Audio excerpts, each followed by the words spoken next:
There we go. Hooray! I have no idea how loud it's supposed to be, so we're gonna have to just casually, we'll see what we're doing here. Yellow, yellow! We are back with some Ace Attorney today.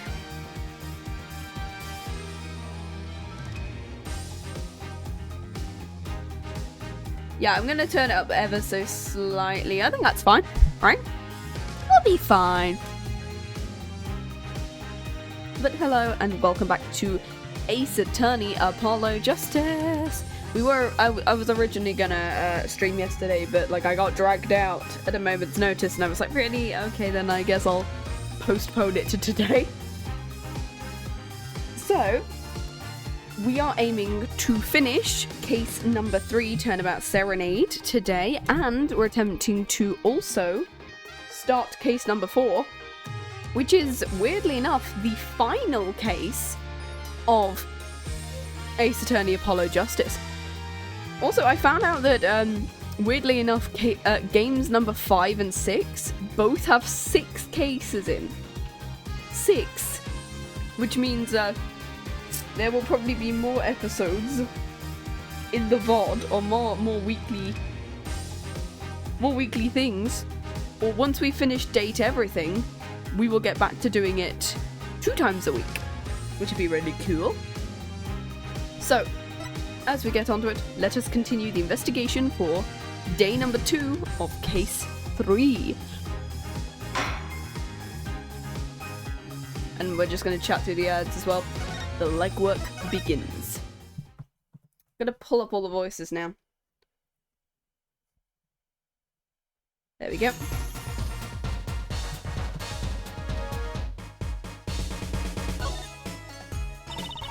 I still can't believe we found that Mr. LeTouse up on top of that tower. Yep, I used to not like high places, and now I absolutely hate them. Today's drink is just blackcurrant squash, and I got my my white girl flask of it because I am going to need it today. It's not like it would have been nicer if we found a dead body closer to the ground. Though that reminds me, Dad's bad with heights too. No kidding, he fell off a bridge in the 3rd game, didn't he?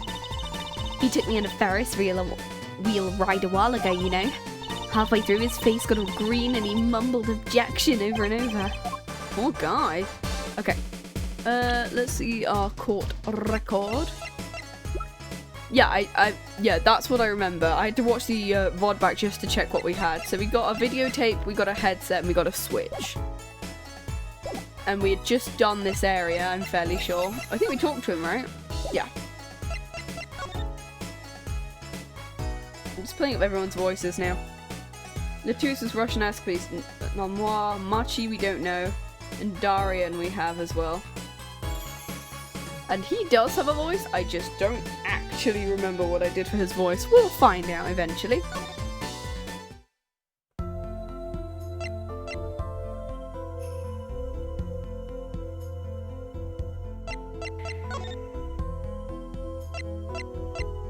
I think we did the dressing room the last time. I think I'm gonna go here and then see, and then we might go to Gavin's one after as well. Okay. La Miroir's dressing room. Yep, Emma's in here. Okay, so we get to talk to Emma. Uh-oh. There's only one person I know who can munch with so much venom. What are you doing here? Hi Emma, you're looking as grumpy as ever. Oh, am I supposed to be happy? You gave me the 2nd degree in court, and Prosecutor Gavin makes me look like a fool. You're talking about the bloodstain Mr. LeTouse left? My department chief had a field day with that one. Even a blind person could see the shooter wasn't blind. Funny guy, huh? That bloodstain helped uncover the biggest mystery of all. Now we know Mr. LeTouse was really with Interpol. He wouldn't have found that out without you. I suppose. Maybe that's why the chief gave me these after he was finished chewing me out. Said it was my reward of sorts. A chocolate snack who's popular down at the precinct or something? What are they, like Pocky? I was hoping we'd check out the crime scene again. Be my guest, you're not going to find any clues in here. Although I did find something strange. Strange? Okay, so we need to talk about her. I met my embarrassment quota for the year, that's for sure. That's a good thing, right? How? Think about it. Now you don't have to be embarrassed at anything else all year. If only it worked that way. It bugs me into thinking the little kid outsmarted me. And it makes him even more suspicious now we know he can see. He could have seen the air duct, and he could have shot that revolver. That's not how it sounded in La Miroir's testimony. You mean her saying she heard Detective Darian's voice? That's right.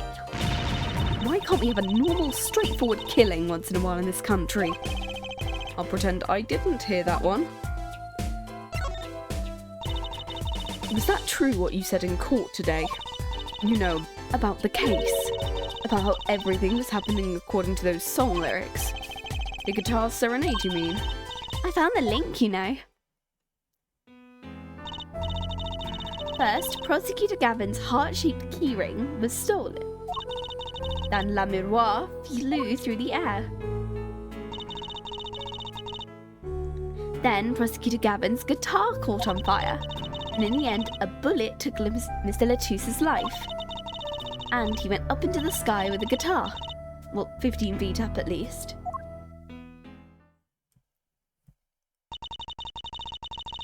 It is kind of hard to chalk it up to coincidence, I know, and I found it. You think the same person did all of this?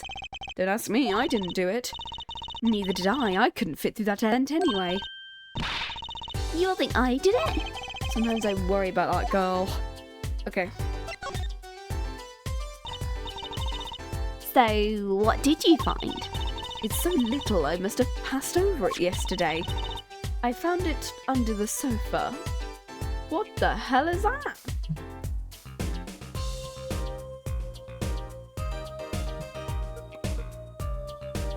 Okay. What is it? Part of some device, I think. Haven't a clue what. The bit sticking out from the end looked familiar, so I had it examined. Turns out it's an antenna. So if we show her the switch thing we just got, this one. If we press it and something happens with that with the thing she's holding, I think then maybe this'll be a bit more of a clue. Like on a beetle. Like on a cell phone. This device is using electronic signal. Words are wording today. This device must use an electronic signal of some sort. An electronic signal? Okay, cool. I'm gonna see whether I can present the switch to her then. Do you think we should take a look at this? A small device. Looks like a transmitter. Transmitter? You press the switch here and it sends out a signal. No idea what it's for though. A signal? You mean an electronic signal? What is it, Apollo? Say, Emma, you know that strange object you said you found? Oh, this?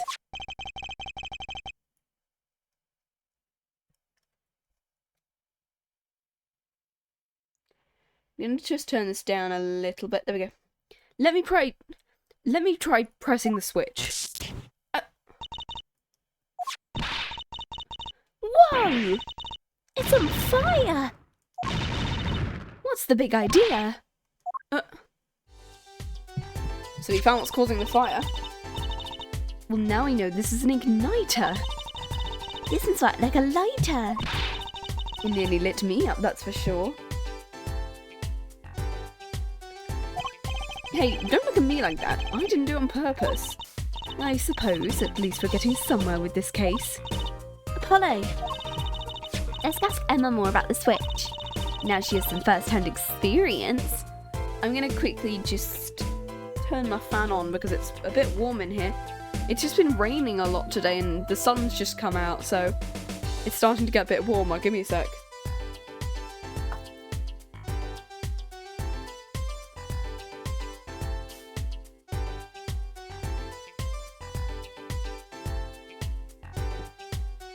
Sorry if you can hear it at all.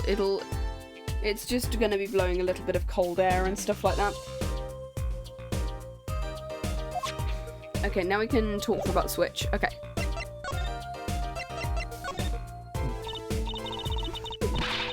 What are you trying to do? Burn me alive?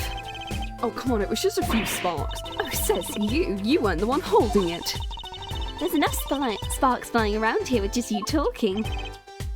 Anyway, now we know this is a remote for an igniter. Let me see that for a second. Well, this is definitely a little transmitter. The signal's weak. Probably only reaches 30 feet. 30 feet, eh? Which means the person had to be on stage. Which means both Machi and Darian are looking even more suspicious. A transmitter, huh? Incidentally, if you look at a cross-section diagram of the stage area,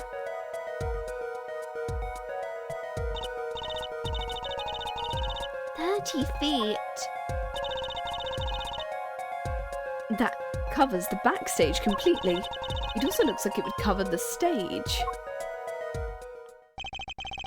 Seems unlikely anyone would use this on stage. Well, you'd be...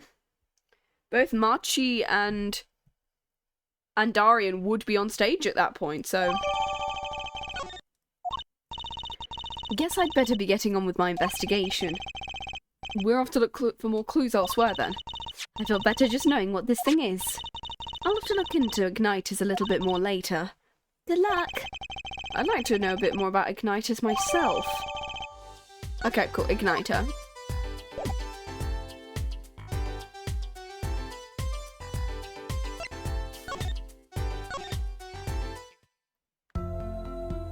Where can we go? I guess we could... Okay, so no, this isn't somewhere new we're supposed to go. I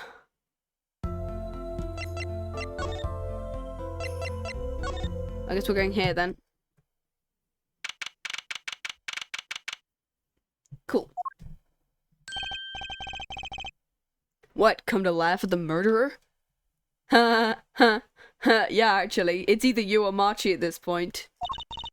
Darian? The old bag opens her pile and wham bam, my life goes down the chute, thanks.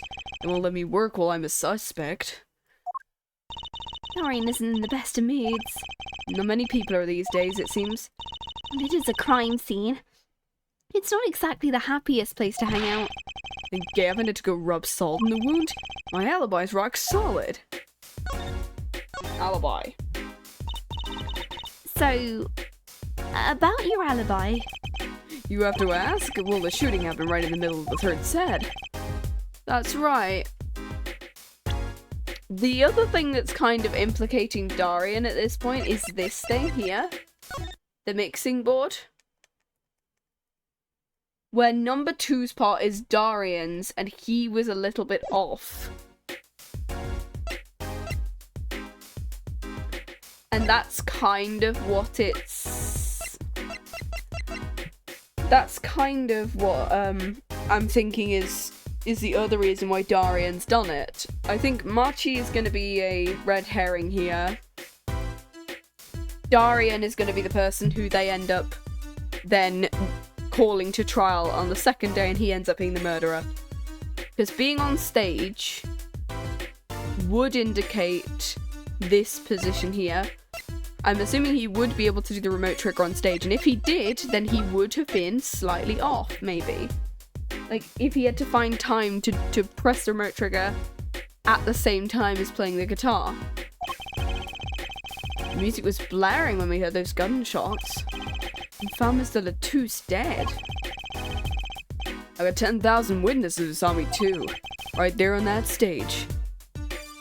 Unless Unless he got killed before? I don't know. Your guitar playing is something else. Thanks, little lady. See? This whole thing's a sham. I can't believe they aren't even letting me work. There's no need to yell at me. It's La Miroir's fault. She was the one who said she heard his voice at the moment of the crime. Man, I never even talked to the old windbag. How could she possibly identify me? How old is he compared to her? Because she's like, what? She's 40, he's 24. Jesus Christ, don't call her old. She's only 40. He won't let you work? He won't let me work. Gavin says I gotta lie low till the suspicion's cleared. What suspicion? He can be such a stick in the mud. Mr. Gavin, a stick in the mud? He may look all flashy and showy, but he's straight as an arrow, man. That's one thing he's not. Absolutely no. Oh, come on, look at him. Except when he's depressed. He gets real gay when he gets depressed. You hear him whining the other day? Oh, you mean the thing with the mixing board?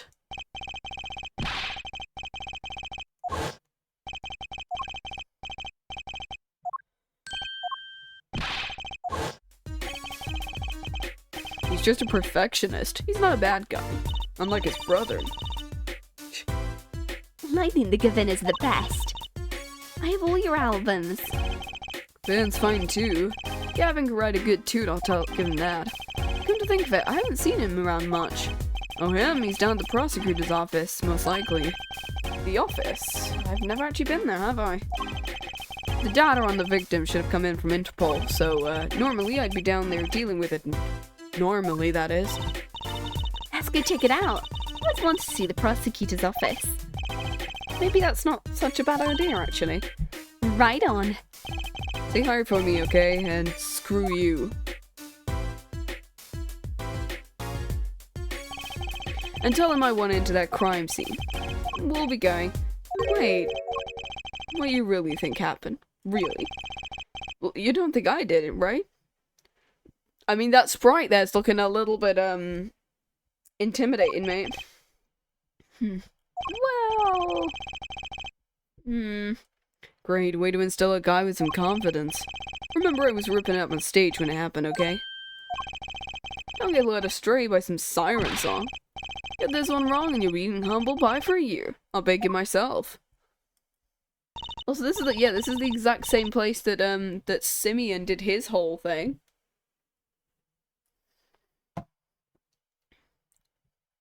Let's just not talk to him anymore. Dorian Crescend. Oh, he's once done a like unturned if I understand. I don't know what Dorian is, but Crescend is crescendo. Can we go to we can go to his office, cool. Oh, wow, his office is very different to Edgeworth's is. This is it. The Governor's head office. It's not the band's office, it's the prosecutor's office.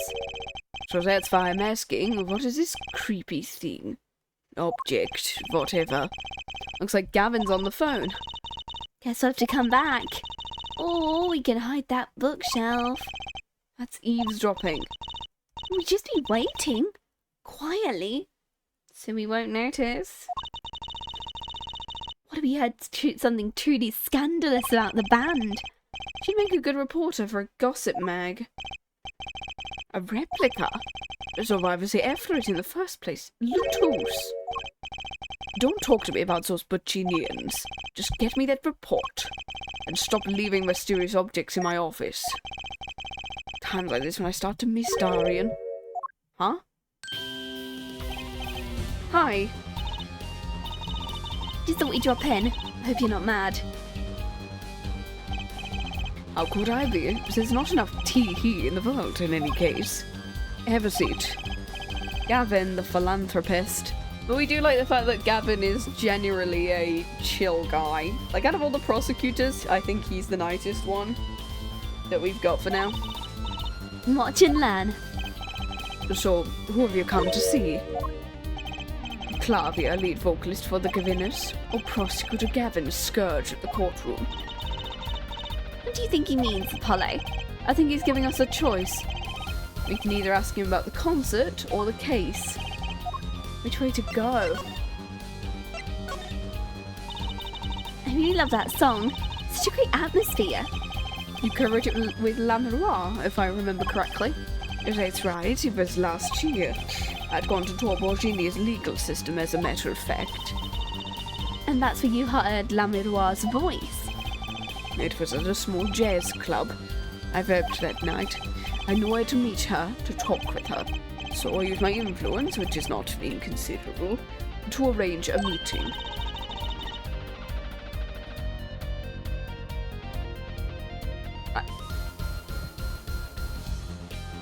I love the fact that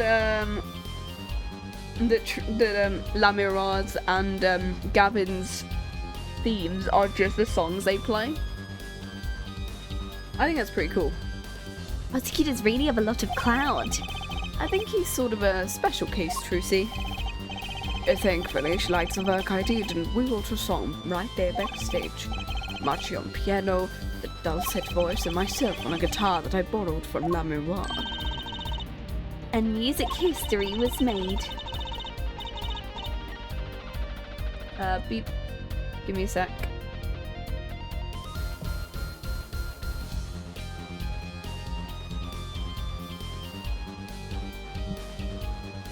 Probably not an experience you... Oh, give me a sec. Sorry, I accidentally tried to muting the site. I was checking my own live stream and it randomly decided to play somebody else's. Oop. It's fine. I don't think you can even hear it because I didn't have the desktop audio. I think we're fine. I love it when I randomly play stuff and it's like, oh no, oh no, oh no, oh no. Let's mute. Give me a second. Just checking my...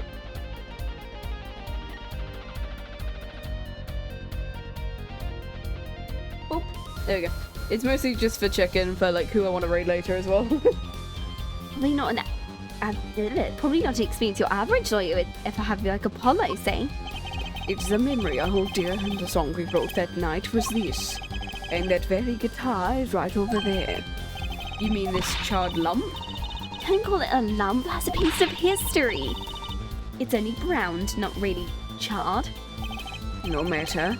I shall never sing that song again. I won't have used that guitar again either, even if I could have. What happened during that song?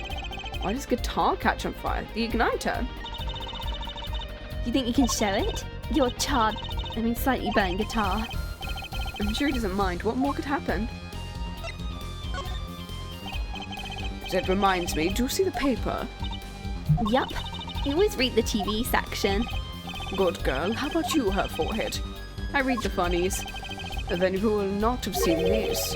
Concert of Tragedy, the prosecutor's deadly song? Is this a new show? It's not a show. It's an article in news, you know. Who wrote it? Lot of heart? Oh, gosh. Does this have anything to do with the case? Since getting back from trial, my phone has been ringing off the hook. How does it feel to take a man's life with a song? Ever hummed a man all the way to death row? Do you think you could sing for me over the phone? It's endless, endless, and thanks to the case you made today, of course. That was all Apollo's idea. Is that a newspaper over there too? The Borginian Daily Bugle. Go ahead, take a look. I can't read Borginian. That's right. Suffice to say, this is big news over there as well.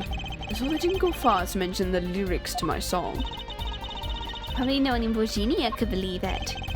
It's probably seen as just a theory, a game theory at this point. The journalist didn't need to mention it. That makes sense. That makes sense. I hardly know what to think of it myself. Virginia newspaper. Okay. La Miroir's testimony will probably be in the evening edition, which is why I've had Darian step down from the investigation. We ran into him moping in front of the Colosseum. La Miroir was my invited guest, so it is a rather delicate situation. You understand how much I want to solve the case, and quickly if possible. If I show him the, like, igniter... My apologies, there's no way I'm going to talk to you. Okay, cool.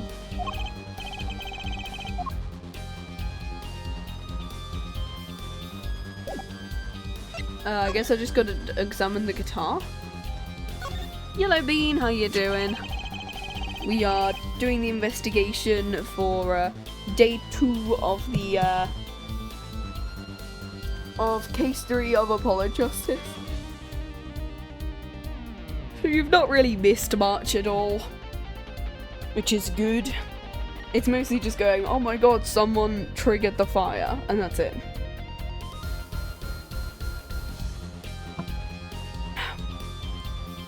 That was an impressive bit of pyrotechnics. That's the guitar from the concert, right? With orange clavier, we love him. I never guessed it wasn't the end of it. I especially analysed the guitar incidentally. Did you find anything out?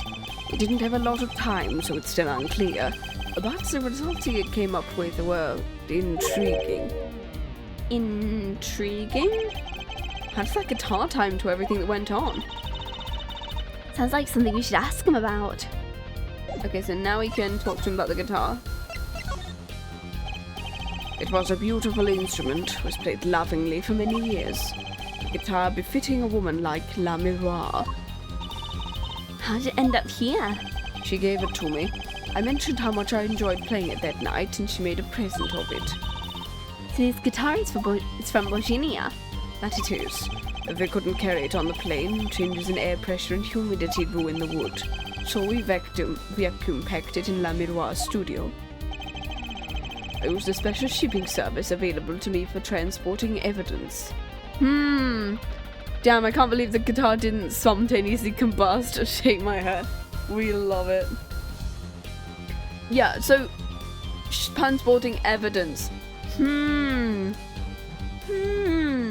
I wonder who has access to evidence. Maybe stares at Darian in the background, who is probably the obvious killer.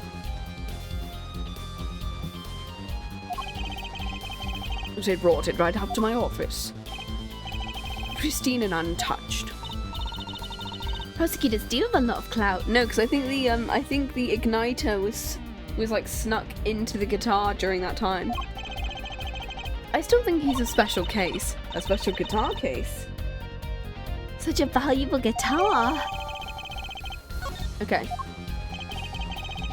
What was it that you were saying earlier? Something about intriguing results from an examination? What's that all about? Well, you know, her guitars have a round hole in the front. It's called the sound hole. Yes. Stares at my ukulele. So that's what it's called. They found something attached to the wood inside the hole. A broken device. A broken device? Yes, this in fact. Oh, that's another one. There's 2 of them. The examiner's busy with evidence for the case now, so we'll be checking this out once he's finished with everything else. That device looks strangely familiar. Okay, so we now need to present him with the igniter, which we tried to present him earlier, actually. It has to be one of these. What is it, Apollo? It's a device that was found in your guitar. Oh, that was found in my guitar. Take a look at this. That looks like the same thing. What is it? This song feels like Mega Man X music. Oh, absolutely. Oh my god, it is it does sound like Mega Man. There we go. Speaking of Mega Man, I've gotten to make myself. I got a playlist now. Next time I do art, it will just be a Silver Gunner playlist. And most of it will be Eurovision. Knowing me.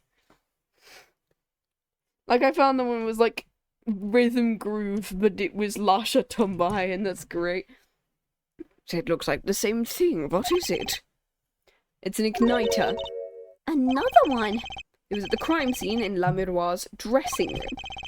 Detective Sky found it. It's a scene of the crime? What could that mean? So now we get to talk to him.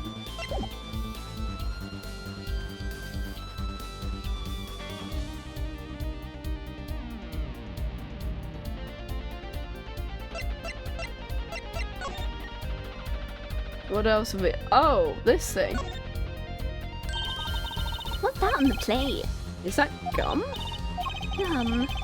Maybe he was chewing it when the phone rang. So you put it on the plate? You're a rock star, could afford a fresh stick. Don't jump to any conclusions. That's no chewing gum. Take a closer look. Although I really shouldn't be offering, should I? What is that? Looks like a lump of plastic. That phone call.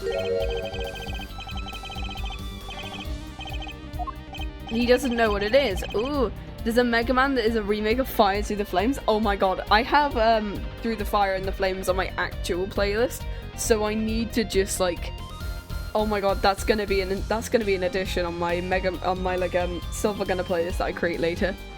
Mega Man X Through the Fire and the Flames. A replica. So why was he after it in the first place? LeTouse. Okay. Give me a sec, I'm searching it.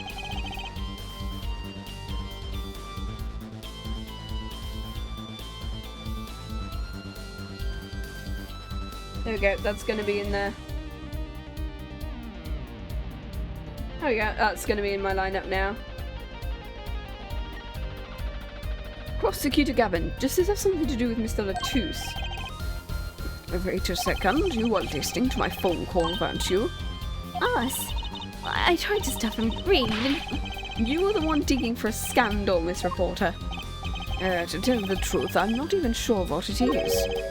But apparently it's a model of something undercover agent Mr. LeTouse was after. This lump? Would you mind telling us what you do know about it? Okay, cool. So now we're gonna get a strange lump.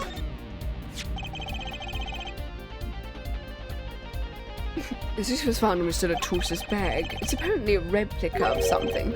A replica? Like a guitar pick, maybe? Small lump, an inch and a half long. We analysed it, but it's not much to say other than a lump of plastic. Perhaps it was to be used in the identification of whatever it's a replica of. You mean whatever LeTouse was after? That seems to be the most logical explanation. So what is it? Don't ask me, Fräulein.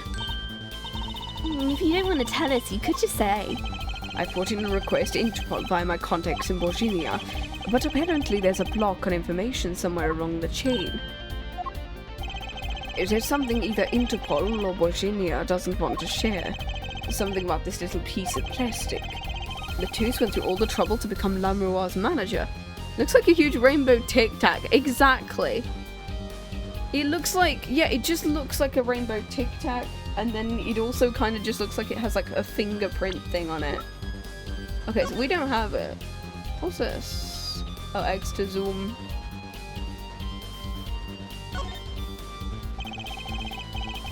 Lightly scorched, and then there's this. It's burned clean through. Which much you use this piece of junk. Kind of like after you. Oh, kind of like after you after a trial. Which part, the burned clean or the useless piece of junk? Okay, cool. There's nothing really out of this. Okay. Just to come to this country and find out more about this lump? And he died for it. Okay, no, there it is. I'm gonna have a look at it then. I've sent someone to the Colosseum to fetch La Miroir. Perhaps she knows something about it, being a Borginian herself. I believe that covers everything I'm at liberty to talk to you about. Thanks for dropping by, her forehead. Thank you. Why, you gave me so much information, the Igniter. I've never met an attorney so forthcoming with the prosecution. It's a big help. Or perhaps you're a tad naive. I guess I could have hid it, but somehow showing it felt like the right thing. I could say the same to you, Prosecutor Gavin. Thanks for the information about the strange lump of plastic. The one that Mr. LeTouse was investigating. That's right. I've been thinking, her forehead. We encounter many incidents in our lives, all of us. Not all of them are simple. Especially not the ones where people are killing to song. Especially not the ones where people are killing to song lyrics. That's why I try to remain simple inside. And I keep a simple goal, to discover the truth. That's why I like to keep relations civil, yeah? That's all. I can live with that. Mr. Prosecutor? Fräulein? Can I ask you why you sing in a band? because I want women to turn and look when I walk down the street. You sure it's ladies? Are you sure he's ladies he's after? That's pretty simple too. If you'll excuse me, I've got work to do. Another time, perhaps. Bye. I don't think I've got anything else. What is the lump? Let me see whether I can investigate it. It is just like a sample. It says the word sample. Sample, huh? Think they put a big enough label on it? Maybe it's to keep people from eating it by mistake. Like a rainbow Tic Tac, exactly. You may think it was an otherwise tasty, multicolored lump of plastic. Maybe it's the manufacturer, sample toys, where you can't afford the real thing. Sounds like a company Mr. Wright would like. Wait, is it gonna be like, I keep thinking of those, See, it says samples, it's perfectly safe to. Exactly. I keep thinking of, those music boxes. There was a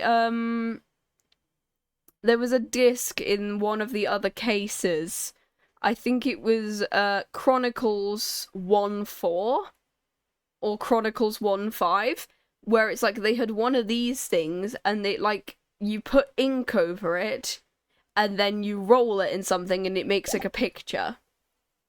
Or it makes, like dots that represent, like, a music score. That's kind of what I was thinking that is.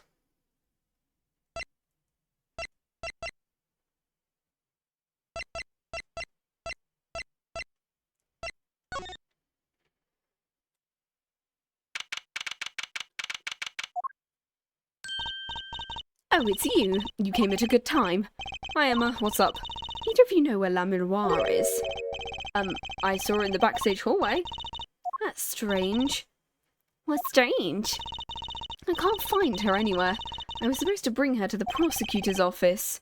She's missing and she's blind. Well, it's hard to imagine her wandering off somewhere on her own. Being that she's blind and all. Yeah, we'll help you look for her. Great, thank you. Okay, so we gotta find her now.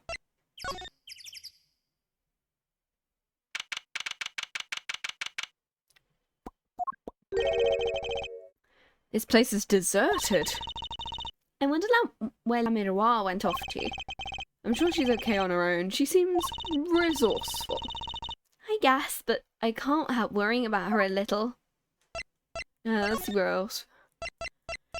She's not gonna be in her dressing room, probably. So we'll look at governors, maybe. No, she's not in here.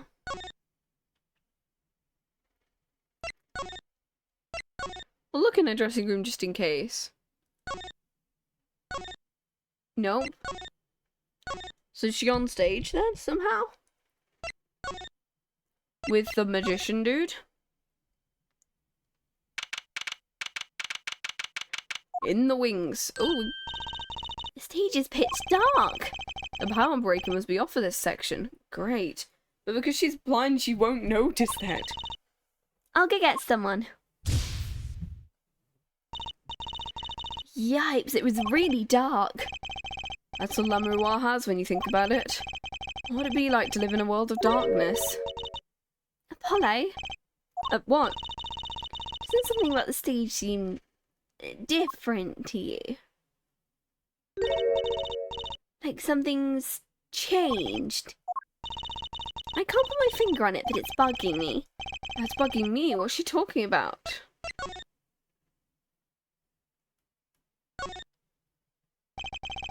Look at all the electronics. They must be sound related. Doesn't seeing a bunch of machines make you want to fiddle with them? No fiddling. You'll break something. I wasn't whether it was just like, whether it was, thingy. Like the piano had moved or like a computer is now there or something. But no. You're gonna make an omelette, you gotta break some eggs. That's what Dad always says. Those eggs are kind of expensive. Is it this thing? Oh no, there's something in it now. There's something in it. That case, wasn't that open before? I'm hiding in here. I guess someone closed it. Wait, look! Where the case closes. Something sticking out. That doesn't look like an instrument. You don't think it's... Let's open it. Oh! She's in it! La Miroir! Emma! We have to get Emma. One of us stay here, please. La Miroir was taken directly to the hospital. She ran around barking orders, making phone calls. Trucy just clutched onto my arm and cried. And me, well, I was still in shock. 2 bodies in 2 days is too many. She's dead? Oh, you fucking... I don't want to talk to this man. How's La Miroir? Is she okay? Well, we all owe you a big thanks for sure. Yes, she came to a short while ago. You found her before it was too late. That's good. So what happened? Someone attacked her. She was struck on the forehead. We don't know. They hit her on the forehead, right? That's right in front of her, but she's blind, so she wouldn't know. How could she... Oh. Right, would you like to see her now? Is that alright? She wants to thank you for saving her life. La Miroir. Mr. Attorney, you were the one who found me. Thank you from the bottom of my heart. I'm just glad you're okay. Tell me what happened. Attacked. It was after I spoke with you in front of the dressing room. I sensed someone approaching. I thought it might be someone coming to see me, but they said nothing. When I went to return to my dressing room... You were hit? I knew that very moment. The assailant was trying to kill me. It was lucky for me the first blow did not knock me out. But since we know it's not... Well... I mean, considering that Darian or Valant are the 2 people left...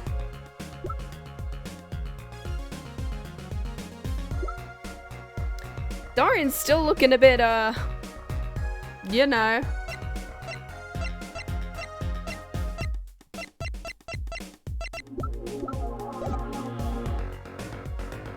He's still looking a bit guilty there.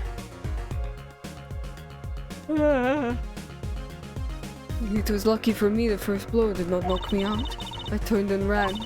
Someone was chasing me, I could hear footsteps. Yet I reached the stage first. Why the stage?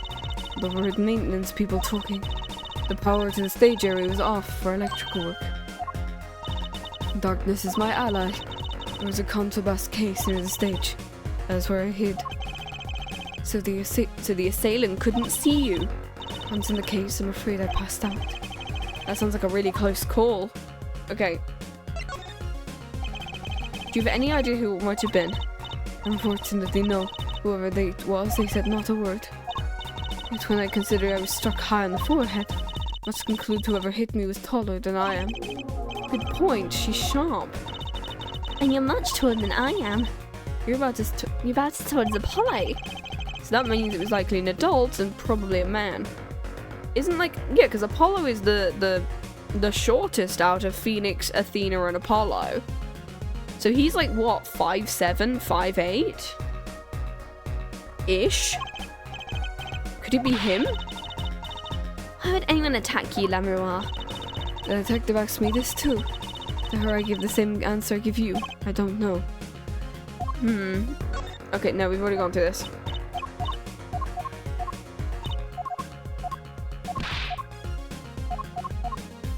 Okay. And then we want to talk to her because we want to see whether she knows any of this because she's Borginian.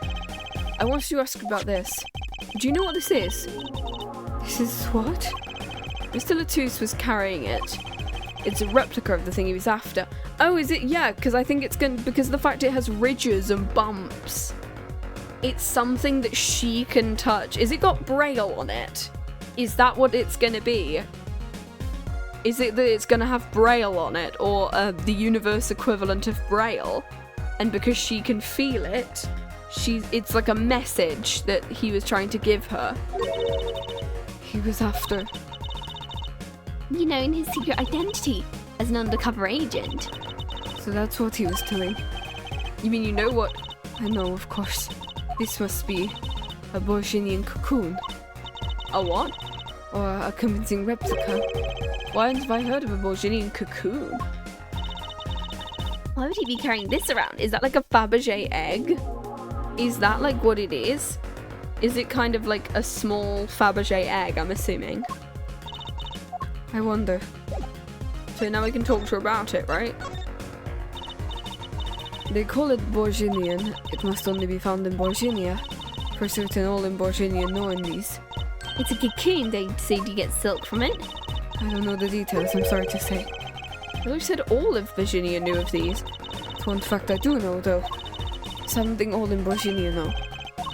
The cocoons, they are not to be taken out of the country. If someone does and is caught, they will be put to death. Oh! To death? I do not know if Interpol was involved. I'm sure there's a good reason. So an Interpol person took it out, then not realizing that they couldn't take it out or they'd be died. It's a piece of plastic. He was carrying a replica but looking for the real deal. Okay, so he... Oh, did he assume... Once again, that is very much putting Darian under a lot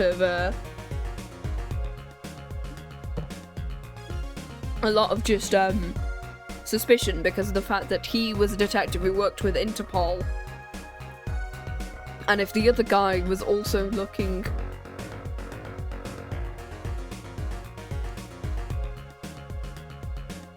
A truck just stopped outside and I got really concerned because of the fact it was like, it was making such a screeching noise with its brakes. I think he needs to get them serviced. Oh my god. I was fucking terrified for a second. So yeah, it does put Darian under more suspicion because of the fact that, if he was Interpol and took the real deal out of the country, then the other Interpol was working to get that thing he stole back. That's my best guess. So that's what he was up to. Tracking down Borginian cocoon smuggling. Smuggling? I thought that was what Franziska was doing. Because Franziska was, this is exactly what Franziska was doing in the investigations game. She was, tracking down a Borginian smuggling ring. Since I was marked. Marked? Life changed for me with the popularity of my songs. I began to travel around the world.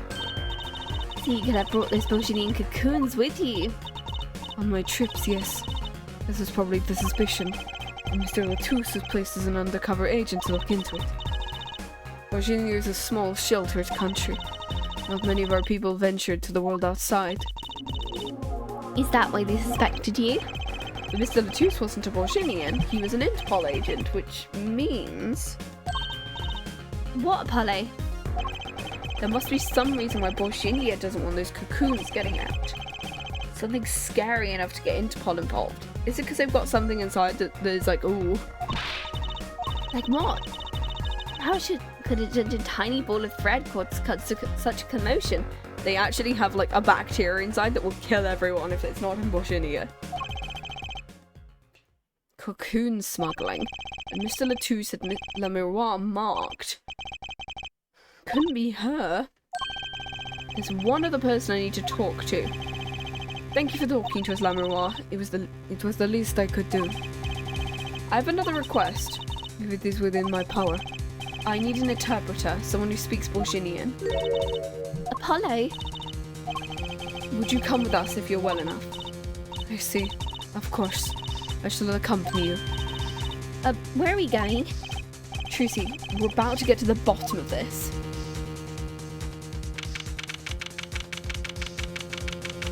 Sorry, it's just me moving around the chair a lot. Marchie, we came to talk to you about the case.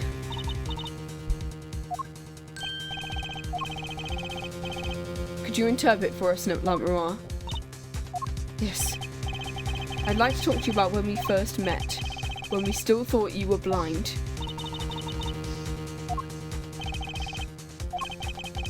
Now we know the truth. You can see, right? I was completely fooled. Isn't there another secret you're hiding from us? Is it they're gonna be like he can speak English? Wait, Mr. Attorney. What do you mean by secret? What do I mean by secret? Well,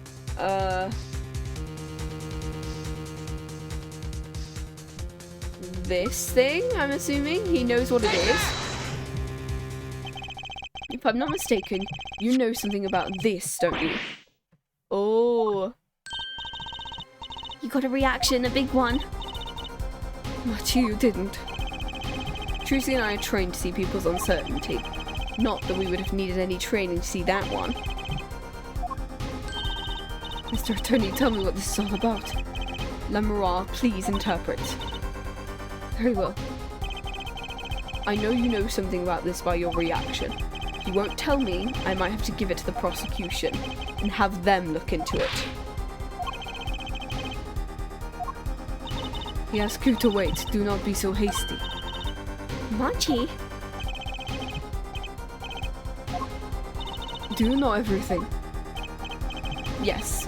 Well, sort of. Then tell us about it. Very well. What is this cocoon anyway?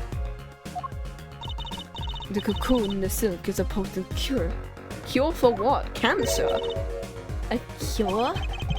Must cure some disease. It's a cure for incuritis. Such a bullshit disease name. That is such a bullshit disease name. Oh my god. Oh no, it's incuritis, the incurable disease. That is insane. That is insane. A cure for... I'm sorry, incuritis? Okay. If it's a cure, why keep it in Virginia? Just think of all the lives you could save by sharing it. I do not understand the reasons myself. Well, at least we know what it is, a cure. Mr. LeTouse was after cocoon smugglers. Was Machi? You weren't.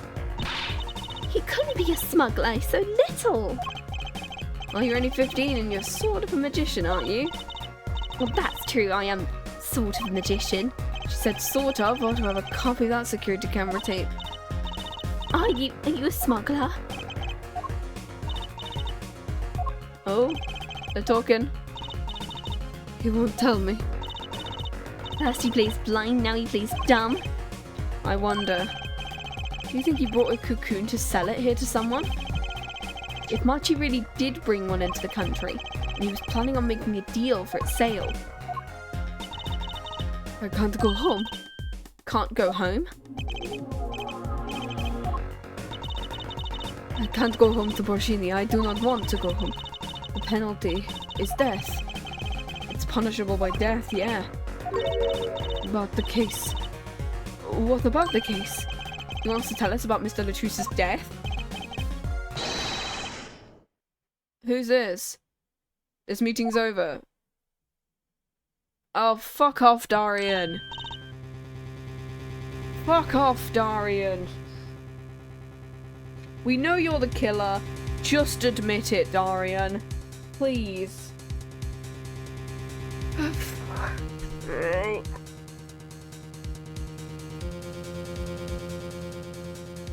Oh my god. What do you mean? Visiting hours aren't over. Here's a call from Machi from the Borginian embassy. This meeting is over. Give us 5 minutes, we can call him back after that. No go, come on piano boy, we're leaving. I never liked you, either of you.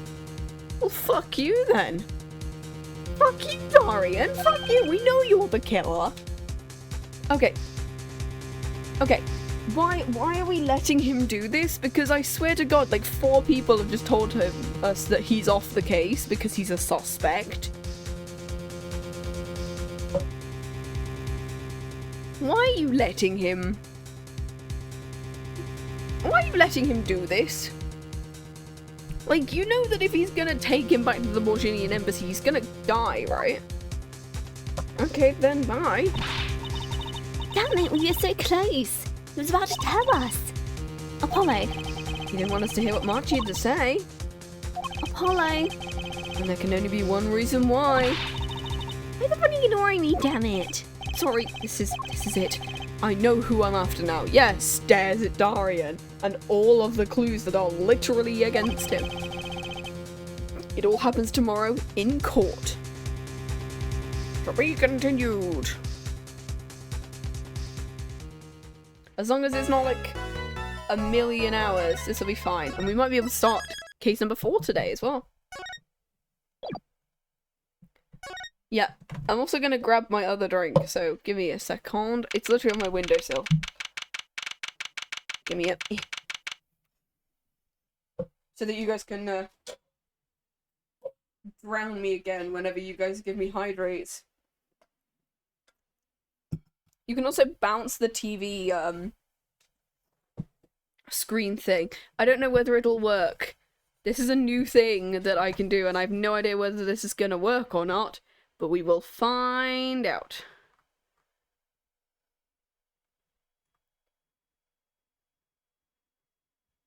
Turns out it's not actually a reward yet. Damn it, I'm so stupid.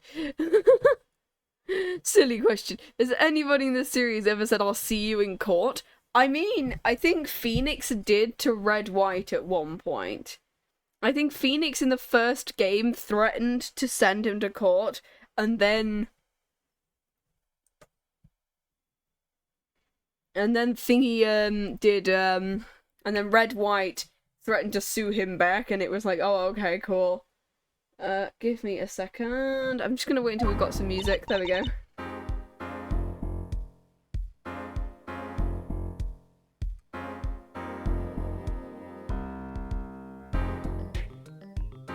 This should work now, come on.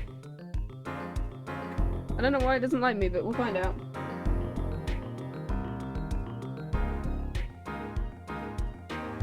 I don't know whether it's just my Wi-Fi or whether we'll find out eventually. Be fine. Let me see whether I can do it on my phone rather than on my laptop, because it might work.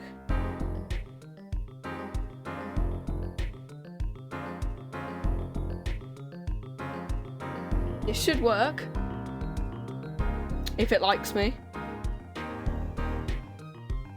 Okay, it doesn't work. Hooray!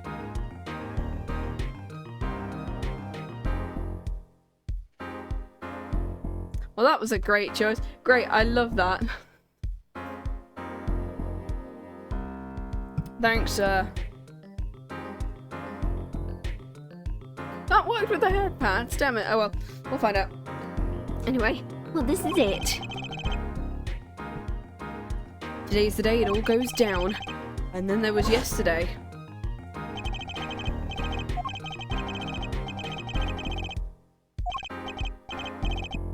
Okay. Phoenix writes spin up call, I'll see you in court, and it's a basketball game. Oh my god, it's like Space Jam, but instead it's like Phoenix Wright.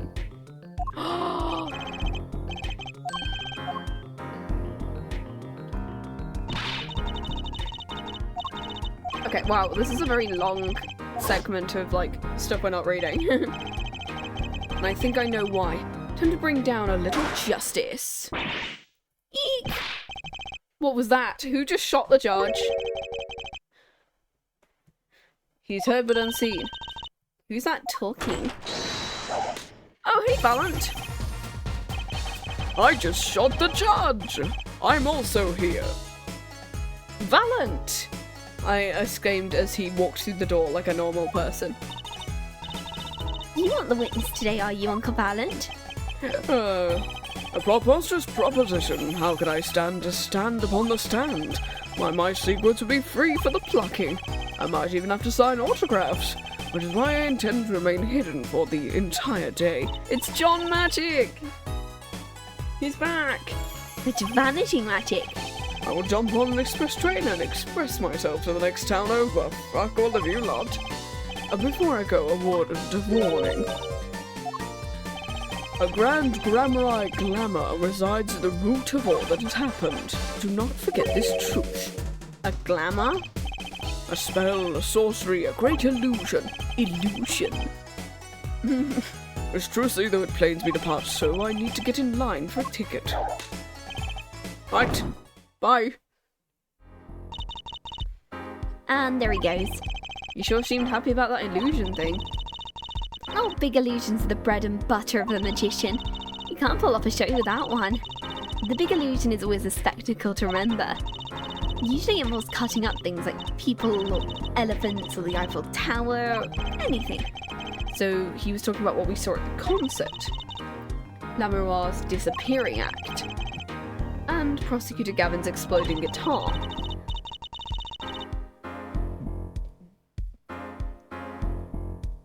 Oh, I wonder what he meant by it being at the root.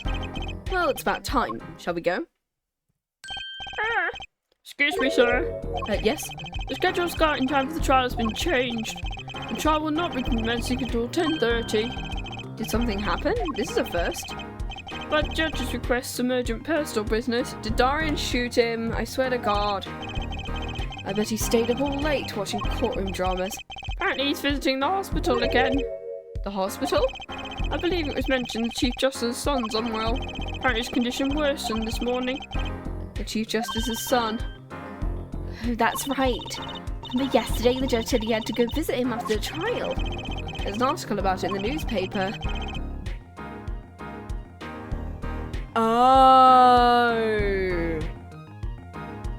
And this is why the cocoon is needed. The Incuritis syndrome, the first case in the country. Incuritis? Where have I heard that before? I'll let you read that article for us. It's the TV Guide page to me. Try not to leave the page with the funnies if you can.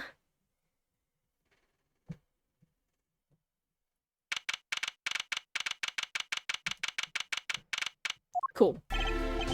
My apologies for the delay. Court is now in session for the trial of, how do you say this name? Machi Tobai, suspect fortissimo. Not pianissimo? Fortissimo? Okay, sure. It's his trial. The defense is prepared, Your Honor. The prosecution is ready to rock. Is something wrong, Your Honor? No, well, yes, it's just I've been friends with the Chief Justice since we were students. Pained me to see him going through such a difficult time. Incuritis, right? That article said there's no known cure.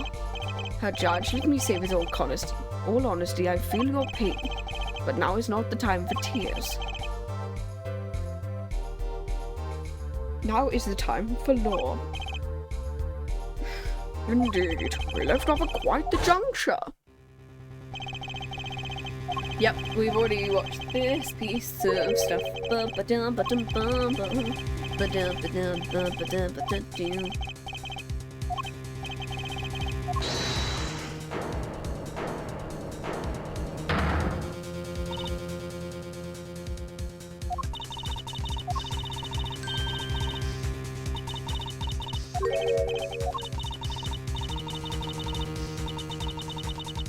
Oh, this is quite a long flashback, isn't it?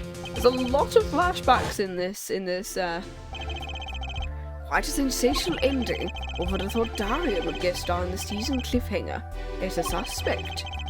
I asked the prosecution to look into the matter. Please tell the court your findings. Darian Crescend is a member of my band, the Gavinners. He's also a detective, marking the current charges serious indeed. Yet after investigation, I've found no clause to alter our case or file new charges. And your reason? I found you already at her forehead. This case is Naruto syndrome, too many flashbacks. It's like Investigations 2 all over again.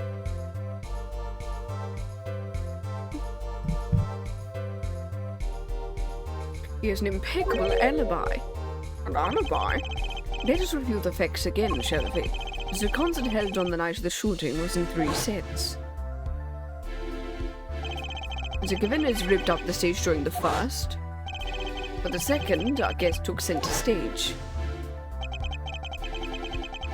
The only performers appearing were myself, La Miroir and Machi, along with a drummer and bassist for a total of 5. The shooting in the dressing room took place during the 3rd set. La Miroir, the defendant, Machi had left the stage, and the Gavinners were already rocking. This is when 2 shots rang out at the scene of the crime. I feel like... I think, like, this could have been during the second set. I think this happened before. I think this happened during the second set because Darian would make sense as a killer during the second set. And while he was doing that, he did the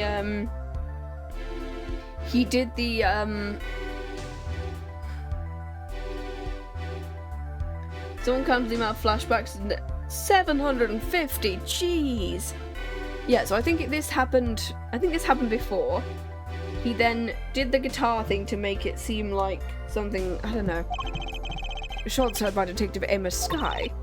And Apollo, you heard them too. I sure did. Unless the, I think,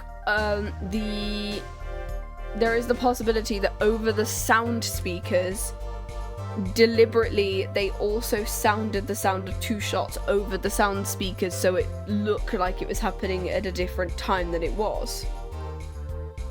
Because every single person was, on the stage during the previous thing, then no one would have heard it. Furthermore, La Miroir witnessed the moment of the crime. Well, perhaps I should say she heard the moment of the crime. When she claims to have heard Mr. LeTouse and Detective Crescent talking. It's 200-something episodes, which is 3 flashbacks? Oh my god. That's insanity. Detective Crescent was on stage, getting his groove on, no less. Voila, a perfect alibi. Does the defense have anything to add? It's true. When I heard those gunshots, he must have been on stage. And still, there's something here that doesn't quite add up. First, the defense has no objections. I believe we can safely say Darian Crescent's alibi has been acknowledged. Yeah, because he said that the only witness couldn't see, and so she wouldn't have been able to decipher the moment the crime occurred. Which means La Miroir was sadly mistaken. Her testimony cannot be true. Of course, if we disregard her testimony, then I see no evidence keeping us from declaring the verdict. If indeed there are no objections...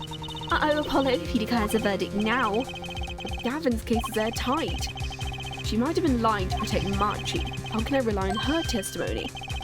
What about yesterday in the detention centre?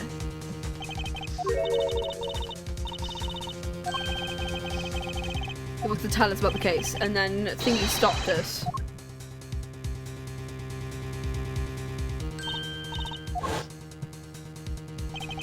Marchie was trying to tell us something, I know it. Maybe the best thing to do is ask him under oath. The court finds the defendant. What was his name? Objection. Your Honour. No, that wasn't it. It was something like Marquis or... Your Honour, before you declare a verdict, I would like to call another witness. Exactly who else do we need to hear from? A witness who, until now, has not been given a chance to speak in the court, because he doesn't speak English. You don't mean? The defence calls defendant Marchie Tobai to the stand. What? But he doesn't speak English. We'll use an interpreter. I'm afraid you'll have to look elsewhere. Only speak a few phrases such as, I love you and where is the toilet. The defence would like to request La Miroir as their interpreter. La Miroir? There's a possibility she's protecting the defendant. But she would be interpreting for the defendant. Why would she lie about it? This is the most unusual. Bravo, her forehead. A judge, the prosecution agrees with the defence's request. I mean, considering that he is like he said to Apollo, he's only after the truth in this scenario. If what she does ends up yielding the truth, then go for it. If La Miroir lies, I'll be able to tell. If my limited knowledge of the language should be enough for that. Both prosecution and defense are for this. I see little court refusal. Finally, some progress. Please show the defendant and La Miroir to the witness stand. Aw, dang it. We're getting there, though. There's been no... Hey, Casita, how you doing? There's been no 100 yet. We've had 2 people roll a 1, but no 100 just yet. Ooh. I suppose there's a first time for everything, so we'll proceed. Yellow. Your name to begin with, if you would, La Miroir. Yes. It says Machi Tobai, defendant. Shoot. Her voice is a little different. Hers is lower. This is certainly a first for the courtroom. Not that we really need an interpretation of the message. So far, so good. Mr. Justice, if you would. If I would what? You called the defendant, did you not? What would you have him testify about? What do I want to testify about? I hadn't thought that far yet. Apollo, aren't you supposed to ask him what he was going to tell us yesterday? How can I if I don't know what he was saying? Excuse me a moment, if I might speak. La Miroir? Just now, Machi said there's something about which he... I'm trying to get her accent right because I keep trying to default to German and that's not right because it sounds like clavier. And then La Miroir has a different voice. She has a different voice that sounds like this. There we go. Now Machi says there's something about which he wishes to testify. He wants to testify something? What sort of testimony? One moment, please. Borginian. He kind of has this voice. The suspense is killing me. What? What? Well, La Miroir. According to Machi, he has proof of his innocence. What? We got proof. This is a surprise. Victory, Apollo! We did it! This is sounding too good to believe, and I know what that usually means. That's true, this is vital testimony, La Miroir. I mean, Machi, please testify to the court. Very well.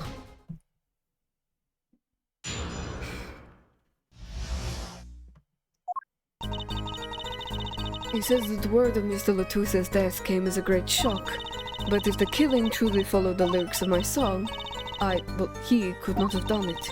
He said because the lyrics are in English, he doesn't understand them.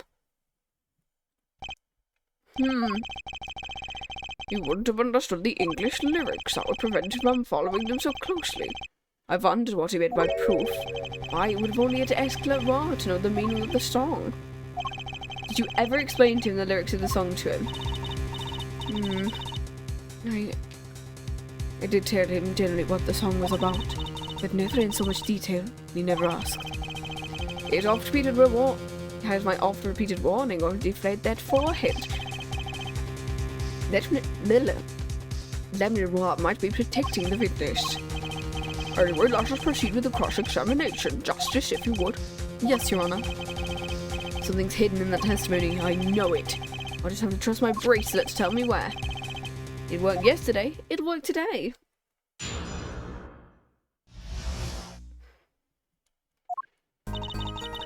Word of Mr. LeTouse's death came as a great shock.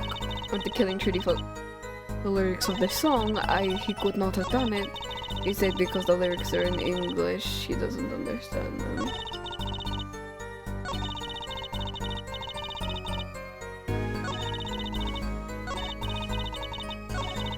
I'm assuming it's gonna be this one, right? And he's gonna rip. Gotta get going. I will be touching grass against my will. No, stay safe with the grass.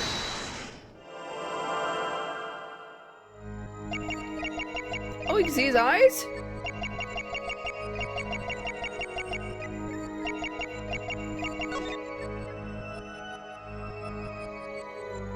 Gotcha! His eyes are moving slightly, sure. Machi, you can't fool my eyes. You glanced towards her the very moment La Miroir said the word English. Why? And don't bother interpreting that, he understands me. Tell the truth. You can understand English, can't you? What are you saying? Of course he can't. Must you continue this charade? Mr. Justice, Machi says this. I know the word English. Before coming to the country, he heard me speaking English. I learned the name for the language, that is all. Give me a break. Is that such an unusual word? Is it such an unusual word to understand? Do you not know Espanol, for instance? Yeah, but... I'm sorry, he truly does not understand your language. Well, then explain this. How does he know the crime followed the lyrics? Have you always been such a suspicious-minded lad? It's simple, so simple it hardly requires. He read about it in the newspaper. The Borginian one? No, because the Borginian didn't say anything about the lyrics. The Borginian newspaper said nothing about the lyrics, because I remember that. They were already on to report about the case in his homeland. I was right. What is wrong, Mr. Justice? Your eyes are quite fierce. Machi's lying. Maybe it's time to show them proof he's lying. It's the newspaper. This one. Here I have a Borginian newspaper, the Daily Bugle, as a matter of fact. The Borginian Daily Bugle? Oh my god. Borginian, oh my god, are we gonna get Borginian Spider-Man? Where's he at? Is he Borginian Spider-Man? Indeed, there's a feature article about the case. Could you read this for me, Machi? It doesn't mention the lyrics. What is it all about? I'm sorry, Machi. You couldn't have read about the lyrics in a Borginian newspaper. Ooh.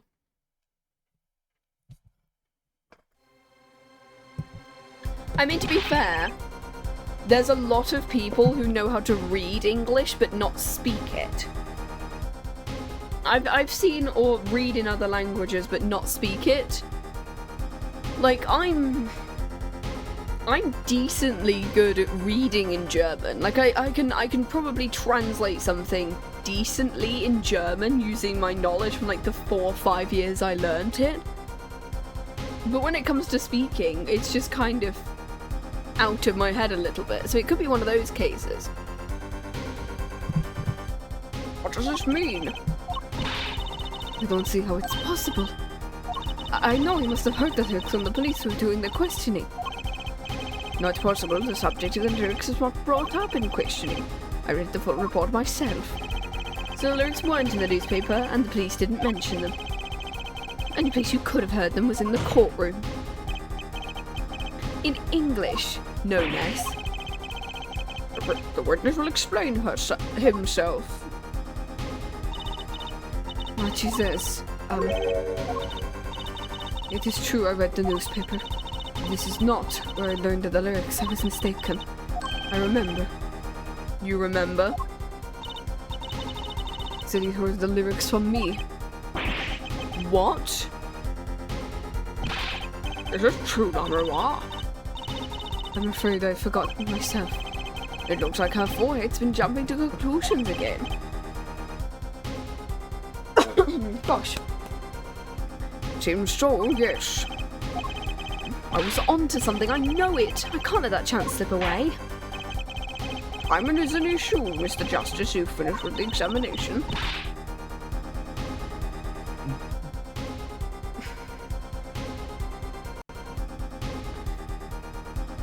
What are you going to do, Apollo? If I'm going to keep cross-examining, I'd better have an angle of attack. Or else. My bracelet's still reacting. Your Honor, please allow me to continue. You must. Very well, witness. So it's gonna be on this one, right? And it's gonna be more likely. We're gonna just see whether Machi's face changes at all.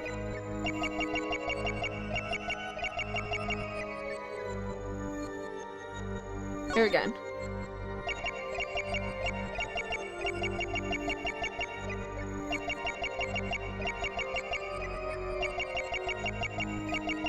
Is it going to be another case where I think a mouse just isn't moving at that point? Here. Like a mouth isn't open. it's the neck again. Okay, I did not press there. I remembered the last time I perceived her. Then, I just saw that her mouth wasn't moving. And then I clicked on it and somehow it was right, but it wasn't exactly where I was clicking. But it's fine. La Miroir, I'm currently cross-examining Machi. Why should you be uncertain? Me? Uncertain? Yes, you swallowed the very moment you told the court it was I who explained. You see there's a little point in trying to hide anything from you. Are you indeed protecting someone? It's not a question with a simple answer. I do not believe in myself. Then allow me to answer for you. You're protecting... just Machi? Take that! You're protecting Machi. That's why you lied and told us you'd explain the crime had followed the song. I don't fault you for trying to help. This isn't the way. I believe you didn't do it. I trust you, but you've lied to us twice. And now you have La Miroir lying on your behalf. If this is going to work, you have to trust me. Your two lies cover a simple truth. You understand English. You have to. Yeah, just because he doesn't speak it. Ah! Oh, he says ah now.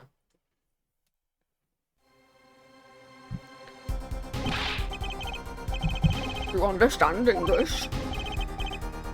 Oh, okay, we're gonna do his voice now.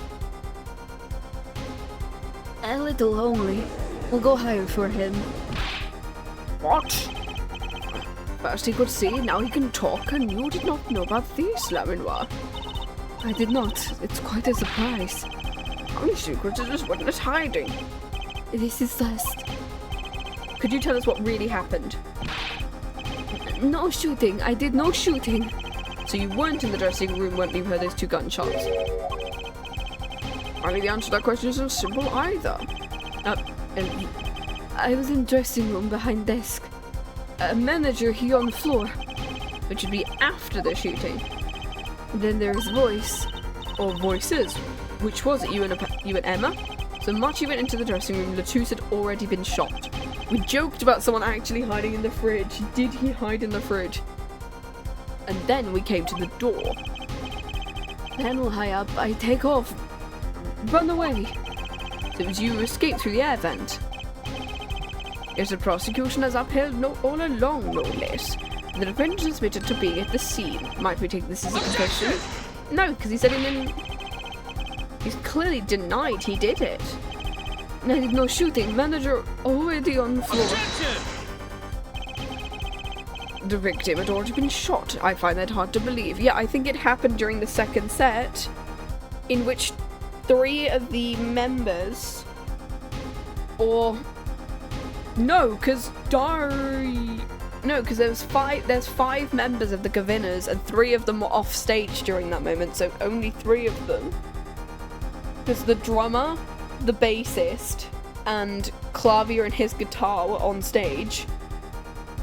And then you've got the second guitar and someone else were off. So, ooh. The defendant understood the song lyrics and was at the scene of the crime. This can only mean one thing, he's the shooter. Does the defense have anything to say? He's climbed up. As suspicion of justice, will you require any further testimony? Is that it? Is there nothing else I can get him? Wait, of course there is.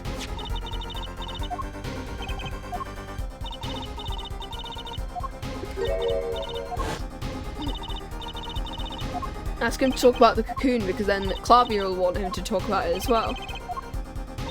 Oh my god, there's so much flashbacking. We don't need this many. That cocoon has something to do with this. They could have just showed the cocoon and gone, oh my god, it's the cocoon, and then not done any of the flashbacks. Like, come on. It's just padding at this point. Please tell us the truth for your own sake. No more speak. Not to any of you. So much for your precious trust. You were the one who didn't believe him. Regardless, this brings to an impasse. I assume the defense and defendant were at odds. I doubt we're likely to learn any more of value. I see another course to declare a 5-minute recess. The defense will work things out with the defendant, so we may proceed. Okay, so we need to get him to talk, please. He's a child, though. Apollo Eustace. So they do pronounce J as Y. Okay, so. That's justice. Better know how to say it if you ever want to say something. Oi!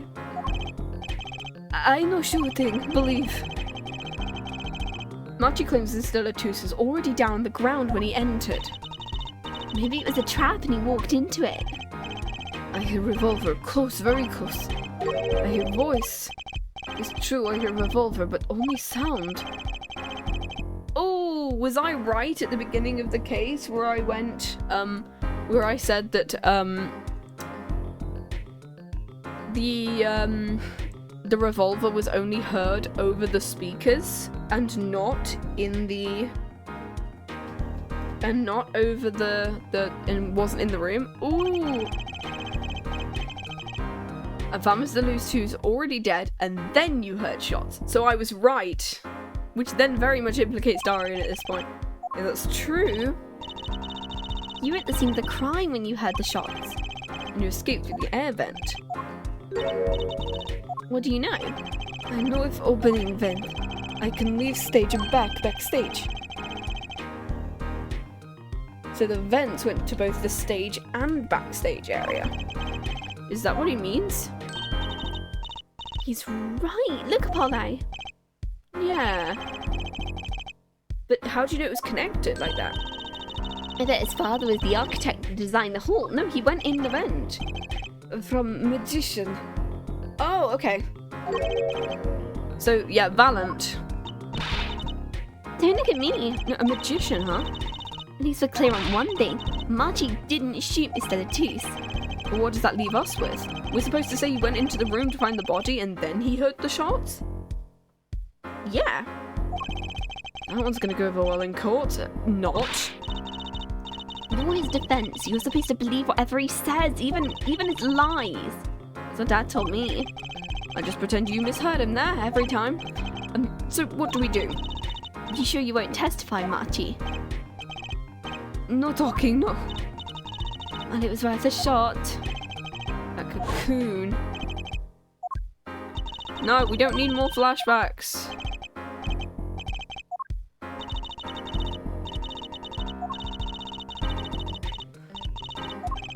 Yeah, why didn't we just have that one line there? He's scared. Oh well, I guess we'll just have to try a different approach. That's the spirit, Apollo. What's your plan? If Marty won't testify about it, we'll have to get someone else to testify. Someone else? I think we're out of time. Let's get back in there.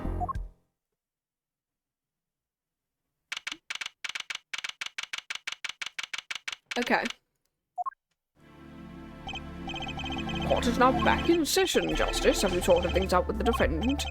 Yes, Your Honor. We had a good talk. Very well, so will he testify? The defendant will not testify. What? Shame, indeed. I thought this was our big chance to turn the case around. Actually, it is. The defense would like to approach this case from a different angle, Your Honor. A different angle?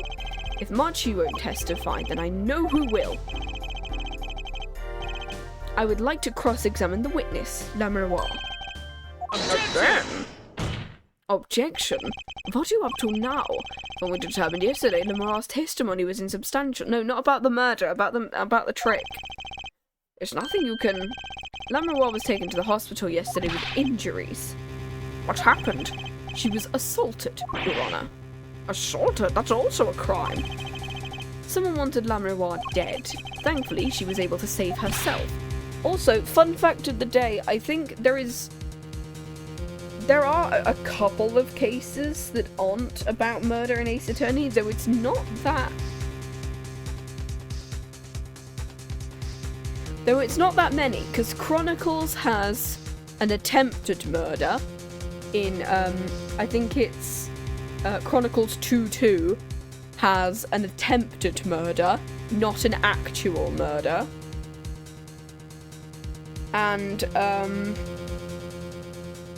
I think, I don't think any of the Leighton crossovers are actually murders, besides maybe Carmine, who isn't even on trial. Who isn't even, like, got a trial about. I think he might be dead. I think he died in a car crash. But yeah, I think because Olivia got assaulted, somebody had attempted murder. I think it's a lot of attempted murder in the Leighton one. Is it like the Curious Village, in which technically they're not dead? Which we will be playing once we do all the Leighton games. Because then that means we can do the crossover between these guys. Or we could play the crossover first and then do the Leighton games. I don't know, we'll find out. What? I've had no such report. Gavin, why would anyone be out to kill La Miroir? Can you think of a reason? Think of how she's known in our country. A singer from overseas who doesn't speak English. Yet someone tried to keep her mouth shut. Who could have that been? You don't think? I do. I think it was the same person who shot Mr. LeTouse. The killer was afraid of her. Afraid of what she might say. The defense believes something was hidden in her testimony. Something the killer doesn't want getting out. I am to understand this is what you're saying. Namely, there's a nugget of truth in La Miroir's testimony. A nugget we've yet to uncover. Exactly. Would you like fries with that? If La Miroir was attacked, this has serious implications. Very well, there were some vague points in her testimony or in yesterday's trial. Perhaps we did not inquire as deeply as we might have into some. The court will hear La Miroir's testimony once more. La Miroir, I must apologize. We must ask you to stand again and speak. You need not apologize. Know that Machi is innocent and will do all he can until the court realizes it. Let's review your testimony. You told us you heard 2 gunshots and the shooter's voice through the window, and the voice belonged to Darian Crescent. That's correct. At which point I proved she couldn't be correct. She couldn't have heard any of those things. This one window of the scene was closed and was found to be quite soundproof. No, because if it was blaring over the speakers, rather than out of the window, she would have been able to hear it. You have nothing to say to that, Justice. I don't know exactly what yet, but I do know there's something there. It seems much you don't know. It is my duty to hear him out. Perhaps the witness would be so kind to testify once more to the court. Of course, Your Honor.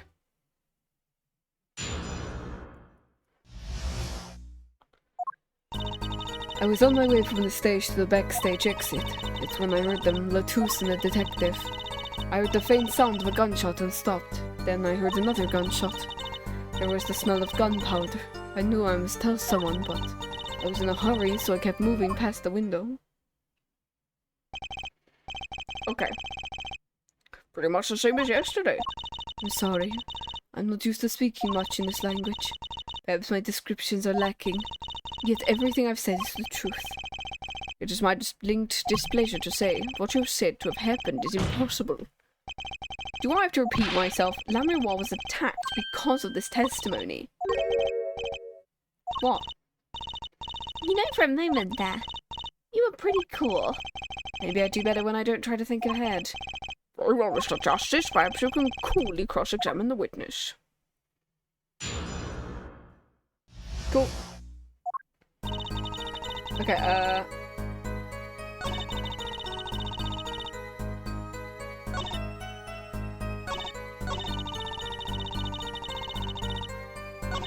what were they talking about? Darian Crescent. I did not know his name at the time, but yes, the one who took the stand yesterday. How many times do I need to remind you it's impossible? There's no way you could have heard him. Because the window at the scene was closed? Is that why? Of course. If you keep asking the same questions, we won't get anywhere. She's right. Maybe there's a different angle I could try. Yeah, what were they talking about? Do you by any chance remember what they were saying? If so, please tell us. I've given it much reflection, but she doesn't remember. I only heard one phrase. A whole phrase? You'll remember something that was said. Why didn't you say anything yesterday? Well, my memory is clear. I was afraid to speak. I don't understand what was said. The clue have you been waiting for? What did he say? It was the other man speaking, not LeTouse. The shooter, during crescendo. What did he say? It's over. Press the switch. Now. Switch? And the shooter said this to the victim? I thought it quite strange myself. There's a mystery. What could it mean? Care to shed some light on this? I mean, sure, I'd be delighted. It's very vital. Maybe we could add that to the testimony. Maybe, Apollo. There's a window ahead of voice. Say press the switch now, and then is it going to be we need to press the... I'm just going to do this here. This one. Yeah. Press the switch. There's only one key that can unlock the mystery of those words. Yet there was nothing at the scene that could be called a switch save the lights. True, there wasn't a switch at the scene, but it just so happens I have a switch right here. It suddenly does look like one. The problem is, this was found not at the scene of the crime, but on the stage. Where the concert was held, yes. This was found hidden there. On the stage. A claiming the voice La Miroir heard was of someone commanding another to press the switch. Objection! Her forehead, I'd like to call it an impossibility. Why? It's hardly necessary to mind the court or the layout of the concert forum. The stage is quite far from La Miroir's dressing room. Because it was on stage and they were... Not to mention the Gavinners were in the middle of a concert on said stage. We aren't known for being a quiet band. We could shout what we wanted and not be heard. That's the reason why it was on the speakers. The detective's voice was loud, but not certainly a shout. Oh, if her voice cries a possibility far short of being heard. Sorry, but he wouldn't have needed to shout. You heard what I said, or do you need me to shout it out for you? It would have been quite simple to be heard on that stage from the dressing room. Oh wait, you like evidence, don't you? How about this? Using this, it would be easy to get a message to someone on stage from the dressing room. The speaker or the headset? Could be the headset, because if we don't have the speaker, we've got the headset. Take that! What's new to Gavin? Perhaps you're familiar with this. 5-6. What is it? Is that some kind of newfangled phone they invented while I wasn't looking? I mean, you can just be on a phone with someone if you've got Bluetooth headphones like I do. Like, my headphones look weirdly similar to those, actually. I could put a photo on at some point, but we'll find. Insert, like, if I ever do an edit of this, picture of my headphones, I guess. That I'm currently actually using for this. This is a type of transmitter, a communication device. Communication device? From what I've heard that night. Everyone on stage is wearing one of these, isn't that right, Gavin? Yes, actually, they were talking between band members. Everyone had gone on. So you admit that you were wearing one of these, talking from the backstage to the stage would be simple. Objection! But they'll send out an electronic signal. To avoid interference with the audio system, their range is quite limited. La Miroir said it was about 30 feet. Look at this cross-section diagram of the concert. Exactly. The walk from stage to the backstage seems far. The direct distance is less than 30 feet. It can't be. So when La Miroir heard the shooter's voice, he could have been talking to someone on stage. Objection! You're claiming it's a switch in question. Why did he have to be on the stage at the time? Because he wants to set your guitar on fire. Could be placed in a pocket and carried anywhere. Someone could have hid it on the stage after it. He's got a point there. How do we know where it was when she heard the voice? When the shooter said, press the switch. Well, I guess we don't. An unfortunate situation. I'm afraid that until we know where the switch was, there's little point in debating it. Oh, I was sure this was the way to go with this. Also gonna save just in case, because, oh my god. Cool. What is this switch anyway? We don't even know that basic fact. Wait a second. I do know what this switch is. And if you follow that train of logic to its incredible conclusion, it ends up in proof that completely changes the case. What's up, Apollo? We know about this switch, right? We know what it is. Well, think about when it was used that day, because that's his guitar on fire. Well, Mr. Justice, have you no further information to share concerning the switch? Your Honour, Yes, Mr. Justice. I've been remiss in not telling this court this before. I know what this switch is. Well, it seems the defence is set upon linking this switch to the case. Let's see your evidence of the link. What evidence do you have to explain what it is? The igniter? Take that! Prosecutor Gavin, you remember this?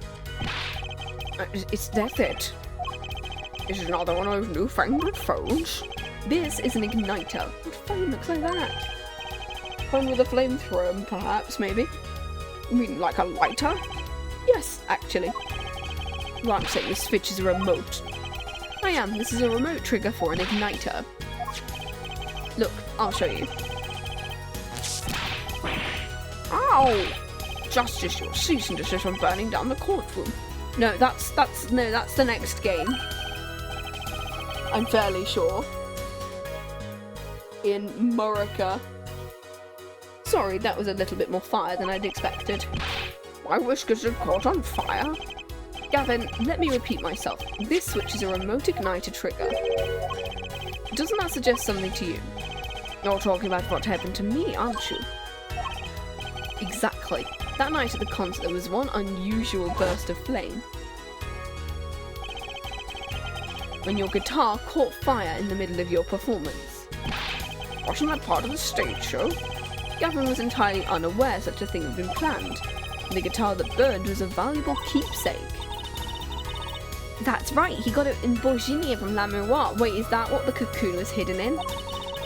Oh my god, that might be what the cocoon was hidden in, and when Thingy went to place the lighter and he found it. He said the sound was amazing before it burned. Now it just kind of smokes. The better the guitar, the brighter it burns. Have you met the other members of the Clavier family? The Gavinners have fun surnames, which I will not be repeating because they are funny words in German. Clavier means piano. Just look up the word for bassoon on your own.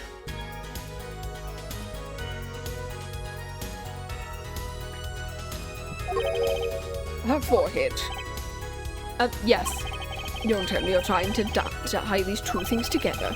This being the shooter's voice heard by La Miroir, and the guitar suddenly catching on fire. I am. It's actually pretty simple when you think about it. LeTouse and the shooter were at the crime scene. The shooter was wearing a headset. He ordered someone on stage to press the switch. The switch was pressed and the guitar caught fire. And that does seem to make sense, though something about it is bugging me. I'll bite my finger on it. Really seems pretty simple to me. Her forehead, don't destroy what little respect I have for you. I was expecting something a little more sensible. I guess I was wrong. What's this about, Gavin? A simple story simply makes no sense. Think about it. My night my guitar caught fire. The cause may have been this indeed. However, the guitar caught fire during the second set. Yeah. There were 3 people who weren't playing during that second set.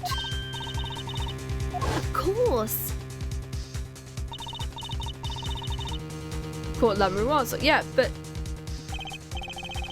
the shooting happened during the third. No. I think the shooting happened during the second set. And at the same time the trigger was pressed. Two are utterly unrelated.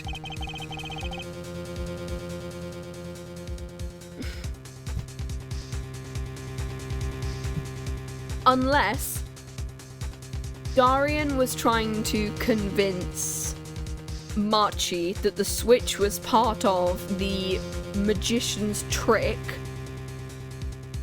and it was part of the song the whole time, and that Clavia knew about it, and the guitar was like a replica or something. And so he did it, not realizing that this was Darian's plan all along, to deviate from the fact that the shooting happened in a different location at the same time. Your premise is faulty. His story makes no sense. Are you sure about that? What exactly do you mean, Justice? Maybe it's not the premise for my explanation of the switch that's at fault. Maybe it's our premise for the entire case so far.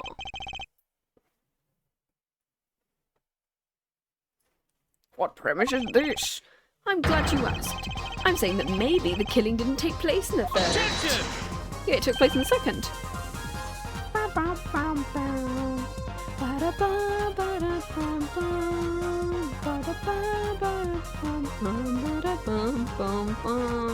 Anyway, What's this?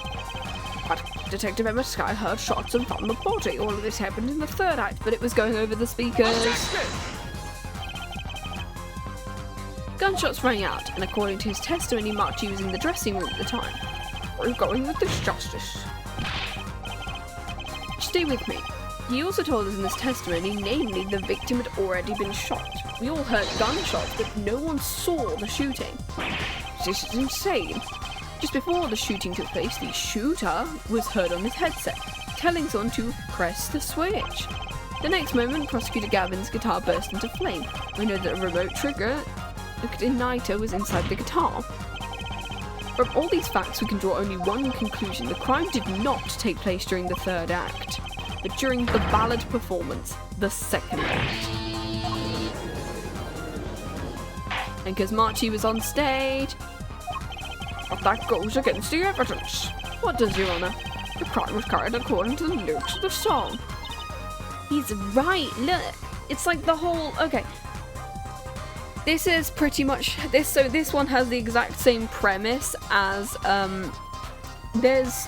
I think if you played the first Danganronpa game, the Danganronpa Trigger Happy Havoc, the first game, that case 3 also follows a clear premise of this, with the idea that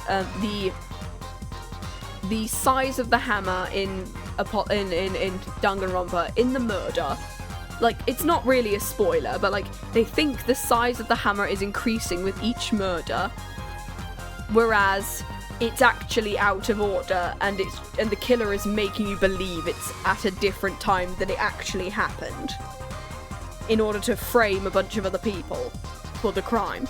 Because they're actually pretty smart, they just absolutely screwed it up at that trial. He is right.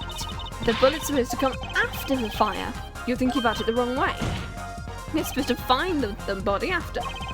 Why would the shooter craft the events of the day to follow the lyrics anyway?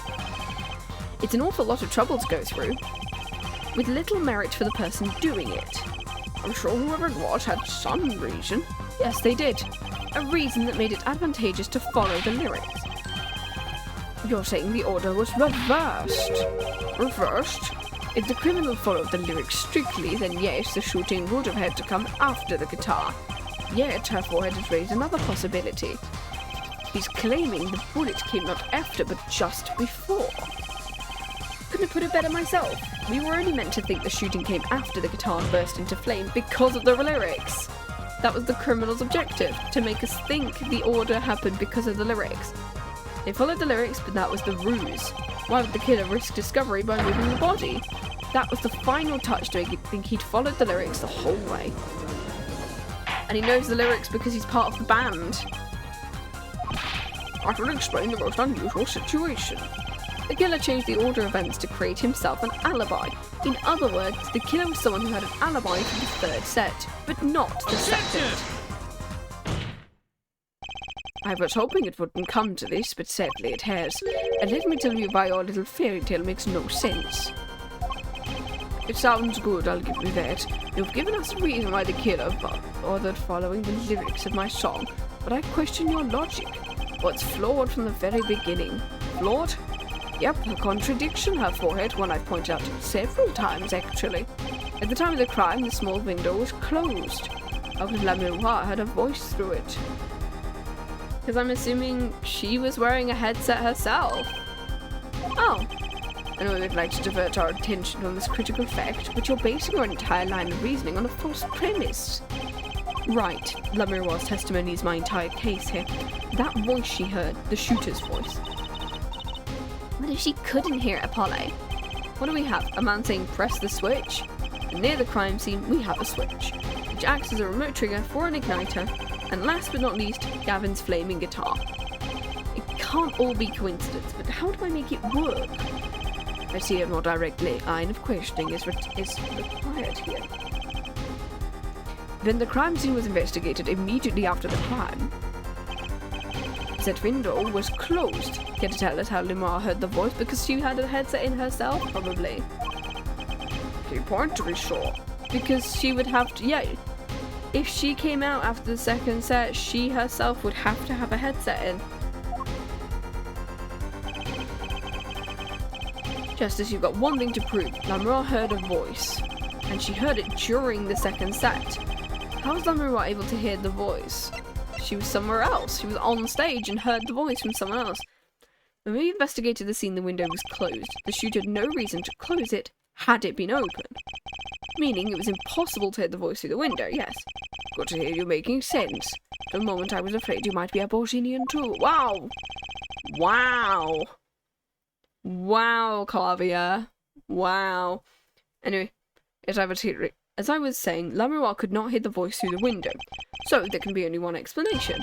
She heard the voice from another location entirely. What? You do amuse me so, and here I thought you and Good Sense were back on speaking terms.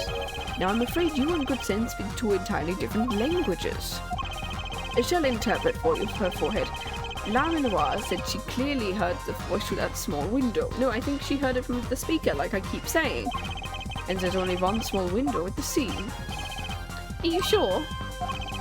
Think about it. Isn't there another small window? Is it the vent? The vent. The vent. He wants us to ask him. Very well, you claim La Miroir heard the voice from another location. Show us where this location was. Here, the vent, the big...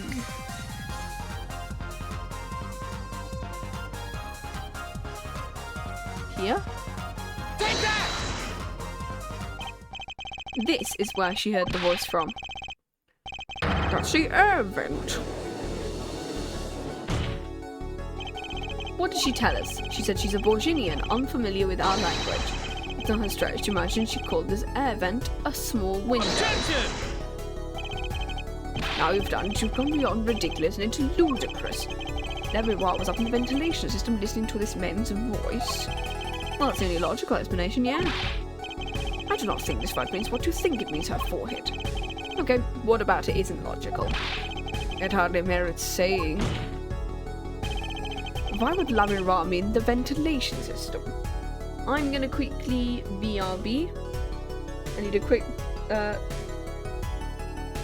bathroom break, and also I'm gonna quickly grab another drink as well, because that'll be... Give me a second. Whoop.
There we go, I'm back.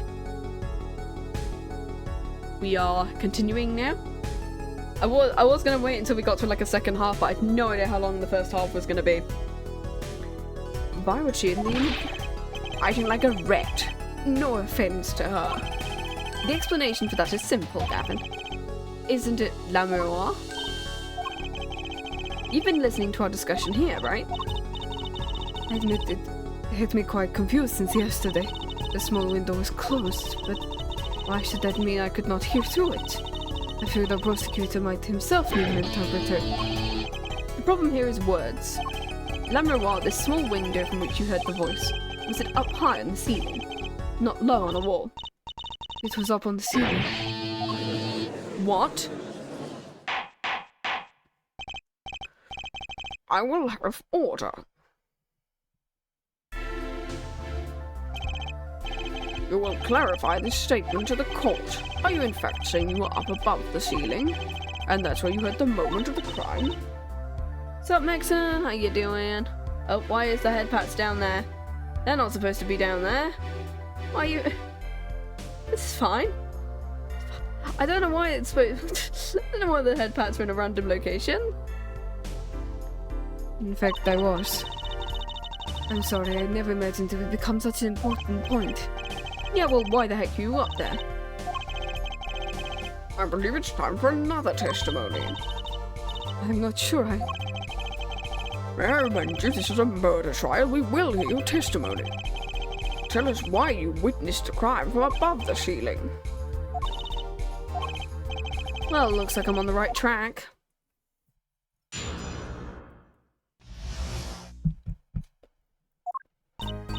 I was above the ceiling when I heard the voice. But she's short. Heard there was a small window there before. It was in the middle of my performance. I had no time to report what I had heard. As to why, I cannot say. I'm bound to secrecy. Okay, so this is how she, So this is how the magic trick works then. Because she has to go through the ventilation system. It's this, not this one. It's this one. So the idea is that she manages to get from one side to the other as part of the magic trick, I'm assuming. It's how she gets on the massive platform at the top. They was cutting sheets and grinding them for a star that will come into a morning star. Oh, hell yeah. I hope your morning star making is doing well. Because that sounds really cool.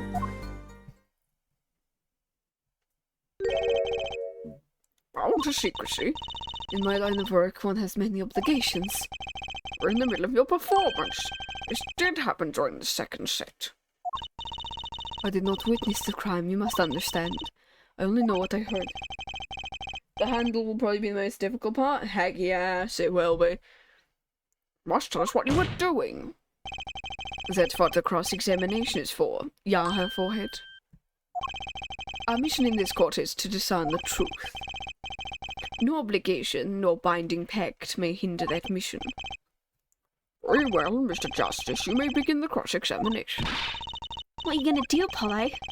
I'm gonna find out the truth. She was up above that ceiling for a reason. I just have to get it out of her.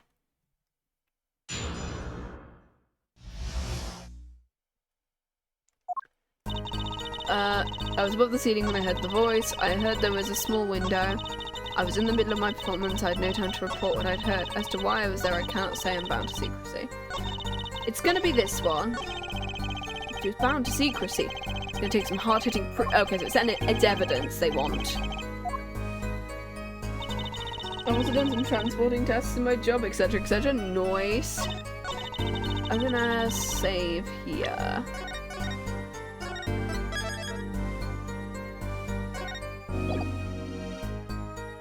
I'm gonna save. I think it's this one. As to why I was there, it's gonna be like this, right? Oh, tape recording of her performance. Let's see this one.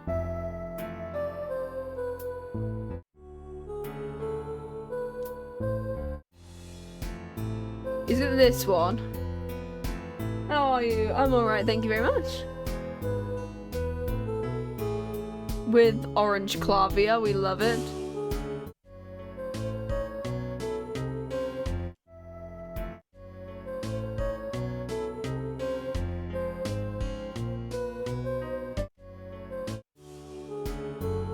Is it this part?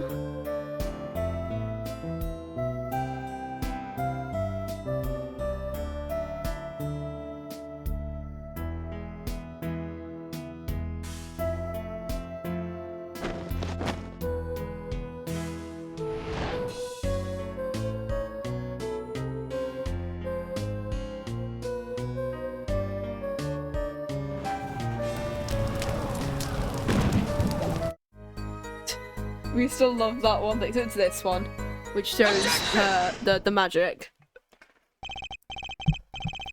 Truth be told, the reason for your presence above that ceiling is quite clear, especially when you consider what happened during your performance. What happened? It's all right here on this video.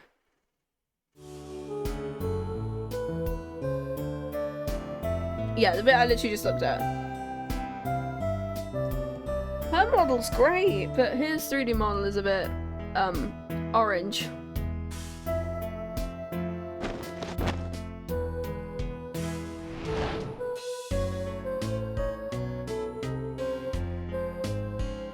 Most of Zero Time Dilemma's like 3D models. Except that's pretty good animation.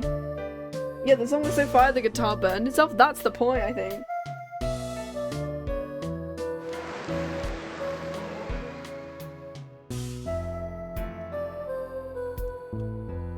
Oh my god, that's so much. Hydrate and a pause check. Oh, thank you so much, Maxwell. Thank you for the head pats as well.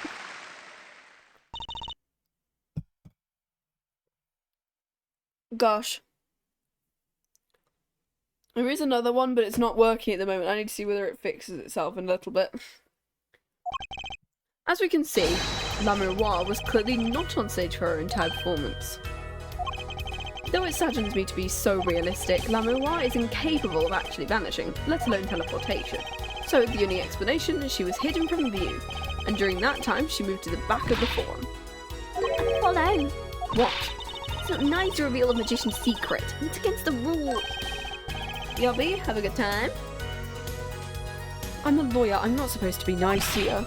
Also, this is not the last time we will start exposing a magic trick in court. I feel like 6-2 is going to be a great time when we do that.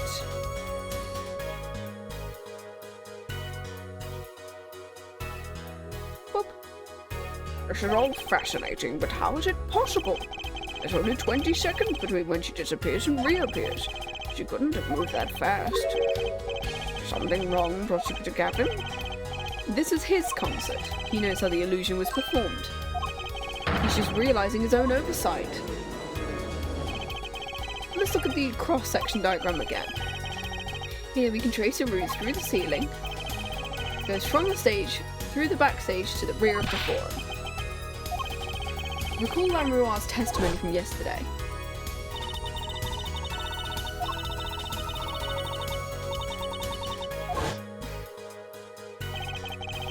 Went from the stage to the backstage exit, a perfect description of the roof above the ceiling. La Miroir knew of this because of her part in the illusion. She wasn't the only one who knew. Just now in the lobby, Marchi told me something.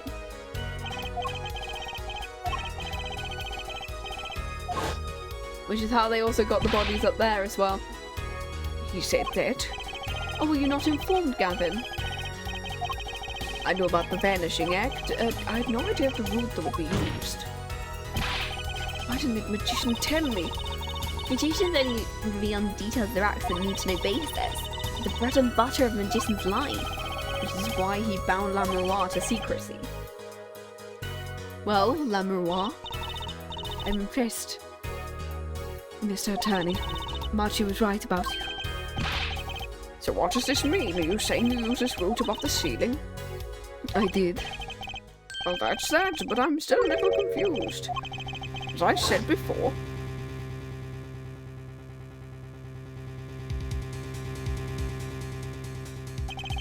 There was very little time when she disappeared and reappeared.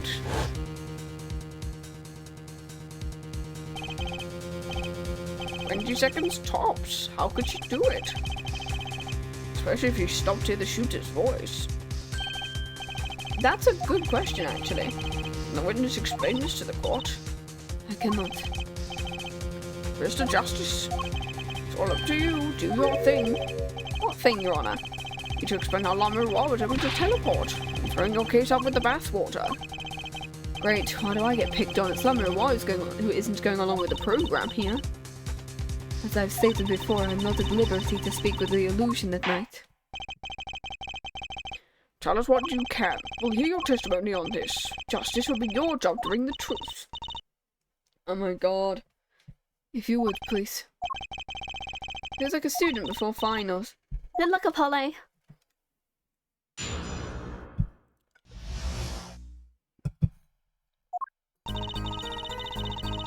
I followed the route as instructed. There is an emergency exit where stagehand waited.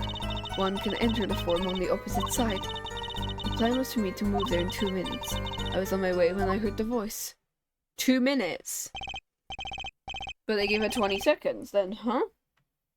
2 minutes, you say? The mystery deepens. I suppose it was too much hope the judge would come up with something. As does my curiosity. Take it away, Mr. Justice. Right, Your Honor. All I have to do is find the contradiction between what La Miroir is saying and what we can see plainly in the video. I figured it out. I'm a magician after all. Well, tell me. Not a chance. Might reveal another secret. Come on, you're supposed to be on my side.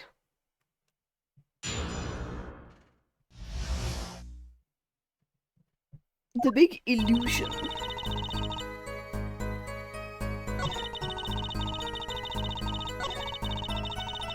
Okay.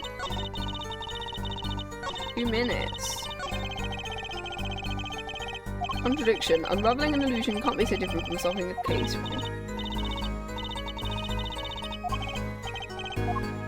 Okay, I think I'm gonna press where it says 2 minutes and then... Hold it! 2 minutes. It can be done in 1 minute if you're running. Running in that cramped dark pond above the ceiling? Mr. Attorney, have you forgotten? Dark or lit, it makes no difference. Right. But You're saying that on the night of the concert you made the trip in 2 minutes. so then how'd she do it in... I nearly didn't make it in time. I stopped halfway. She disappears on the video for 20 seconds. She said she made the trip in 2 minutes. How? Do you want my personal opinion? I'll bet the answer's right there in the video. But you have some evidence for us. Something that can explain the discrepancy before the video and her testimony. Happens to explain the discrepancy. Sure, we'll see what we've got. There's one piece of evidence that displays it. Oh no. What have we not presented yet? We've not presented the brooch.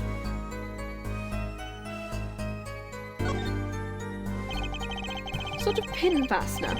Not a safety pin type though. Is it a danger pin? I suppose if you stuck it in your eye, then you... Oh, God, no. Please, no. No, absolutely not. Oh, you're driving a danger pin through my heart here. Please, no. Okay. Because we found it in the room, and she'd wondered where it'd gone when she was on stage, so... Wait, if we watch the video again, does she have the brooch on?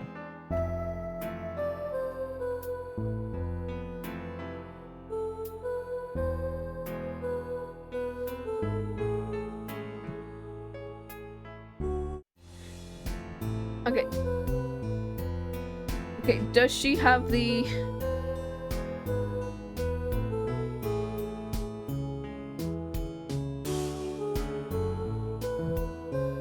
Yes, she does. She has it on first. Alright, and then let's see whether she has it on afterwards.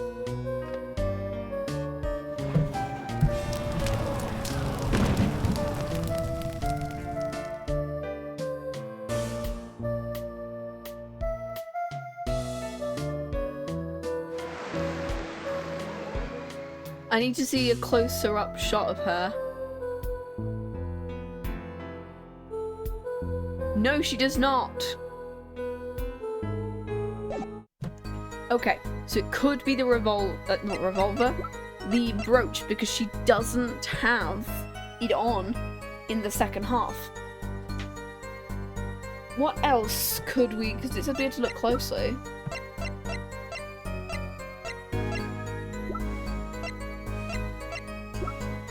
I'm gonna go with the brooch, and because we've not presented it yet either. Oh, is it not? Oh, it is. Do you happen to remember this brooch? Yeah, she wasn't wearing it in the second half. We saw that yesterday. It was found in the scene, Your Honour. And you're bringing this up now, have I? I thought we'd already determined when it was dropped. So did I, but we hadn't. Take another look at the video. Yeah. Oh, great. It's one of these ones where we play it like a million times. Here, you can see she's wearing the brooch. So she is. Let's look a bit later.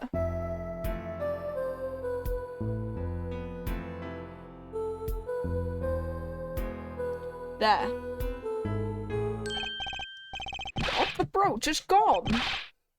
But the brooch disappeared in the short space of 20 seconds, and it takes a full minute to run from the stage to backstage. Which means there can be only one explanation.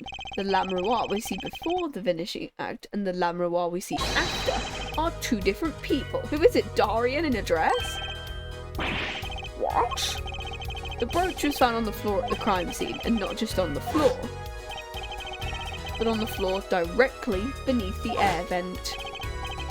Tell me, did you drop the brooch on your way from the stage to backstage at the very moment you witnessed the crime? I think I did.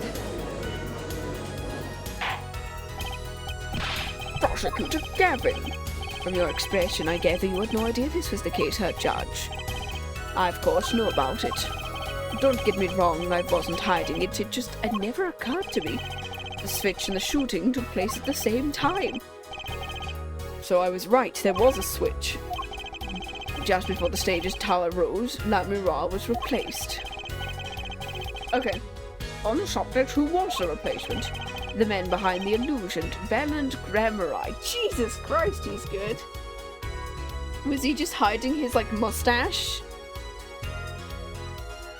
Was he hiding his mustache under that mask? Miss Grammari? That's quite the illusion, but I still don't get one thing. The switch happened before the tower rose, correct? So you weren't on stage? That's right. But this fake La Miroir is still singing. It's a backing track. And she's pretty good. That's an easy one. You were playing a recording. It's a backing track. The Gavinners aren't some kind of air guitar band. Oh, you mean I'm wrong? We play so live. We play live, no recordings. No, because if they want to make it work, then I guess, yeah, I think well, she's not a member of the Gavinners, though, so she'll probably be a recorded track. But wasn't there a mix-up track there? Perhaps you could explain, La Miroir. Very well. Do tell and edit your testimony. I had to keep singing even while I moved. Hold it! But then how did they not hear you? You were singing? Gavin expressed that this is like for recordings. I use this. Wait, you were singing the whole time? Even while you were crawling above the ceiling? Why should it matter where I sing? Wherever I go is the same darkness. Did they point her in the vent and then pull her back up? We're singing while you were walking? Wouldn't the shooter victim have heard? She was singing right over their heads. But then they would know that she is blind. But because of the fact that I'm assuming both of them knew she was blind, they would just continue. That's right. Are you sure? You'd have to be pretty hard of hearing to miss someone singing in the ceiling. Once again, we come back to the stage of the scene of the crime. I know what he means. Loudspeaker, Apollo. Yeah, the speaker that I keep mentioning. The speaker was blaring at the time of the murder. Okay, cool. Another flashback. Woo! Oh my god, there's so many. The dressing room was fitted with a large speaker playing direct feed. At my request, actually. So La Miroir singing in the ceiling sounded just like La Miroir singing over the speaker. Ingenious, her voice was hidden by her voice. La Miroir? I've just remembered something.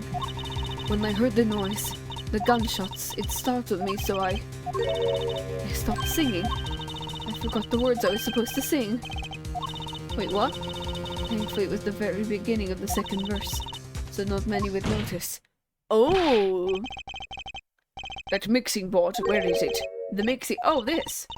The machine, the one that breaks music into tracks. Oh, wait, what?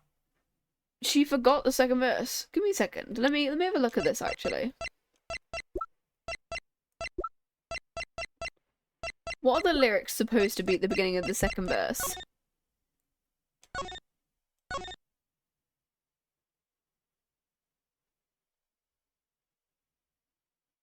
Pleasure, pleasure, but a fleeting melody, it wraps itself around me.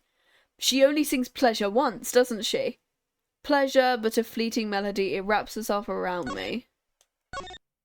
Pleasure, but a fleeting melody, it wraps itself around me. Okay. Pleasure. Let's see whether it works. This one? This one.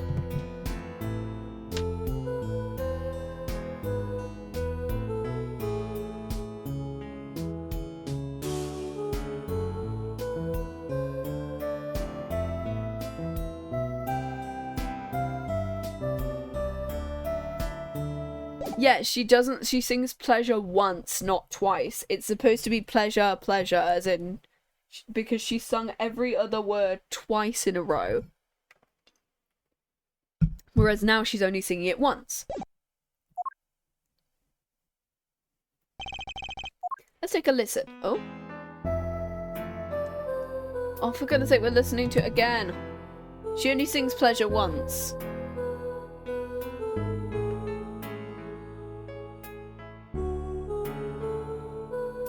We also love the absolute, like, sound font of the early 2000s there.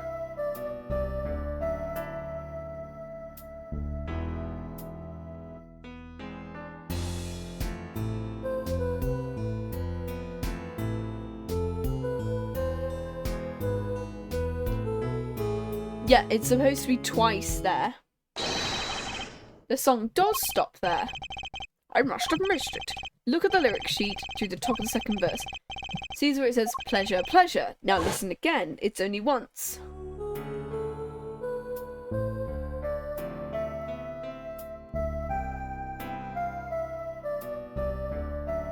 Yeah, she does. She only sings pleasure once.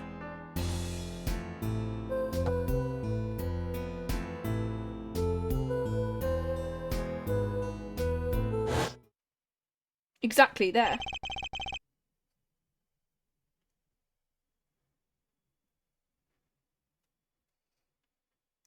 This is evidence indeed. I believe we're guilty of making a terrible mistake. The crime didn't happen during the third set. It happened during the second, during La Miroir's ballad. That's true. Then no one on stage during the second set could have been the shooter. Which means Darian could have done it. He wasn't on stage for the second set. Well, Gavin, Fascinating. I don't believe I've ever seen a trial turned around quite so thoroughly. Yet one problem remains. Her forehead theory does have a certain kind of logic. Yet it's entirely based upon La Miroir's testimony. Is there a problem? It's quite simple, though it pains me to say it. What if she is lying to protect the defendant? But you have no proof.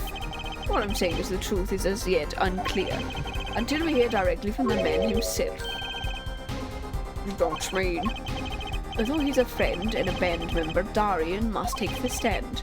I see no other way. Someone with a new perspective? As a suspect, to be frank. Oh my god, this first half is long. I'm ready to catch him. Dorian Crescend, get ready for justice. It's just good as a time to pause for a brief recess. The prosecution will summon the witness. Have him here and ready by the time we begin. I'm the last man who needs to be reminded of what his duties are. Court is adjourned for a 15-minute recess. To be continued.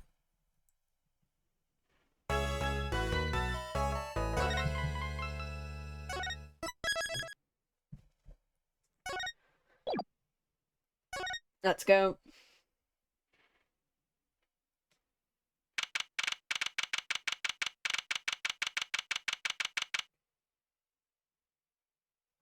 Ooh.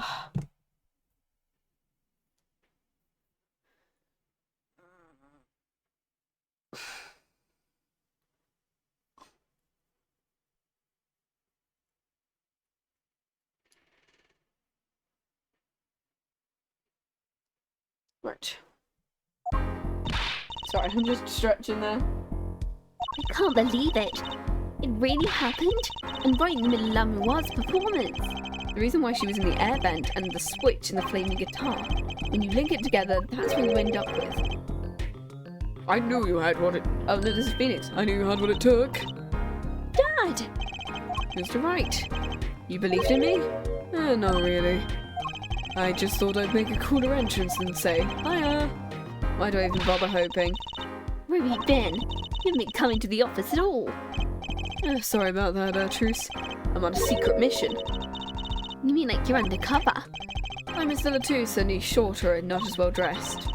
What if you're shot? He's been shot before. Why would I do a thing like that to you? Also, I think he's been shot before, so it's fine. I'm off for a while again. You're going? One last thing. Here's a forgery. Good luck. Is that all you came to say? I think everything's pretty much under control. You'll get Marchie to arrive at the hook, no doubt. But you're after that detective. Dorian Crescend, yeah. It wouldn't be easy proving he did it. Especially not under the current court system. The current court system? So he's working to basically change the current court system is what he's doing at the moment. What did Gavin say during the trial? Your case is based on one fragile assumption, namely that our diva divine is telling the truth. What about the proof? The brooch and the switch?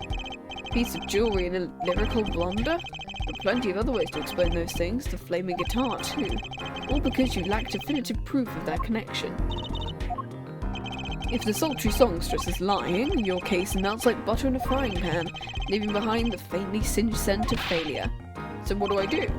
Like I said, good luck. And by the way, it will be impossible to prove his guilt by conventional methods.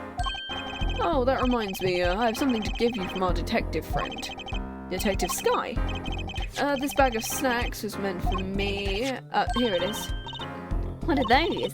You don't look like very good snacking material. Eats them anyway. They were found at the scene. Analysis of the fragments revealed traces of gunpowder. Ooh, gunpowder. Probably a firecracker or something similar, like the ones kids are into these days. The fragments were found under the sofa at the scene of the crime. Under the sofa? Apollo. That's when we found that little device thingy. Right, this. Well, finally some evidence that makes sense. What if we accidentally click the switch on and Emma's just screaming as the sofa's set on fire? Like, oh my god. Okay, well look at what this one is. That's all from me, I suppose.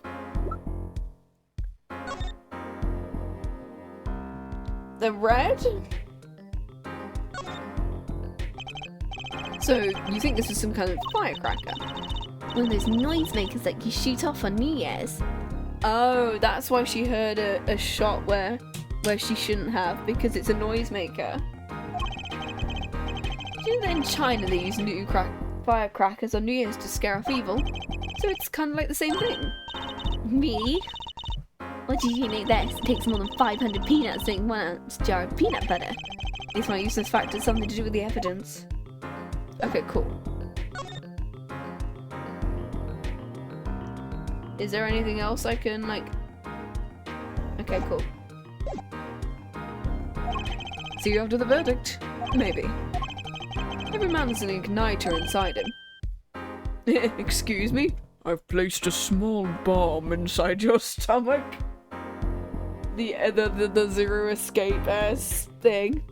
You can't cough it out, dipshit. Find Dorian Crescent's igniter and set it off. He just explodes. Gosh. You can hear me just squeaking around in my chair because my chair is not like an actual gaming chair. It's just a dining room chair that I borrowed because I don't actually have like a proper chair for this desk.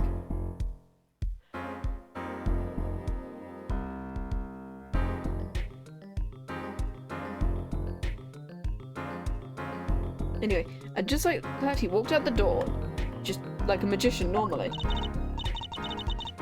What does he want us to do? No conventional methods. I guess we just have to take his advice and hope it makes sense. And with this potentially forged evidence. I guess. I'm almost at the finish line. Hang in there, Truce. We're 2.5 hours in. We could probably do 4, maybe 5 if we're willing to do... I think we could go... We could go later. We could go later and do a 4, maybe 5 hour. If we want to start case number 4. And then see how far we get. Court is now in session, Gavin. Where is Crescent? In the witness lounge, ready to be called. Very well. Might I add, don't believe any of this. He was the first detective I worked with. We stopped working together when he moved to Criminal Affairs, Division 3. But his guitar playing fires my imagination. That's nice, but it's nothing to do with the matter at hand. Correct? I know, her forehead. He's not the first prosecutor this will happen to, don't worry. Anyway. Call the final witness, Detective Dorian Crescent. Is he like a skunk or a shark? I can't tell. Also, I don't know what Darian is a pun to, but I guess diminuend. I guess diminuend is probably the closest you could get to the name, as in diminuendo crescendo. Like, that's the most sense, but okay. Name and occupation. Dorian Crescent, Detectives, Criminal Affairs, Division 3. That's the International Affairs Division, for those who, didn't know. And I'm a guitarist for the Gaviners. Maybe you've heard of us. Do fully understand the circumstances. I understand, Your Honor. What I don't understand how you let this happen, partner. You gave me your word I wouldn't be standing here. The situation's changed, Daria. And don't call me partner. So much for old friends. I see what you're doing, Darian. You're pressing the prosecution. Your Honor, if we could begin the trial. High time we did. Let's hear the testimony. You may begin your response to La Miroir's testimony, if in fact you have anything to say about it. Well, I got plenty to say. Lying must be a national pastime in Borginia. And wherever you're from, Mr. Justice. Conventional methods are out of the window, huh? Here goes nothing.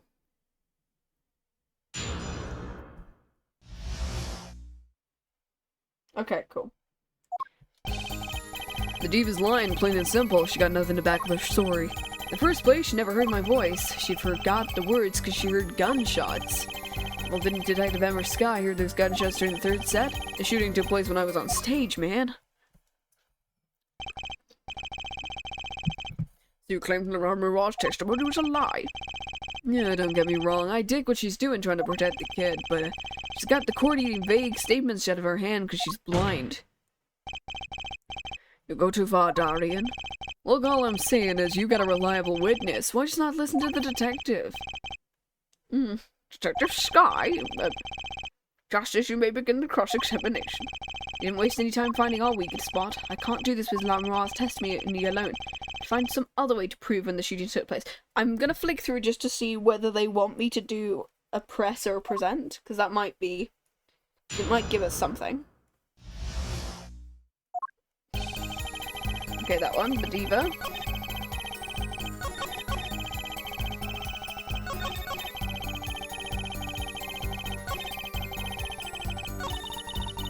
pretty eager to paint her as a liar. Their testimony is basically our entire case.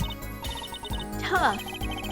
I've got a few ideas, I just need to find another way to prove it didn't happen when he said it did. So, is that like a press or a presenter? Hold it! You don't have any proof she was lying. Oh yeah, kid, you're saying I lied? No, I'm saying. Glad back at him. Couldn't help it, I flinched by reflex. Crescend. What do you want? Nothing. So we can't press him. There's no way the diva remembers my voice. Okay, so you don't want to press him, you want to present. She forgot the words because she heard gunshots.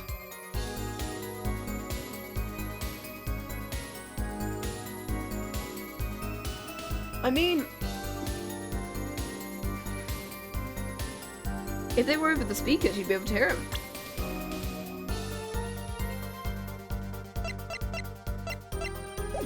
What other stuff can we present? I'm gonna see.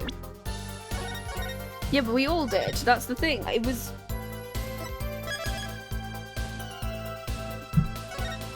Is there the temptation that we could hear it? I don't know whether it's the when I was on stage.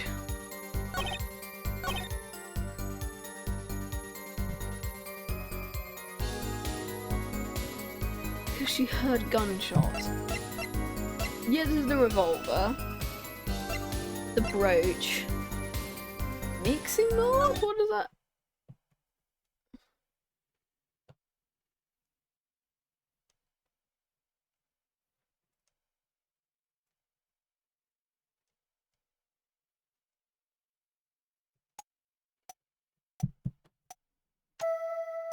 Oh, it's giving us a different thing now.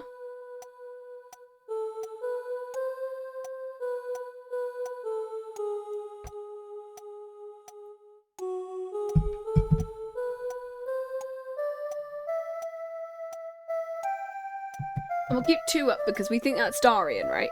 Number 2 is Darian.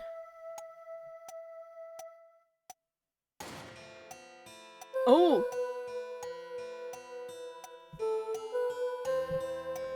Oh, hello!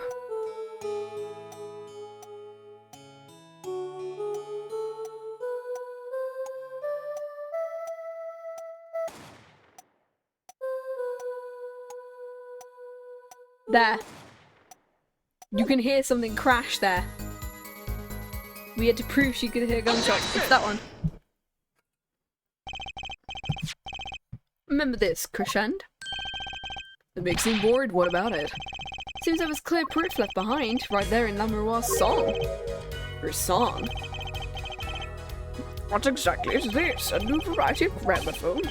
Come on, we just used this, and don't get me started on gramophone. Yeah, I literally just showed you now. This device was used to record the performance part by part. What? You move. Oh god. You move the sliders to adjust the volume. Each instrument is adjustable separately, La Miroir's voice included. But what does this prove? According to La Miroir's testimony, at the moment of the shooting, she forgot the words to the song. You intend to examine the recording at that moment, which I literally just did. We might even hear those gunshots. Exactly. Oh, he's sweating. How are you supposed to hear gunshots back in the dressing room out on stage? Because she was singing from backstage. Have you forgotten? You're all wearing these headsets. Oh, we're all deeply involved in our performance.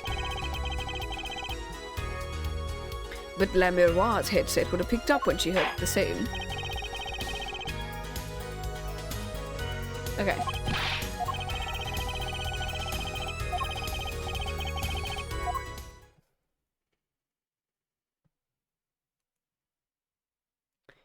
Well, I'm gonna do the same thing I literally just played here. It was this one.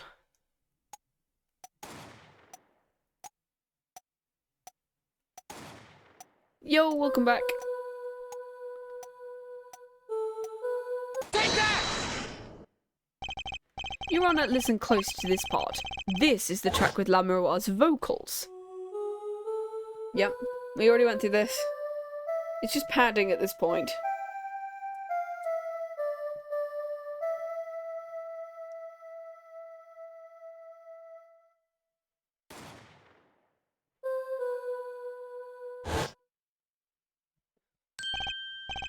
I did hear something faintly there, yes.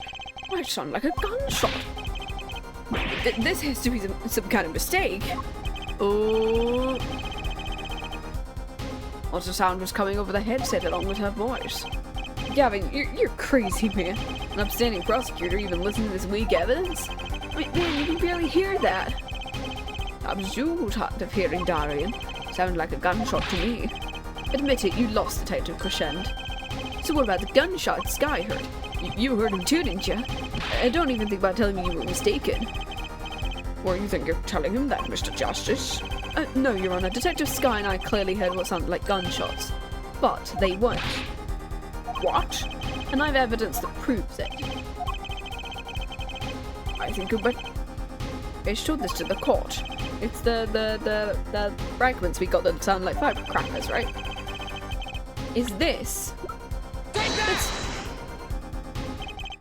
Some things were found at the crime scene after yesterday's trial. The first was this small device. That's the remote triggered igniter. Correct. And one more thing. What are those? The remains of something burnt? Not another guitar. Traces of gunpowder were found all amongst these fragments. We have a report it was something like a firecracker. How did Gavin know about this? You think Detective Sky worked for you? God, no. I received the report this morning before coming here. That's when I made my decision, actually. What decision? I registered Darian as a witness in today's trial.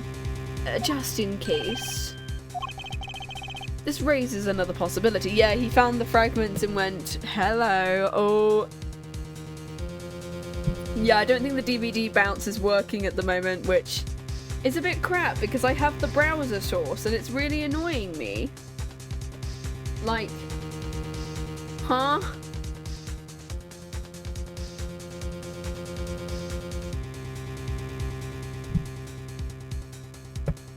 So sorry if that one doesn't work. Give me a sec. I might give you some points back if I can try and... I don't know how to do that, but we'll find out. We'll figure it out. I'll figure it out how to give you some points back after the stream. Give me a sec.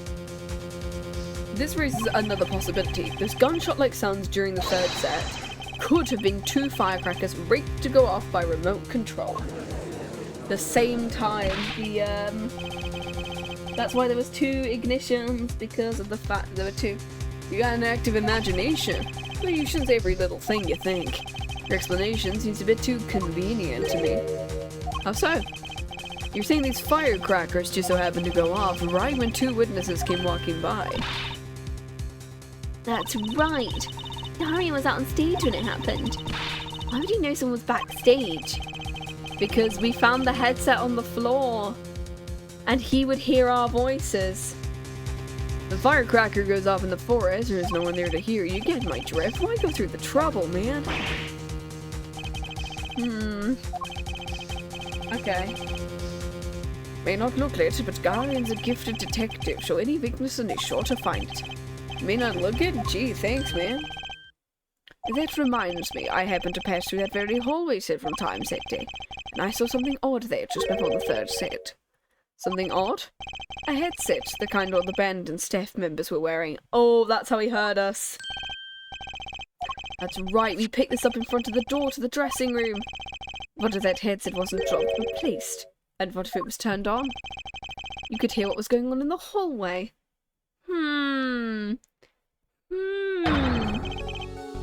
Even if you were out on stage. Ooh. Whose side are you on, Gavin? Listen to me, Darian. There's no sides in a court of law. In any case, I believe a case has been made. Gunshots were heard during the second set, which means La Miroir's testimony was true. True, she was telling the truth.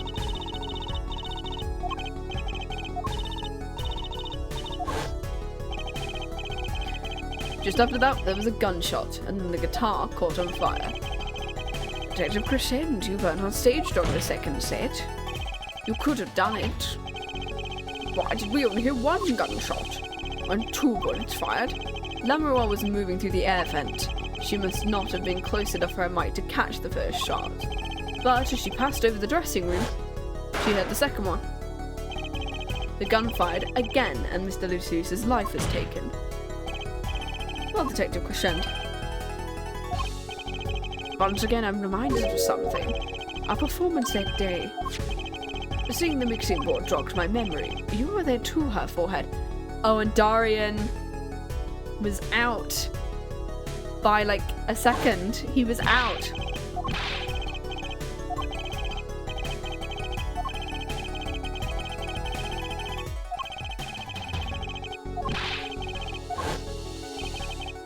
Yeah, he was off. I thought it strange at the time. How could you miss such a simple cue? I know you, I know how you play. You're better than it. Why? You're what? And Prosecutor Gavin, what are you getting at? I'm talking about the murder weapon, LeTouse's 45 caliber handgun.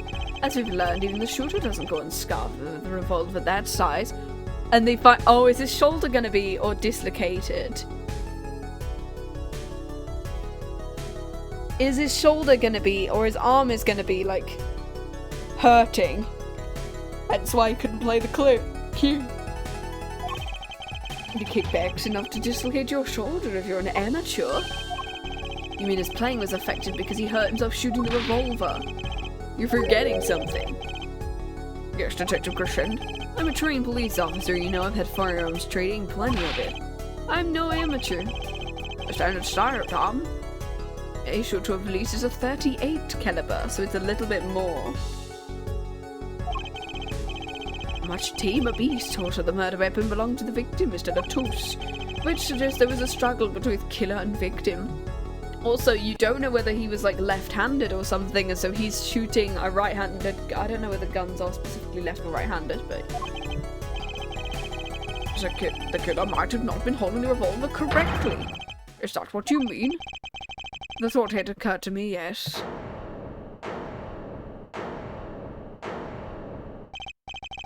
Does the witness have anything to say? Crescent? What I want to ask is how Mr. Sleeves-all-up ready for action is to say. Attorney. Me? Which piece of your evidence is decisive? You get a little noise on a tape that could be anything. Even an alleged guitar cue missed due to a 45 caliber kickback. I wait for the case, Gavin, I really do. Well, let's see that bruise on your arm then. Let's see that potential bruise on your arm. You can line up all your weak pieces of evidence all you want. I didn't shoot the manager. That's the obvious truth. Witness has a point. The defense's arguments, while persuasive, are not decisive. I believe we should hear what the witness has to say in response to the case so far. More testimony, please, Crescent. Tell us your reason why you couldn't have done it.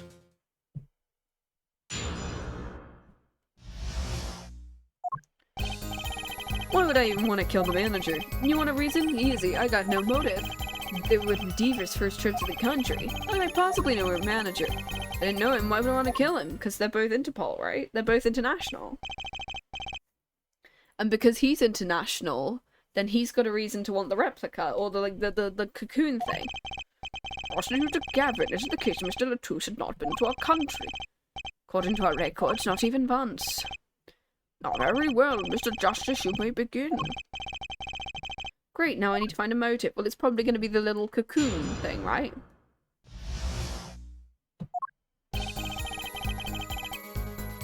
Why would I want to kill the manager? You want a reason? Easy, again, no motive. It was the Diva's first trip to the country. How could I possibly know manager? Okay, why, if I don't know him, why would I want to kill him? I got no motive? Okay. I'm gonna save here, and it's either gonna be on this one or the 5th statement, I think. I mean, we could just present this thing. Objection! Yeah, exactly. It's this thing. The cocoon. Your Honor, take a look at this. What's that? Looks like candy. It's not. Please don't lick it. Detective Crescent, ever seen this? Looks like a piece of candy. What it is evidence. Don't lick it before you try it. Specifically, this is a replica of a cocoon. It was found among the victim's belongings. Never seen one that colour. It's a variety only found in the Republic of Borginia. What is it cooing in my courtroom? Surely this has nothing to do with the motive for killing Mr. LeTouse, does it? It does. Well, I think it does. You don't sound so confident, man. A cocoon? Is it one of those silky ones? The kind you can make silk out of? Not this one. This cocoon makes a powerful curative. For what? Apparently it's more effective at treating a disease thought incurable.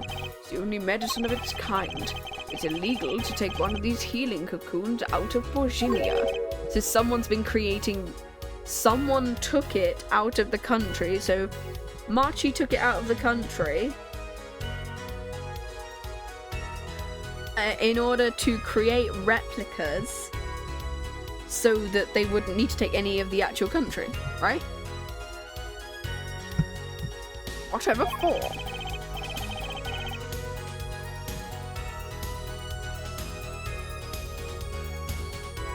It's such a miracle, why not start with the world? That's what I've been wondering. We looked into the matter at some length. Apparently, it isn't difficult at all to manufacture the remedy, but yet if you change the process only slightly, you can easily make a large quantity of something else. A deadly poison, in fact. There was an incident several years ago where some of these got out onto the black market. Caused quite the commotion in the global community, though the media was kept largely unaware. All this has led to a strict ban on the cocoon's export. So the medicine can only be made in Borginia, and so that is one of the only exports besides its artwork from the investigations games that it has. Ooh. Once rigidly enforced by Interpol, among others. Interpol? Right. The victim, Romain LeTouse, was an Interpol agent. Detective Crescent, you insist on referring to him as a manager. But that's misleading. Romain LeTouse wasn't killed as a manager. He was killed as an undercover agent. So, I was trying to smuggle the gumball into the country? So what are you trying to say? No, I think you were trying to kill for it. I'm saying that could well be a motive for murder. What, so I was gonna sell it on the black market and make myself a pretty penny? Yeah, pretty much. I mean, totally unthinkable. Unthinkable, you say? Why? Because people have done it. Perhaps it's time for another testimony about this smuggling of cocoons. Cool. International Affairs got a memo about the cocoons. Interpol's all hot and bothered. Can't sell them on the black market, too dangerous. Cocoon smuggling ain't exactly lucrative anymore. Man, I'm in International Affairs, I know the deal. Okay. Interpol wanted these cocoons bad enough to send Mr. LeTouse undercover. You kids think of the craziest things, but no way am I gonna risk life and limb just to get my hands on some dirty cocoon money. Not the most noble of statements, but duly noted. According to reports, these cocoons top Interpol's list. Sending them to an underground organization would be risky. Very well, you may begin the cross-examination. This is the only motive I've got. He was up to something, and I'm gonna find out what. No, maybe he thought that the other guy was smuggling, and he was willing to get it back. Maybe that's the other motive idea, is that he was on the other side. That if he got it back, he would get some kind of praise, and then he could go, actually, it was blank, blank, and blank who were doing this.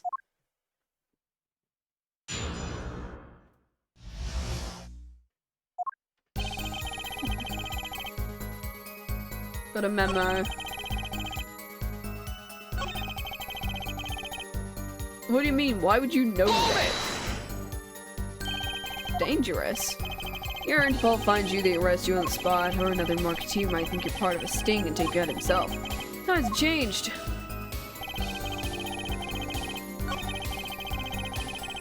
Well, do you know that you could... Is there gonna be a thing where it's like they tell you that... No, no, no. Okay, so they don't say anything else. Is it this one?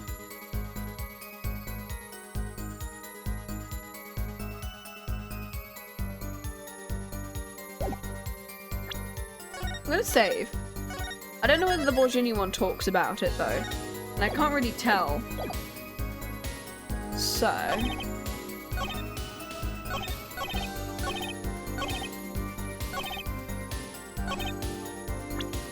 it feels like it's gonna be... because I feel like this is probably the one I'm thinking of. I want to present this one, because I think it's gonna be this one, but I don't know which thing I'm supposed to present it on. The replica has to be the key to his motive. There's got to be a way to find out what he was up to. Okay, so it doesn't really specify.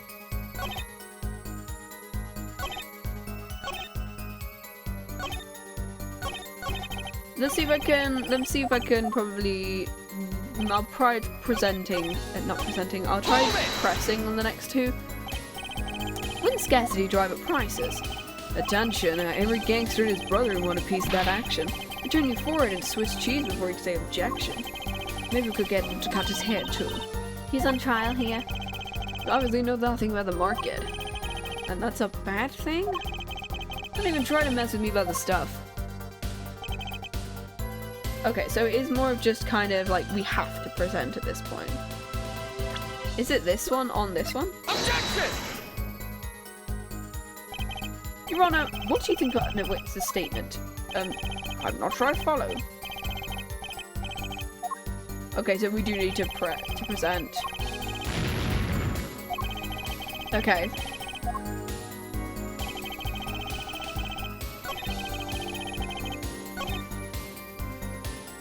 I'm gonna try it on this one as well. Objection!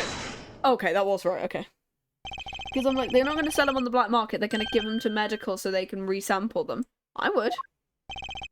How cool is you? Everyone in the market's dangerous. Second they found out I was a cop, they could kiss my keister goodbye.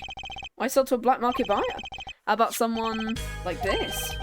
An article that's about the Chief Justices. A deadly poison can be extracted from the cocoon, but so can a cure. And not a cure for any disease, a cure for incuritis.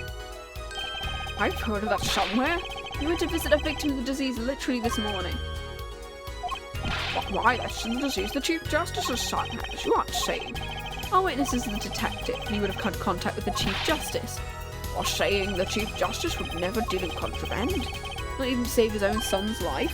I mean, the Chief Justice, depending on which game. Gant was awful. I think he was the Chief Justice at one point. Gant was.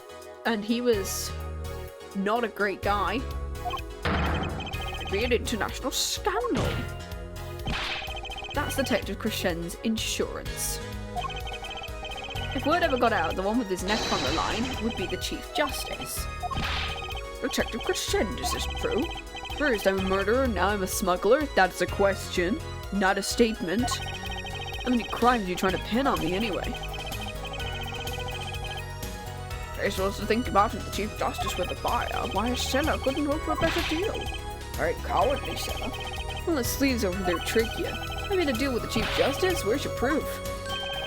Well, and you're forgetting some other important thing. Do tell. Interpol is the only ones out there watching this. Borginian Customs barely sleeps, they're worried about Cocoons getting out. So we were informed. Let's continue with the cross-examination. Okay.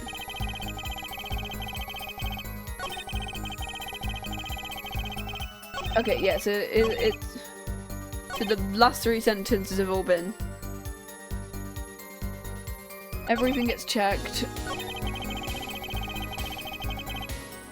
Yes, I know, because the guitar was completely, yeah, sent from Borginia. It was completely wrapped. It was completely wrapped, and it was completely sealed. And they just didn't look at it for some reason.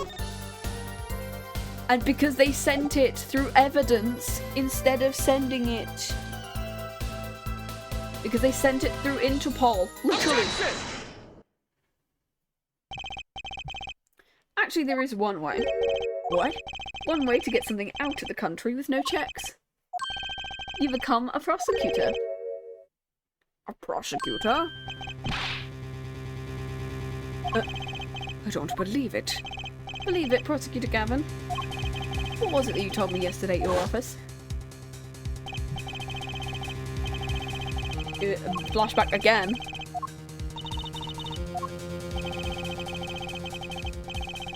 Yep, all of this. Wow, it's a very long, like, flashback. Like, oh my god. Changing air pressure and humidity. I'm just moving stuff. Give me a second. Boop.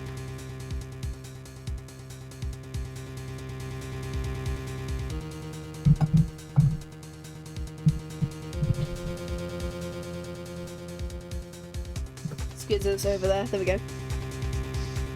So we vacuum packed it, yeah.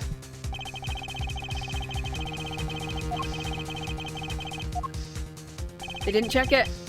Pristine and untouched. Did I get that right, Gavin? Untouched.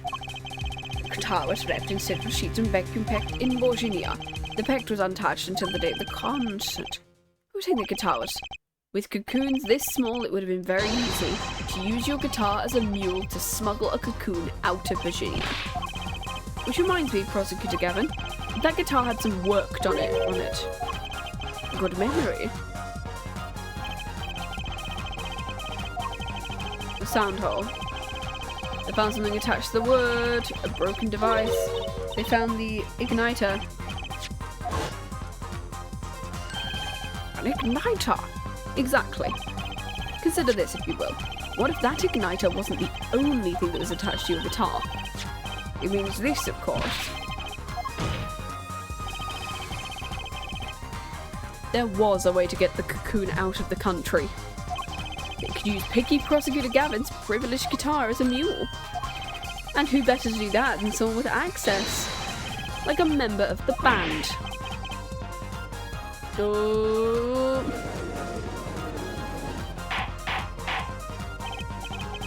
Oh, so the igniter was placed in there for a clear reason, it seems. It was a safety precaution. A precaution? Forehead, at last it all comes together. Every strange thing that happened that day. Catch a review. Maestro, the gentle sounds of La Miroir's ballad, if you please. First, my keys were stolen, a harmless misdemeanor, which forced me to break the lock on my guitar case. The key was stolen to retrieve the cocoon from the guitar. I see. But things didn't go so well. The smuggler wasn't counting on the guitar being wrapped. Only a member of that band could get near the case. Unwrapping the guitar would raise too many suspicions. Then the concert began. Right about this time, a very large problem presented itself to the smuggler. Mr. LeTouse, an undercover agent, was onto something. He'd have known about the guitar. We don't have to check the shipping records. So LeTouse tried to examine the guitar himself. If the cocoon was confiscated then, the gig would be up. The only thing left for the smuggler to do was to get rid of the whole lot.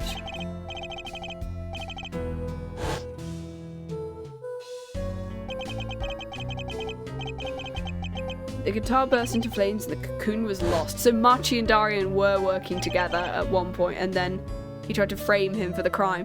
And then Mr. LeTouse died, with La Miroir there to witness it. There's your case.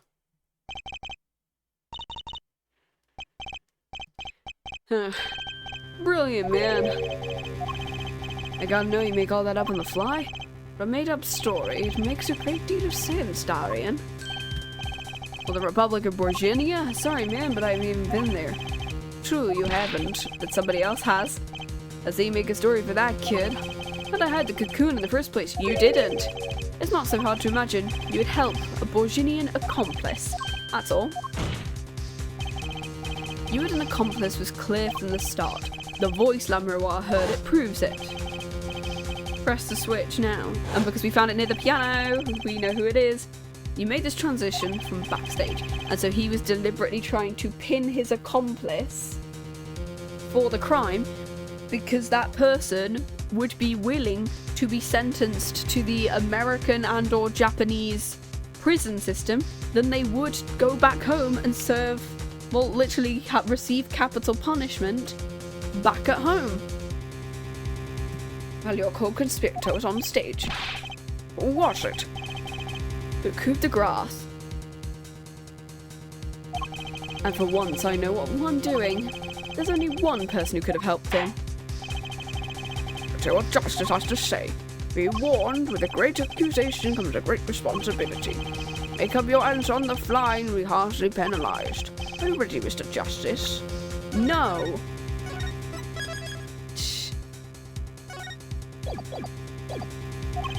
Who was the smuggler's accomplice? Machi. Take that!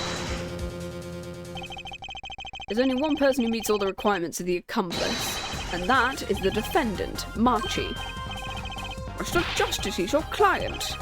Defense attorney accusing his client, that's a new one. I mean, we did it with Matt on guard, didn't we? I assure you, no one is more unhappy about this than I. But I am here to defend him in the murder of Mr. LeTouse. And I stand by my statement earlier, he's innocent of that particular crime. The defendant is Borginian. He does meet the basic requirements to be the accomplice. What it was in fact La Miroir. It couldn't have been. You seem sure of yourself? The reason is electronic signals, Your Honor. Electronic? Recall this remote only works to a range of 30 feet. Beyond that, it's useless. That's true. Think back to the testimony. When the shooter made this transition, La Miroir was in the air vent, right above the dressing room where the shooter stood. Let's look at the stage diagram. This is the area the remote could reach from the air vent. Looking at this, it seems La Miroir could have done the deed. No. When the shooter made that transmission, the stage was slightly different than shown here. It was in the middle of the guitar's Serenade. Part of the stage was raised. Prosecutor Gavin and the La Miroir stand-in were in the air. They were on a tower which happens to be 15 feet tall.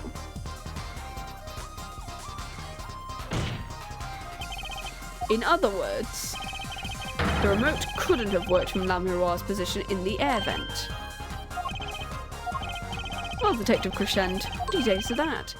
Your Honor, can we see the video where Gavin's guitar burns? Just one more time. I really just want to see it. I want to laugh my fucking head off. I don't see why not. Don't tell me there's a way out of this.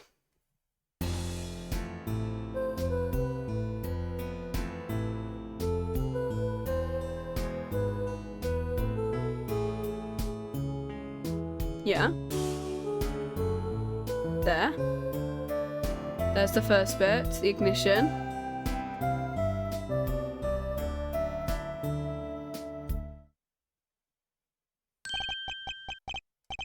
Too bad, so sad, punk. Punk? First you were sleaze, then kid, now punk. You're losing rank fast, Apollo. What are we supposed to see? The problem is what you see is what you hear. We're musicians after all. Care to explain for us non-musicians? Let me get you some yarn straight first. You're saying I ordered the weed pianist to set off the igniter. That right? Yep. In order to do that, we'd have to press a switch. Am I right? We'll take another listen. Pay attention to the piano. Piano?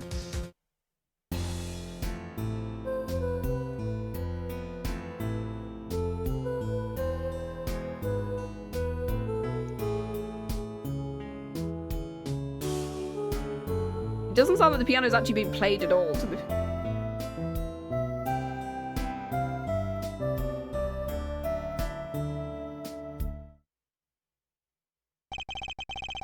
What seems to be the problem? The piano's on its side. That's the problem, man. You still don't get it. How's he supposed to hit the switch if he's playing?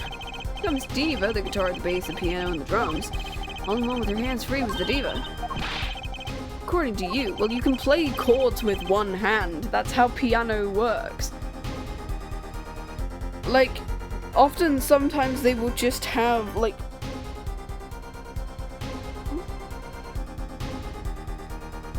Like, if the switch was right in front of him, he could just, like, press a thing while he's doing something with his other hand. Like... It's not like you're playing, say, a saxophone or something. Your accomplice would have had a hard time helping out. If they couldn't even press the switch. Oh.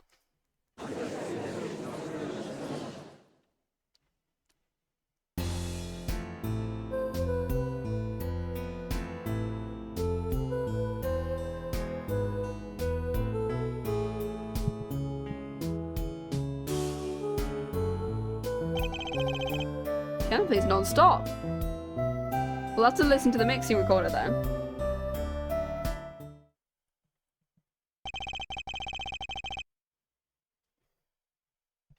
He couldn't have pressed that switch. I mean, we'll have a look though. So we're gonna have to look to the, which one's the piano? 4.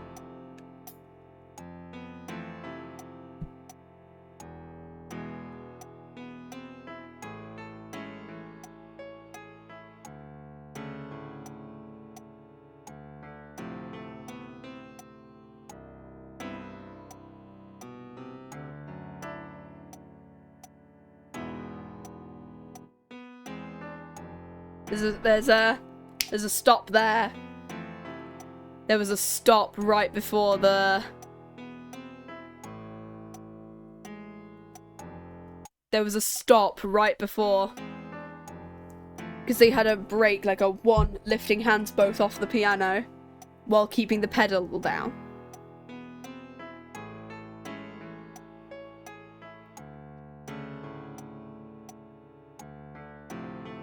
I mean, he does have a little bit of time. Listen, stop. Stop there. I mean, there is a stop, but that's just where he's lifting the pedal. Because as piano goes, you have a pedal which then elongates notes. If he's just holding onto the pedal while he's playing a load of these chords, he would have had ample time to play that switch, because if he does chord with one hand, does a little bit with one hand, chord with one hand, another bit with one hand. Like, you're switching hands to the point where you could still feasibly play one part with one hand. Well, Mr. Justice, the piano does seem to be playing when the guitar catches fire. It's okay, we all make mistakes sometimes. Were you wrong? It can't be. Everything makes perfect sense. How could it all just... Strange. Strange? No, it's just something's odd about the performance. If Machi Tobai didn't press the switch, then he couldn't be the accomplice you claim. But everything points to it. Every fact says he's an accomplice. You got the facts wrong, man. Here's some facts for you. Gavin's guitar is on fire. Yeah, congrats, we know. The pianist didn't press the switch. In other words, your story's full of holes. Mr. Justice, it's your final opinion on the matter.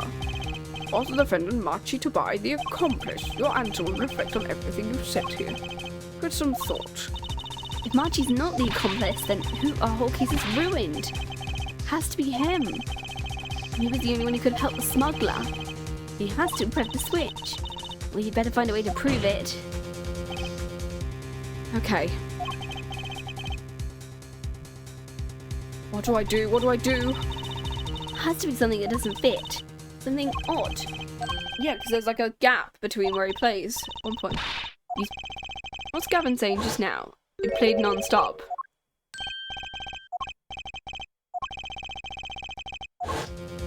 Because it sounded like he stopped for a little bit. There's like a little gap where... Also, he only has to press it with his thumb, like... Yes. Yes, we can. I'm gonna prove it by doing evidence, probably. I can prove it was possible. It's prosecuted false for me to ask us to show us evidence. We'll put her forehead, you're sure? Except that there's no evidence, man. Yeah, we can just present the, What do Bishop claim the defendant pressed the switch? They give the head pats. I will be fixing the, I will be fixing the DVD thing tonight. The basis of my claim is the music, Your Honor. Let's listen to the piano part around the time where the switch was to be pressed, right before the guitar burst into flame.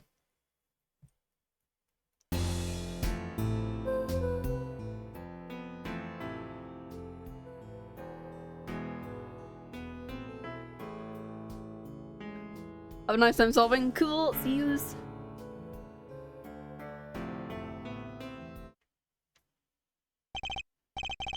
A piano being played.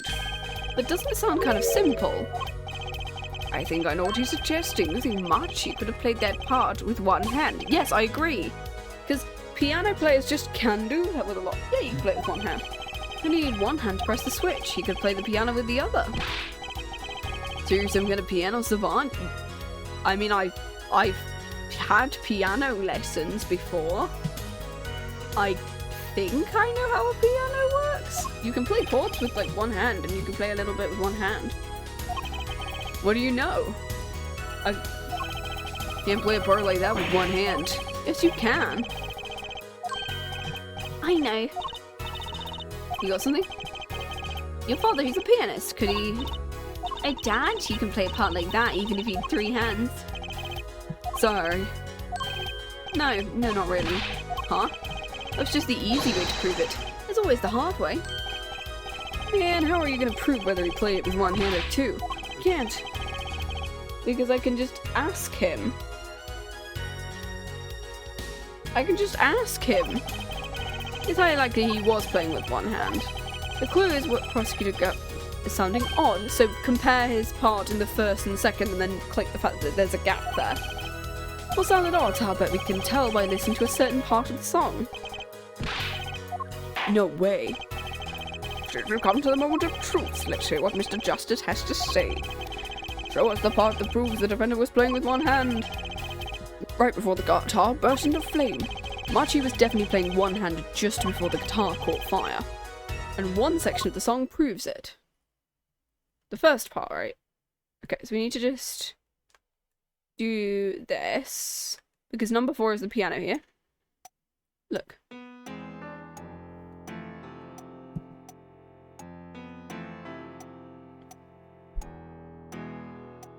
This is two-handed, you can tell.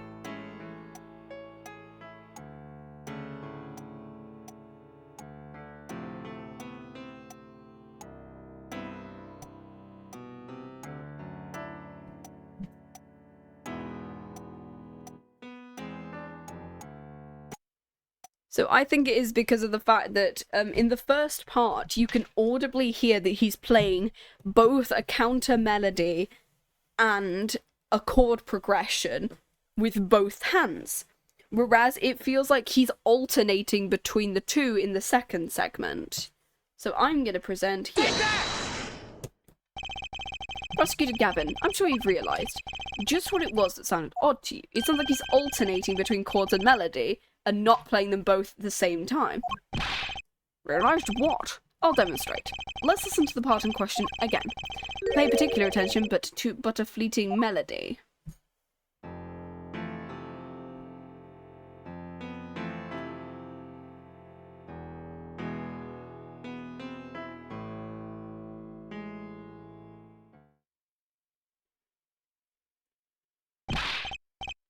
Man, how many times do we have to listen to the same thing? You're like every other Ace Attorney player. Yeah, we know. You're right, enough of that. Let's listen to another section, shall we? Another section? The guitar burst into flame at the end of the second verse. So, let's listen to the same spot in the first verse. Pay attention to "Oh, that night in your embrace."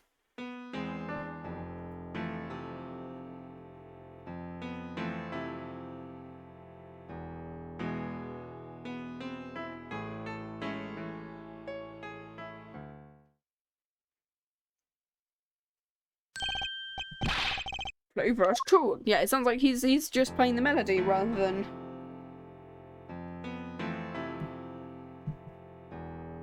Sounds like he's alternating.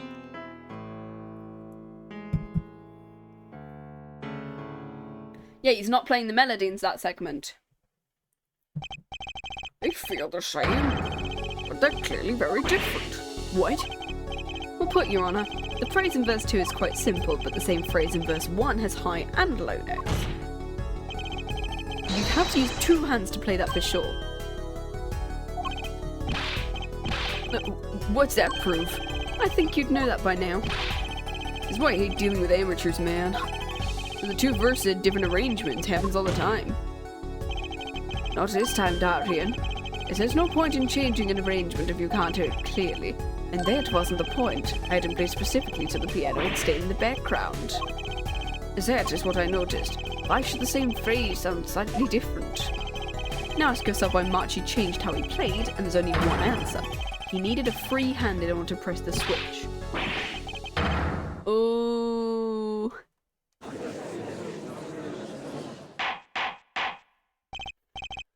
Order! I believe this ties all the facts together, well, Prosecutor Gavin. Yes, quite. Though personally this comes as a terrible disappointment. What? No comeback? Can't believe it. I finally did it. I shut him up. Following an objection from the prosecution, I will now state the court's opinion on the matter. Always laughing now. Always laughing. His show sleeves, no great show. Okay, then I will actively talk to Machi and see whether he says the same thing to you. I don't like it when he looks so happy. You tell him, Gavin, tell him also what's disappointing. I'm terribly disappointed in you, her forehead. Huh? Me? Don't get me wrong, your case is solid. The facts all check out, but even now you have yet to show us a single piece of decisive evidence. Okay then. The facts.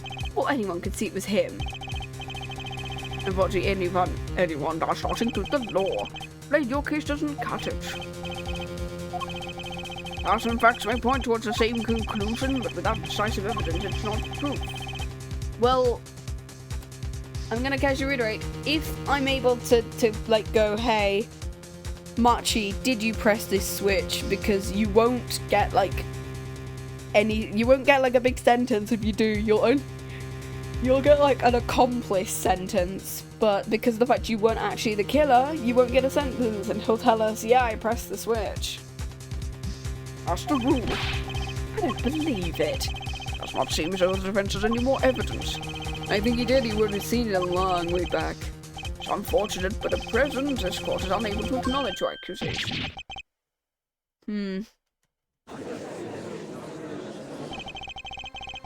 The truth is staring in the face. Why can't they see it? What's the point of a legal system that protects criminals? What Dad said. So we can't... So we need to... I'm assuming not a...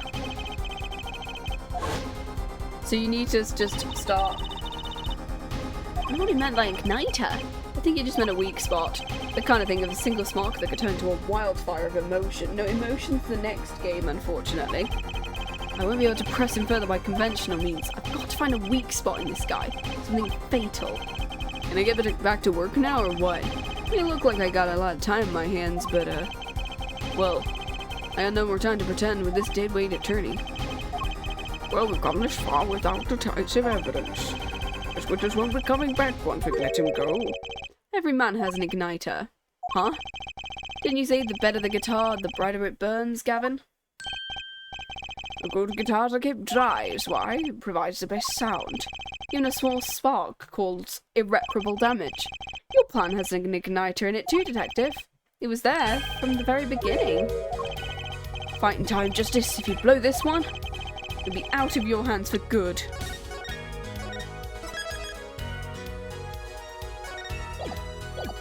Right. Go for it, Polly. When is igniter supposed to come burn me up? It's almost poetic there, Ace Attorney. Ace Attorney, Apollo, Mr. Attorney, even. What a bit. I'm rather fond of poetry, and I intend to hear this one through to the end. What? Forehead, you are accusing this man of two crimes. The murder of Mr. LeTouse and the smuggling of a Borginian cocoon. This is your last chance to prove your case. This trial's already run on. Justice, this will be my last warning. The moment this igniter of yours turns out to be a dud is the moment this cross-examination ends. Understood? Yes, Your Honor. Let's have it. Show us the basis for these accusations against Daria and Crescent. This is really my last chance.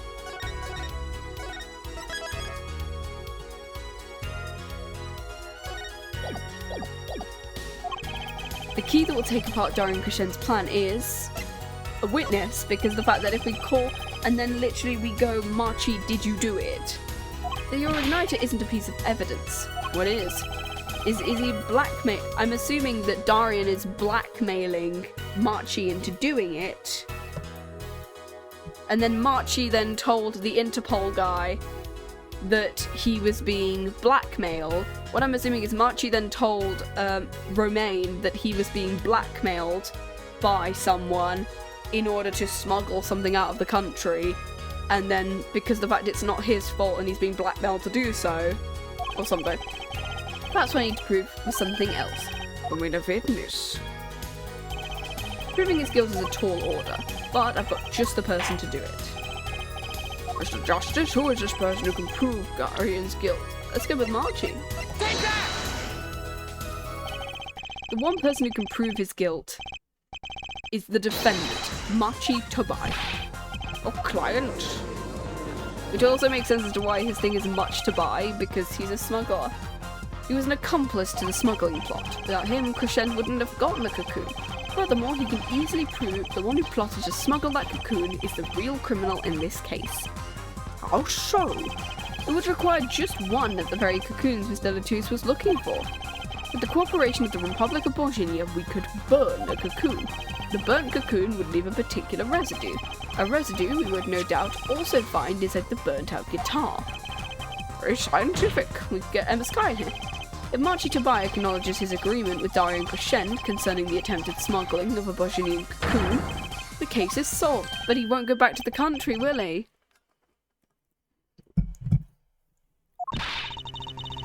Darian's laughing. Your unrelenting passion's remarkable. You really want to get me, don't you? Too bad you'll never be able to. Why not? Ooh, key tickler won't acknowledge anything, especially not anything to do with cocoon smuggling. Take your cocoon out of the country means death, by Borginian law. See, if our pianist really was a smuggler, then testifying about it would be suicide. Believe me, he's not talking. But you're wrong, Detective Crescent. It's the other way around. If Marchie doesn't admit to smuggling here, he's in deep trouble. How? If Marchie admits to smuggling here, then he'll be tried in our courts, by our laws. You don't get the death penalty for smuggling in our country. You get a couple of years, but you don't get the death penalty. The victim in this case was an undercover interpol agent. Sure that news has already reached Borginia, and likely broadcast our dealings in court, including the part about the Borginian cocoon. But if Marchie doesn't admit to smuggling now, he'll eventually be picked up by the Borginian police. It's not like he's in any danger in our court. We're not going to find him guilty of murder here. But you can't do this. You can't accuse me. Maybe the law doesn't allow it, but who is going to think you're really innocent after hearing this trial? The same goes for Marchie Tobai. The cocoon smuggling, your entire plan, Marchie knows everything. There's only one way out of it for him, and that's to acknowledge his own crime. The crime of cocoon smuggling.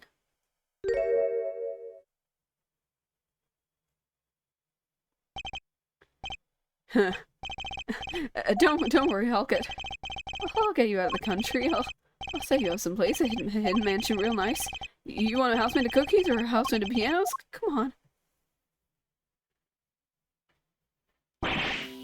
Please. Don't take. He's screaming in lowercase. Oh my god, his hair is just going. What does his hair look like? Oh my god. His band member. Busted. Darian, I consider that my last session with you. We rocked. I'm guessing you can treat that outburst as a confession? Oh no, he's laughing. There's a kind of sick desperation in it now, though. Well.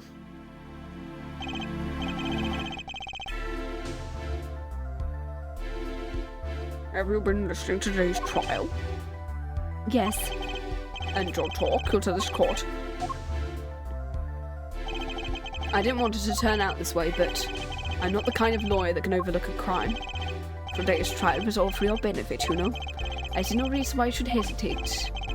I know from beginning, I know. Situation I cannot explain, but money I needed. Very much money. Today's trial raises a delicate issue with our legal system. Anything definite is evidence. This is the golden rule, however. It's become apparent not all things can be tried by the standard. Should another case of this sort suffice, we may have to consider an alternate system by which to administer justice.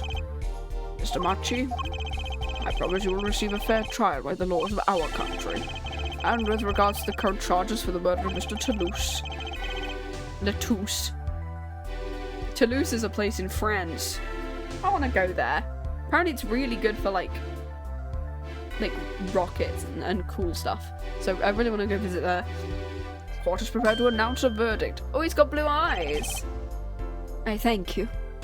Oh my god, he looks really weird with his glasses off. I only lie, but you see truth, you find truth. That's our job. This court finds the defendant Machi Tobai not guilty. Woo! We have case number 3 done. And about half an hour before we hit our 4 hours. So we will do about half an hour, maybe 45 minutes of the investigation. It depends on how long it is. It might be like an hour knowing us.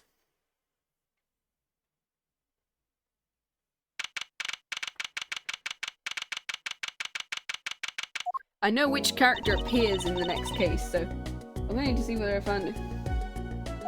What happened to Machi? He did smuggle a cocoon out of Borginian. I guess there'll be another trial there. All's well that ends. Oh, all's well that ends well. I owe you both my thanks. La Miroir. Is something wrong? I'm sorry, Machi was your partner, your friend. I thought of him like my own son. Even now, something got a hold of him, something evil. I see that. And he must pay for what he has done. Is that not how it should be? I'm so sorry. Do not be sorry. You have given me courage. Courage? I'm considering an eye operation. It was my suggestion, actually. You mean you'll be able to see? It's funny, I've always been afraid of the light. I don't think that's how it works, but sure.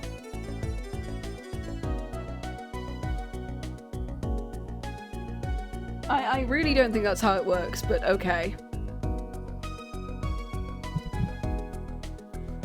I mean, you can cure someone if they're visually impaired, give them a big old pair of glasses, and I mean, to be fair, there is stuff like laser eye surgery for things like glaucoma, if it's gotten so bad that they are, like, almost blind. So maybe it's that kind of thing where it's like she's almost blind, like she can see colours and stuff like that, hence why she's able to kind of figure out a way. Light seems so harsh yet unforgiving. According to the doctor, La Miroir lost her sight due to some kind of accident. An accident? I suffered from amnesia. I feared if I could see, perhaps it would open my eyes to the truth I've been running from. I was scared. You know what changed her mind? Hearing your defense in there today. She could feel your gaze, unwavering, always looking straight at the truth. The light returns to my eyes. I think I will take up painting. Aww. Painting, which is actually the theme of the next case. Painting is actually the theme of the next case with one of my next favourite characters, Vera Misham. As in Sham, and yeah. She's a landscape painter in sound. I'll paint the two of you, I promise. I can't wait. Maybe my thanks too, Apollo. Thanks, right, but for what? Remind me I need to hurry things along. On my secret mission, that is. Right, your secret mission. Apollo, Trucy. I hope we will meet again someday soon. You bet, me too. And so, like a ballad, the trial flowed on and on until it came to the end. Thanks to the trial, the guitar Serenade was a huge hit. Gavin's even more dazzling to look at now. Ayo! But there's something I want to say to that guy. Your eyes are so beautiful this time of day. Next time you write a ballad, have them catch the killer at the end. Okay, that's quite funny. We didn't actually have to present something to her to say like, oh, you like Machi or something. General Serenade, woo!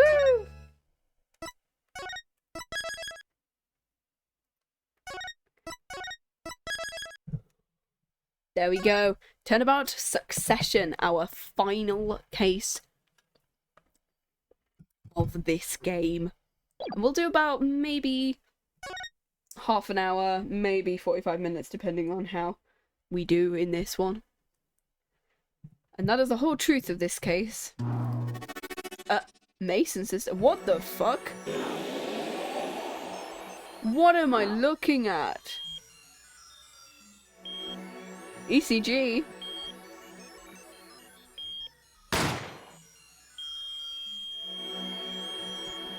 What the hell is this? What is this? In order to understand it myself, I had to know the story of these last 7 long years.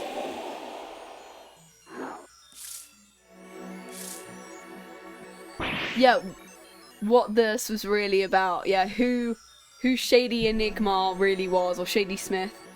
Nothing happens by chance. All is connected.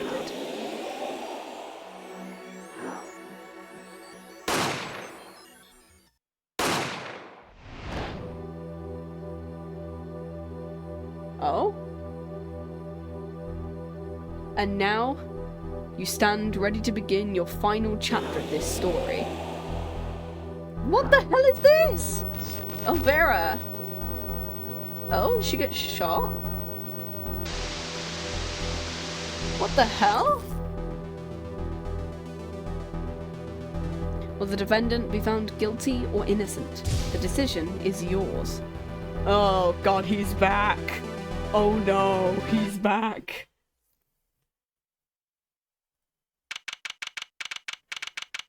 The man himself.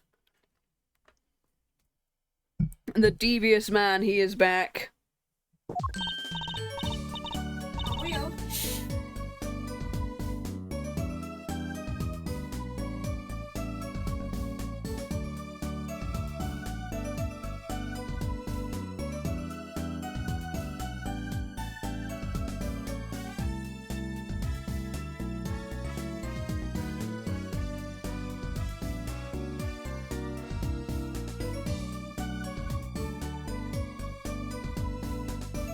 I'm so sorry, I had a person come into my room. Oh my god, I'm so sorry. Oh my god. Anyway, thank you for the ad break as well for that one. I got bread now. Look on TV. Yeah, I'm kind of busy. Look at that. Is that Ask Ramurai, alright? Apollo, you should be watching this. Ow, ow, ow. I was writing about our last case in my journal. Thank you for the ad break for absolutely, like, me chatting to someone and forgetting to mute for a second and going, oh no.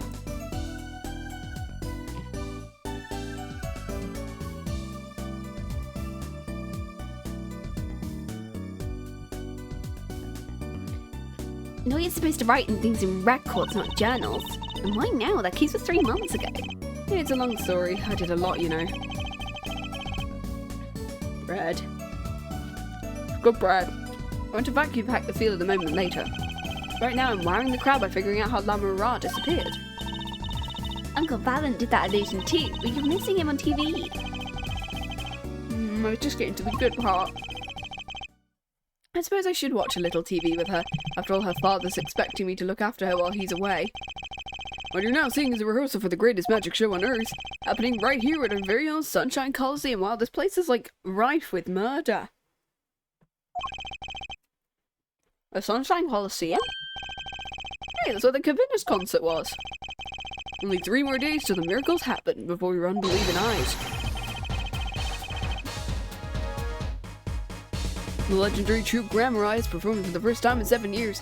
Wow, I wonder who that lady in the middle could possibly be.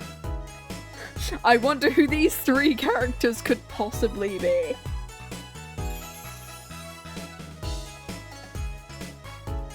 Wow.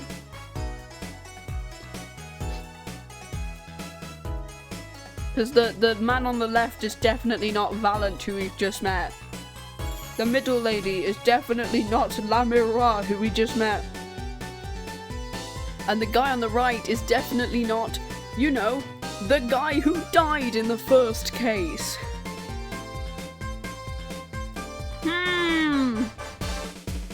Wait, does that mean Kristoff killed Trucy's father? Because assuming that the guy on the right is Trucy's father, I don't know. That's been great. You and Dad are coming too. The legendary Grammari, if Trucy's real father was still alive, he'd be on that stage performing miracles. Yeah, so Kristoff killed her father. Oh! And also, she has the same earrings as La Miroir does there. Got the tickets and everything. Here's yours, Apollo. Magic show ticket, okay, cool. Oh, you're here. Working hard or hardly working? Yeah, it is Phoenix. How have you been? Hi, stranger.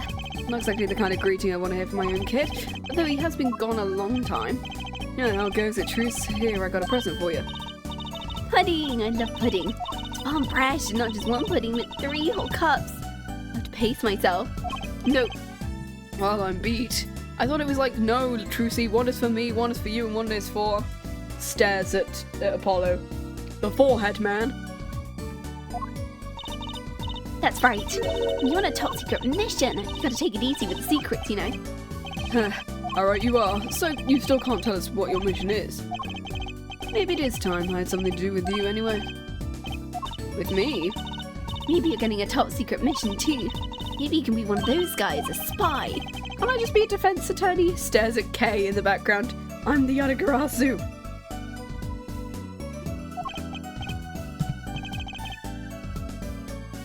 To be honest, telling you about the mission was my whole reason for coming here today. What? Tell me. You've heard of the jurist system, right? The one that was in the Chronicles? The system? Right. The new legal system everyone's talking about. Have you heard of it? Maybe? Maybe not as many people as talking about it as I thought. The jurist system, huh? So what's this jury system? Well, Trucy, do you know what a jury is? I've heard of it. Those people who sit in court in those old courtroom dramas, the ones who get to decide whether a guy's innocent or guilty. So the ones in the Chronicles, yeah. Do you know, Apollo? Only from TV, it's 12 people chosen from the community, right? Well, they're thinking about reviving that system. Good. They're calling the new system the jurist system. We love the fact that they then...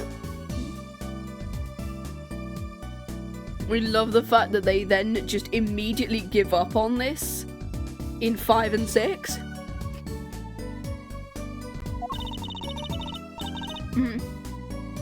Meanwhile, doing whatever you like, Your Honor.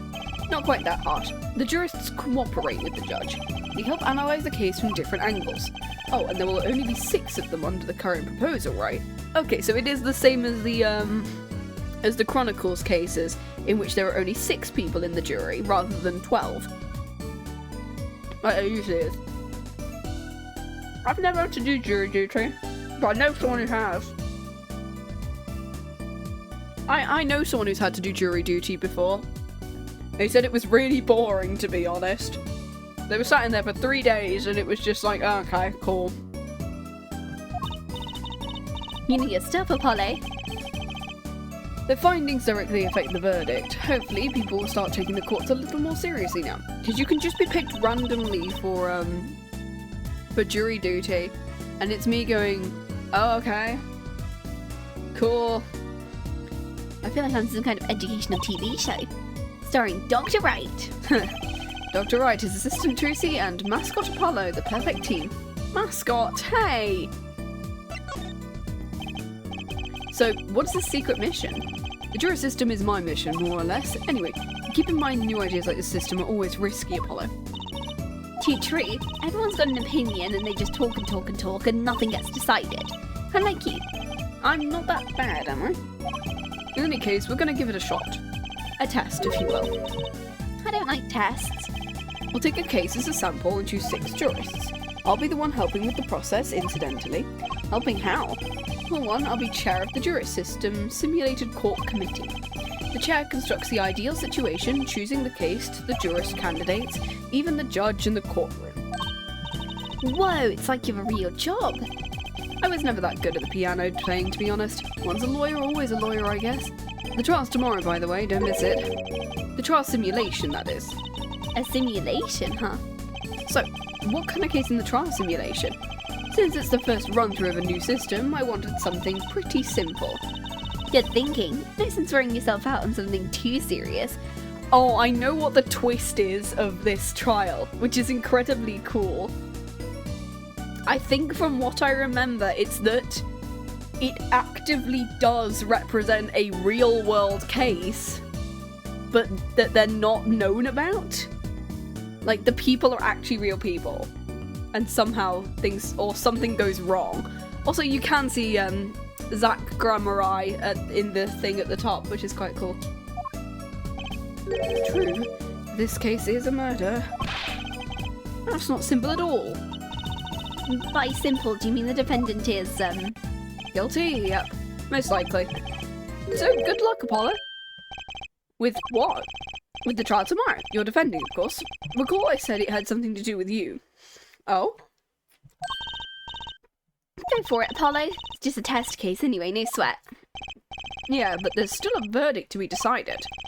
And a potentially serious sentence, the most serious in a worst case scenario. You mean the verdict's for real? That's not a test trial, that's a real trial. All the forms have been filled, there's no turning back now. Trial begins tomorrow at 10, hope you can make room in your schedule. Is it a virtual trial or is it a real trial? There was a change this morning, I picked a new case. Something that happened last night. Ooh, okay. Valant. I know you're excited about the secret mission. What this? The Grand Magic Show. Oh, right, the card tricks. They're not card tricks, they're grand illusions, miracles, the apocalypse. Heaven and earth will shake. So that's 3 whole days. It's at Sunshine Coliseum, let's go! You can say hi to Uncle Valant. Have fun now. I can't go by myself, you know I'm not very outgoing. Right. Why not go with her? But what about the secret mission? Oh, don't worry about that. You'll hear all about it tomorrow regardless. I don't trust that smile, he knows something he's into. Yippee! Now you can take me to the Coliseum. The autism creature. I suppose it wouldn't kill me to just pop on over there. Grammari, that reminds me. What's this? Isn't that silk hat the Grammari seal? Consider it a birthday present, Truce. It's great, but today isn't my birthday. Good point. What day is it today, Apollo? Today, it's, I think it's Recycle Your Plastics Day. And it's a Recycle Your Plastics present. Yippee! So it's plastic. I've given up trying to understand this pair. It is much easier that way. So, what is it? Can I open it? No. Huh? You'll need that envelope someday. Someday soon. Don't open it until then. Well, why didn't you just hold on to it until then? Because that would be the logical thing to do, and Phoenix is weird. You're not open till the time is right. I want to see what it says. An envelope about the Grammarize, huh? Is it going to be saying like, oh, Kristoff killed your father, sorry. Grammari magic something. Wow.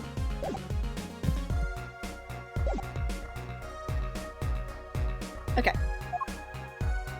The trial simulation. Alright, so what case are you going to use? You really want to know, don't you? Of course I do. I mean, I'm going to be defending, aren't I? I love the idea that it will actually be a real case and just Apollo will and the person has already been found guilty, but he's going to somehow find them innocent. And he's going to be like, well, now we need to change it. Sorry, I'm having garlic dip with some veggies now.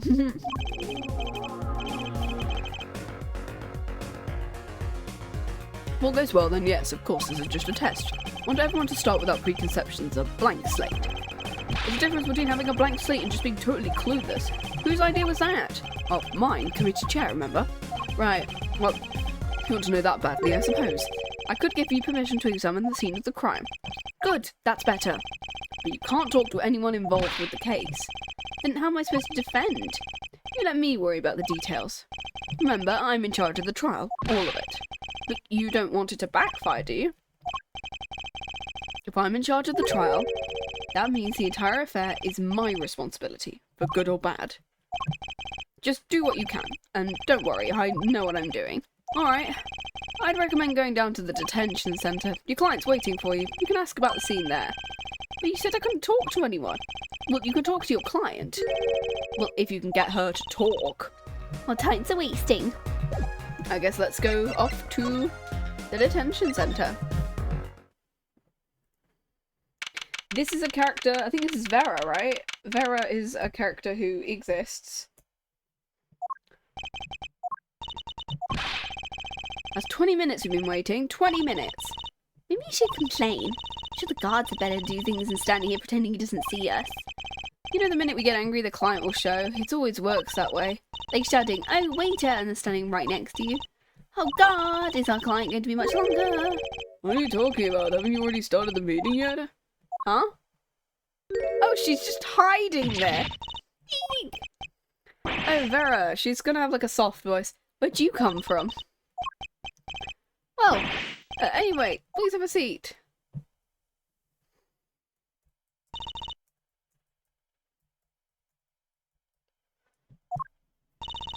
Okay, you can sit down. I'm nervous, Apollo. It's the silence. It builds suspense. Why don't you do something, Truce? You're a magician, aren't you? That's right, okay. I'm the amazing Mr. Hat. Okay, I'm just gonna leave. What? What are you doing? She passed out. His magic underwear might have been a better bet. That's magic panties, Apollo. So... hi. Well, I'm your defense. I really think it has to be fate, you know. And by fate, I mean destiny. Do you know I'm good with astrology? Tell me, what's your sign? I can tell you mine if you'd like, Apollo. No, never mind. I just got carried away there.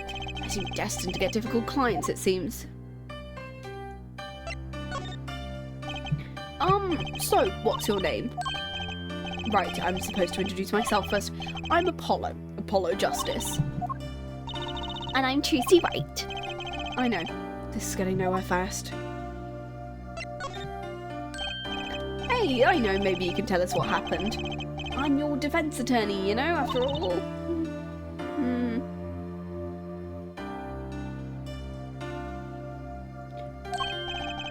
Anything out of the ordinary happen?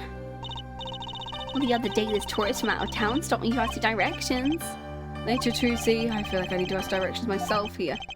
Well, that was fruitless, though I think I understand despair a little better now. You did good. Look, she's doing her nails. A nail's more important than defense? Is that it? Let's go, Trucy. Excuse me. Yeah, she's going to be very soft-voiced, I think.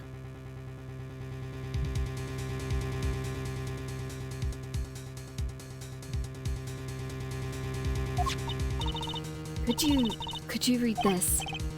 Sure. Oh, she's hiding. You're like a teenager on a first date. And this is the love letter we pass from desk to desk. Stop looking wistful and read it. It's a business card with a name and an address. The name is Vera Mission. And the address is for Drew Studio. Vera Misham? Or is it Vera Mission? I'll say Misham. Vera Misham. And you're giving me this card because? Oh, bye. Oh, looks like we're finished here. When did your studio is the scene of the crime? Let's go find out. New place. Woo!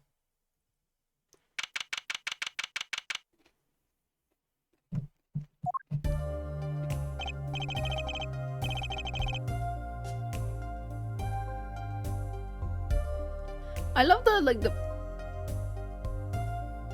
the pufferfish thing she's got going on over here. Also, I've only just realised this is a sped up version of the yeah, this is a sped up version of the intro cutscenes soundtrack with Phoenix and Shady Smith, who we now know is Zach Grammari. Looks like a studio. It's like life imitating art, or maybe the other way around. People on the ground is a bit jarring. Also, we found our crime scene. Look at all the paintings. Don't touch those.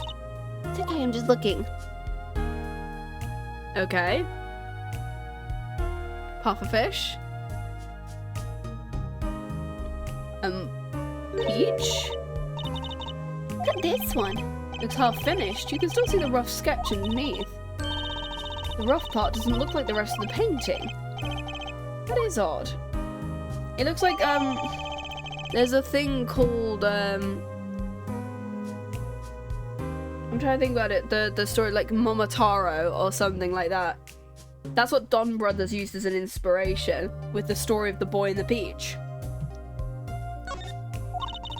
All the paintings, really different styles. Who's this? I thought you might find you two here. Long time no see. Oh, seems like I run into you far too often. I bet I know why you're here too. You know about the trial simulation? I've heard about it, sure, so Mr. Trucy, you don't even know what the case is about. Well, he was killed, the artist who owns the studio. Mr. Drew Micham. His name is Drew and he's an artist. Also, I didn't know whether that was like confetti or like paint splodges on his face. No, he just looks like that. Misham? And his daughter was put under arrest. Yeah, we saw it at the detention centre. It's funny though, she seemed more like a victim than the kind of person who would commit murder. You don't say. Not even by poisoning. That's how it was done, you know. Poisoning's a common way to get the job done when the murderer is a woman. Poisoning? Anyway, Mr. Wright told me you'd be coming. Feel free to take a look around. I'll just be over here with my snack cubes, I guess. We can't talk to anyone related to the case this time around, which means we'd better find out as much as we can here at the scene, or else. So this Drew Mission was some kind of artist? Apparently, he did a lot of illustrations for books. Did a lot of female fans too, from what it's worth. I guess his stuff is kind of pretty. Like that oil painting over there, for instance. Yeah. That wasn't one of his illustrations, actually. So it was a standalone painting, or was that what she means? He was an odd bird, Misham. Hadn't shown his face to anyone until the end. What do you mean to anyone? He was always locked up here in the studio, apparently. His only connection to the outside world was through letters he'd put in that letterbox there. Do people still write letters? Yeah! What do you mean? When was the last time you wrote a real letter? Don't most people use, like, email and stuff? Not Mr. Misham. Couldn't stand technology, it seems. Did everything by mail. Maybe he thought that way was more artistic. Is he actually dead, or is he, like... Are we gonna actually find him dead?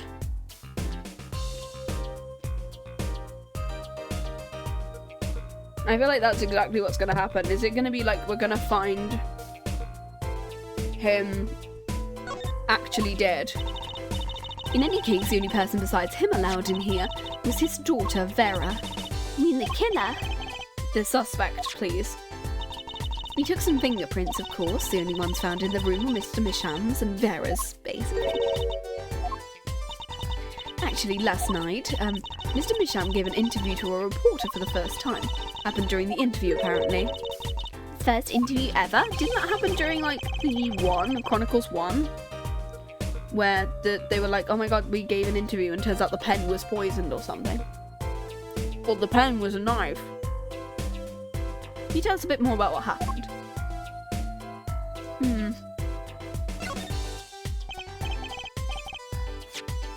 This woman, Vera, she's Mr. Misham's daughter.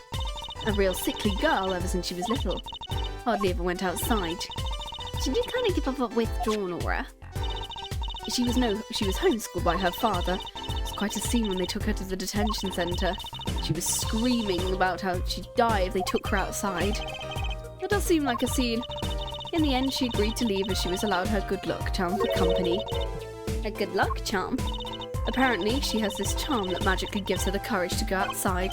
Is it her sketchbook, I'm assuming? Why would a shut-in daughter kill her own dad? Don't look at me. So, about the poison, it was found to be in his coffee, right? No, not precisely. What does that mean? Well, I'm assuming it might have been in the paint itself, and then he dipped his brush in something, or he used his mouth to straighten out the brush tip, and then, like the Radium girls, who got poisoned because, or they got killed because of the fact they used their mouths to straighten out the brush tips. You see for yourself, I think.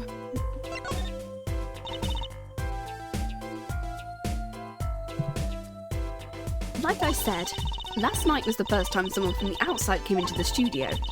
There's mysterious painters who never go outside and make for good articles. And it just so happened he died the night of his first interview. At around 9 PM every night, Vera always made him a cup of coffee. Last night he drank his usual coffee and suddenly became violently ill. And died? Gave him paint water instead. She pointed him on the night of the interview. He wasn't near Mr. Misham when she brought her father his coffee. He was taking out some equipment in the back of the room. What the hell is this?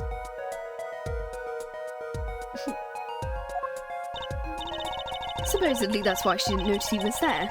It was the reporter who called the police. But why is she the suspect? If anyone's suspicious, it's the reporter. Yet the reporter never got near Mr. Misham's coffee. Even Vera acknowledges that. I want to know about more this reporter. Okay, guess we can examine. Let's actually see what the, not this side, this side.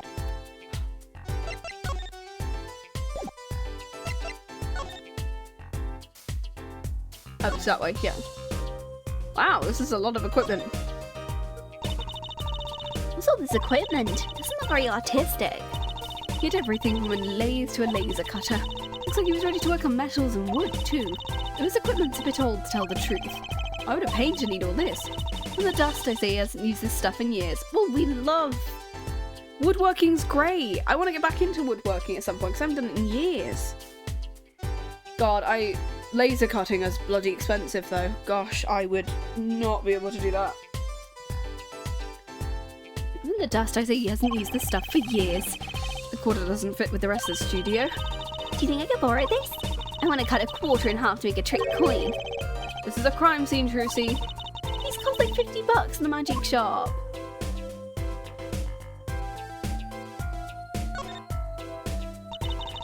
Is this desk Painting, Apollo? That would be a drafting table. Basically, it's a tool for making precise diagrams. Wow, Painting's harder than I thought. why would a painter need a drafting table? Was he an architect too? Maybe. Let's take a closer look at this desk. One of these little guys. I have one of those little guys. Something about the way that figure is posed. I've seen that pose before. Is you Apollo? See, you're making one of your flamboyant gestures. Please, I'm a professional. I wonder why it's posed like that. Coincidence? So this is Drew Mission, and this little gal must be Vera. They took that some years ago. They took look close. A happy little family. Until you arrested his daughter. I was personally against that, okay? She just didn't seem very suspicious, scientifically speaking. Right.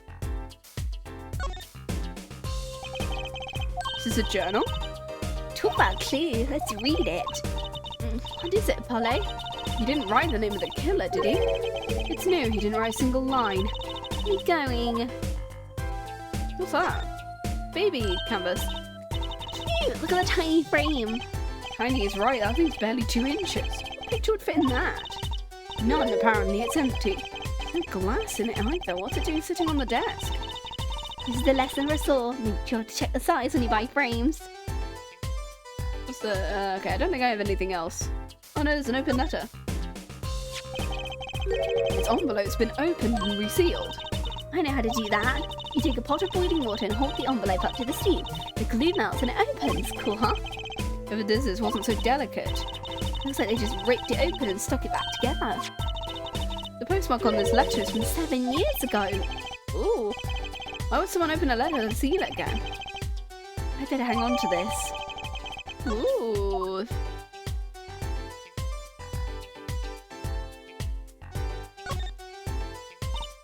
Hey, Apollo, what's this feather thing?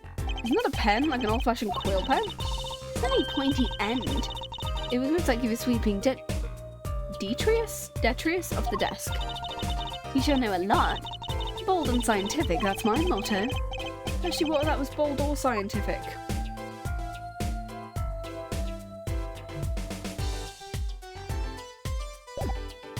Anyway, right.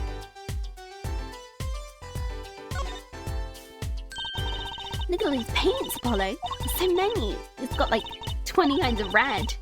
You could repaint your suit. How about the shade of green? That'll be enough of that, thanks. Okay, cool. Let's examine the coffee and the tea. I imagine this coffee cup was for guests to use. Guests? Did the police already analyse this cup? Not a trace of poison was found in that cup. So the killer was after Drew. Ah, and that's the victim's coffee mug. So the poison was in here. This is my first time seeing a real poison mug of coffee. I would hope so. Poisoned coffee? Not exactly, actually.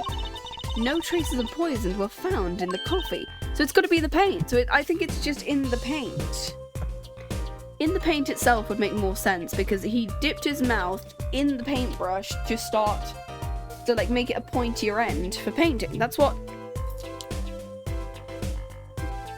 Genuinely, I do that sometimes. Like when I get... That's why all of my paint that I have is non-toxic. If he was working with a paint that was not fit for human digestion, it might have killed him.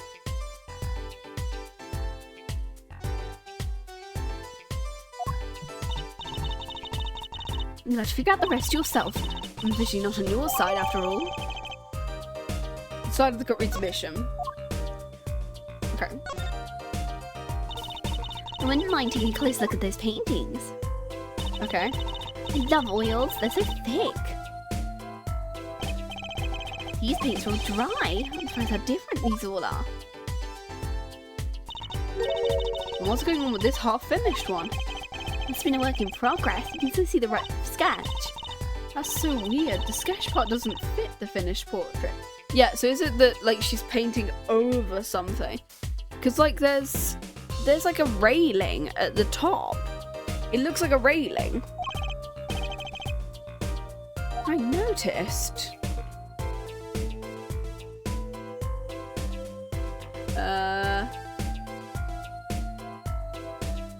Oh, there's another one. Hey, there's a painting hidden back here. You're right. What if it's embarrassing and he didn't want someone to see it? You certainly seem pleased by the possibility. Let's see what this one is. It's normal. It's the same piece. Why? That's hardly something to get mad about. What is it? Well, doesn't this painting look like... Never mind. So the same painting. I'd better get a professional opinion on this one. I wouldn't say that's a plot motive, it's more of a peach. Oh. No clues here.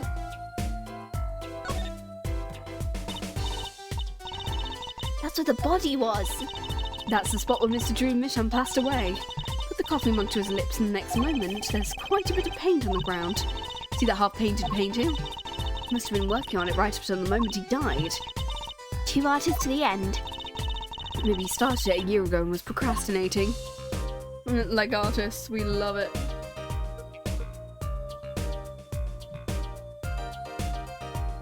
I don't think there's anything else I can do.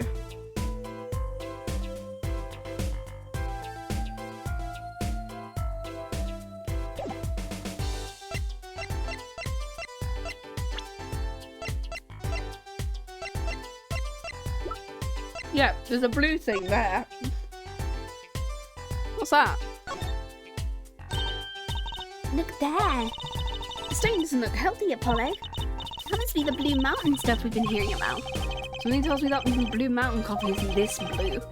No, the stain is probably... Better ask Emma. Okay, that's what we've already done. Anything else?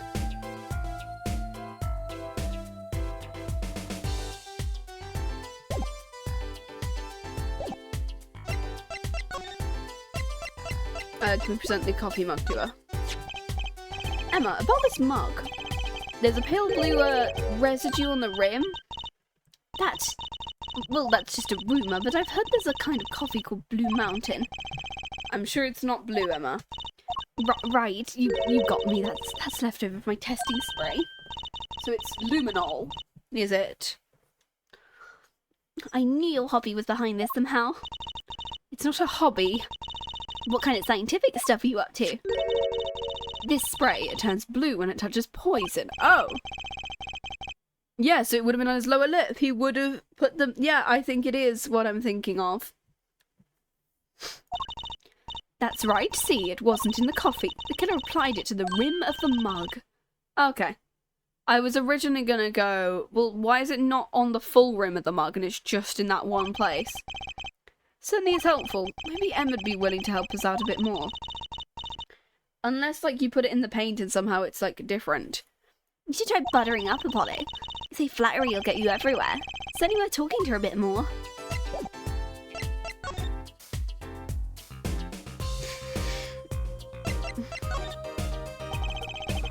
But Emma could help us out here. Don't forget, flattery will get you everywhere. What are you whispering about? I was thinking, I mean, what is it we always do when we run into a crime scene? What, scientifically? You know me too well. Okay, meaning we can get him scientific? Oh, I suppose just this once. Bring me anything you find suspicious and we'll check them out. Okay, and then now can we do the mug as well?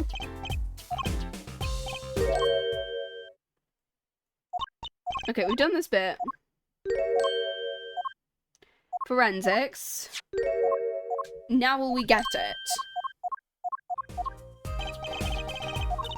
There we go. I'm afraid you were going to ask about that. This solution is used for tests for whatever that one is. Atroquinine. Atroquinine? Atroquinine? Atroquinine feels more like it. Atroquinine? I think it's atroquinine. Atroquinine, the deadly poison found in the autopsy. Atroquinine? Atroquinine? 9? I don't know. 9? Oh my god, zero escape. I know that spark in her eyes, she's getting excited. It's one of the most violent poisons that absorbs into the body astonishingly slowly. It takes at least 15 minutes from the time of indigestion for adverse effects to show. And guess what? Recent research has shown... Okay, that's fine, really. We don't need to know all the gory details. I get it. You just spray this stuff on something you want to test, right? Precisely, you can find even the slightest trace to poison. I want to try tea. Drinks the bottle. I already used it on everything suspicious. Let's give it a whirl, Apollo. What are you doing? I think I got a reaction for you. How's this for a reaction? Never do that again. I'm not poisonous. Tell that to the hapless witnesses on the stand. Let's just get down to checking for real poison, shall we? Okay. I think it's going to be more the paint itself, right?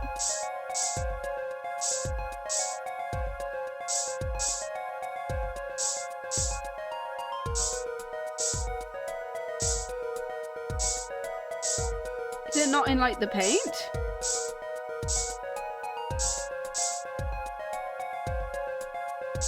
I thought it'd be, like, in the paint itself.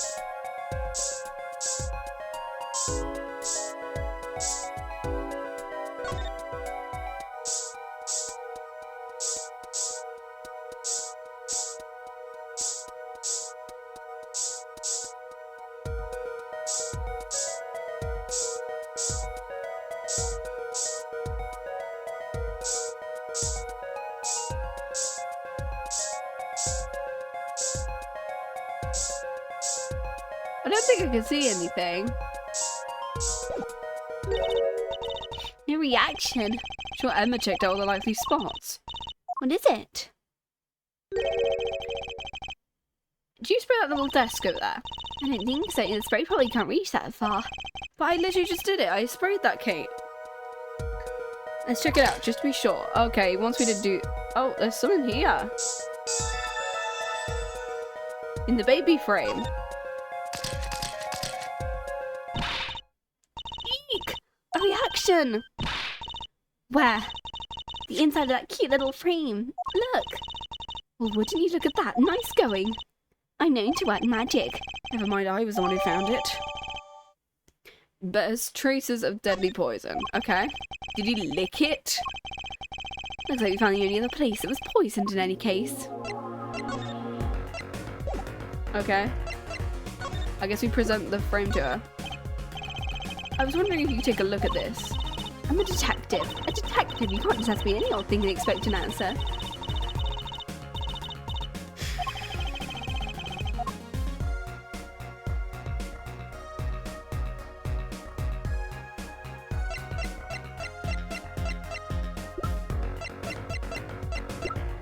Oh, other things we should present.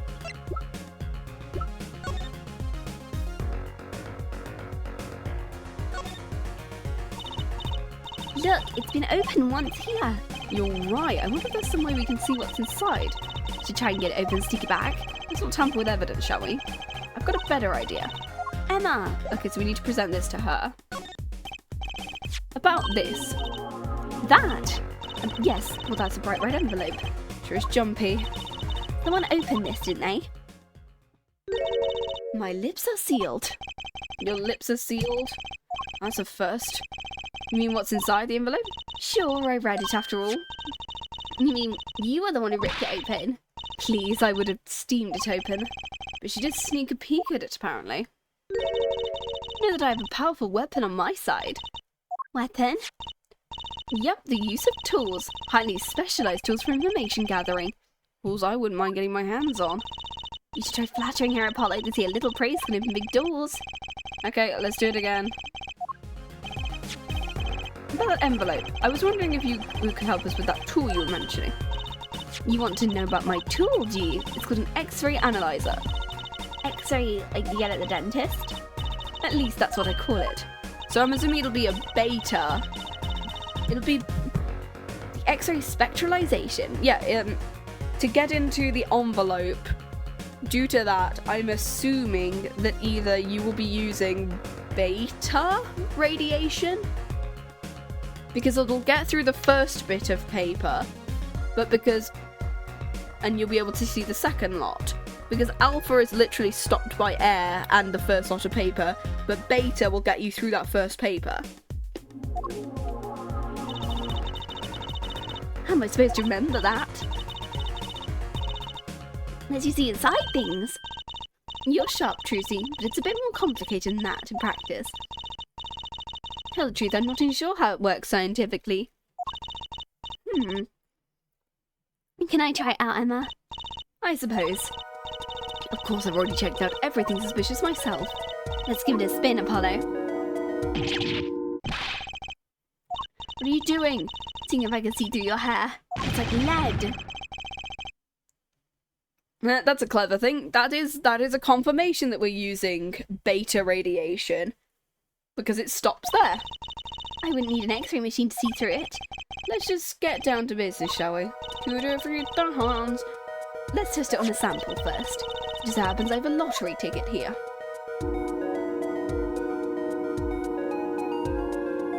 Okay. You set the sample in the device. I don't see anything. Patience, there's no need to get all antsy. Look at the right side of the screen. That's the layout view of the envelope. You got it set to display the outside of the envelope. It's quicker to just have you give it a try. Turn that dial there with the R stick for me.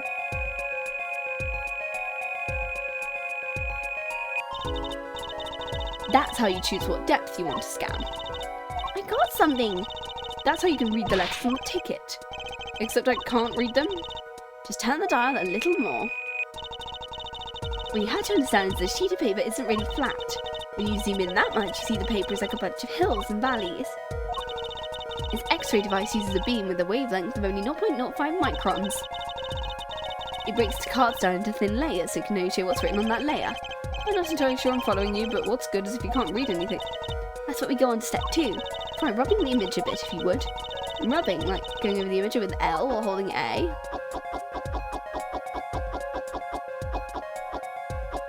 Okay. That fixes the image. Now turn the dial again, just a little. She's turning it for us, by the way. I get it. You just need to do this until you've got the whole thing. Not bad.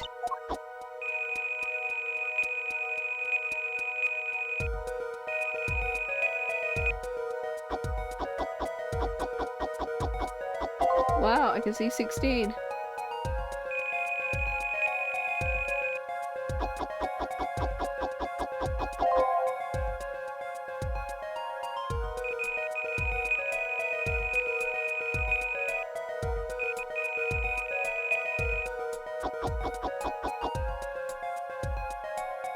This is stupid.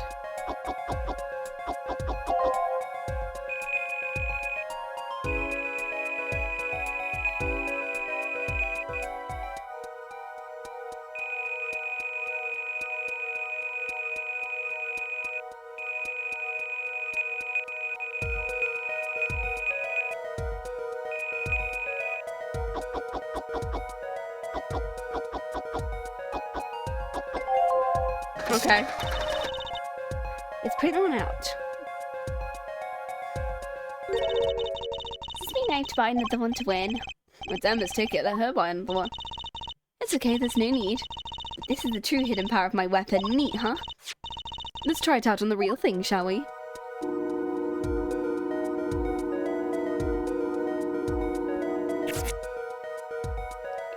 Okay.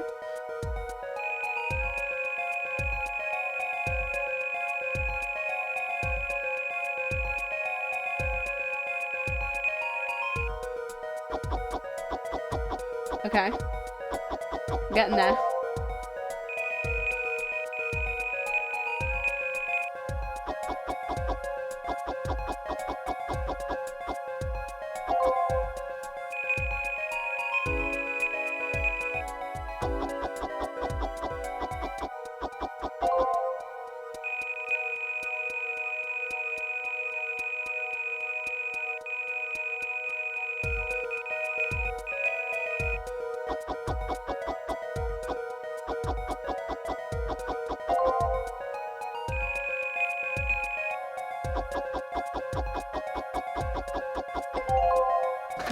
Ah.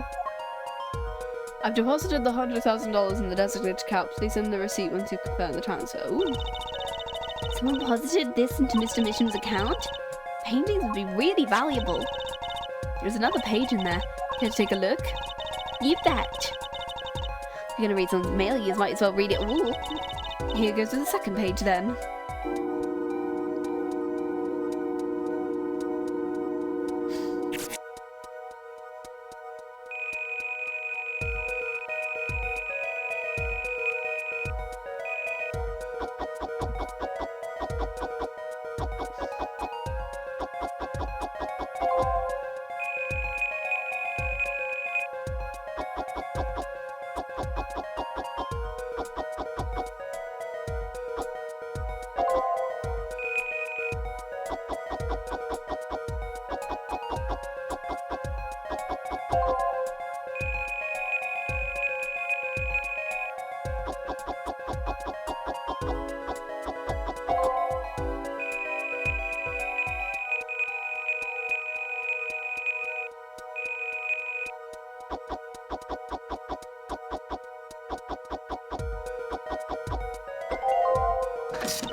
Let's print this one out. Sign the papers and send in the enclosed envelope with the enclosed stamp within 3 days. I need not remind you to speak of this to no one. It's a letter about payment for one of his paintings. Well, secrecy though. And why was this letter the only one in here?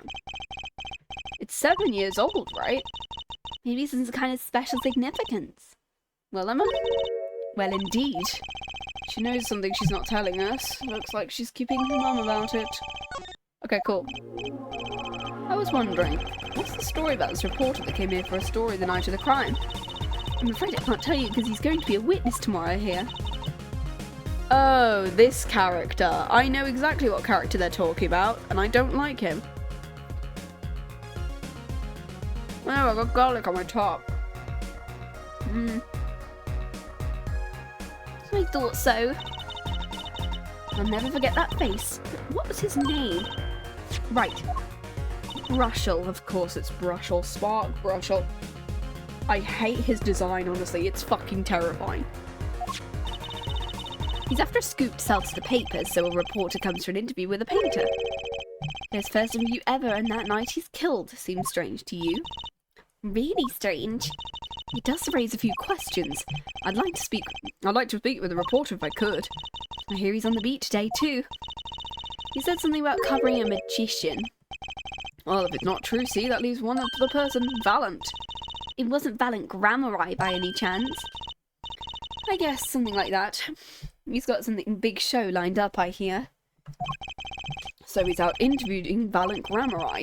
Looks like I'll be heading out to that Coliseum again sooner than I thought. Here, I'll give you that reporter's card if you want. Cool. I think that is probably where we're gonna cut it today.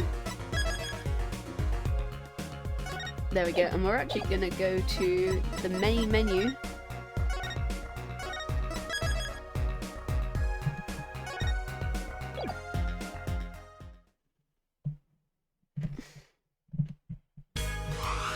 There we go. Right.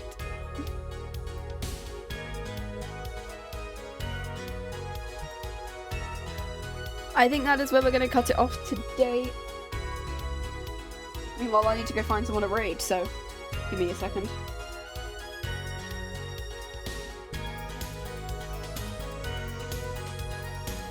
Let's see.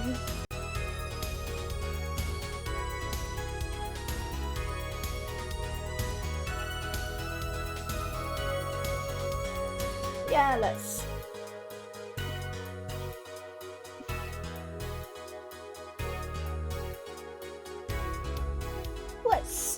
raid this person.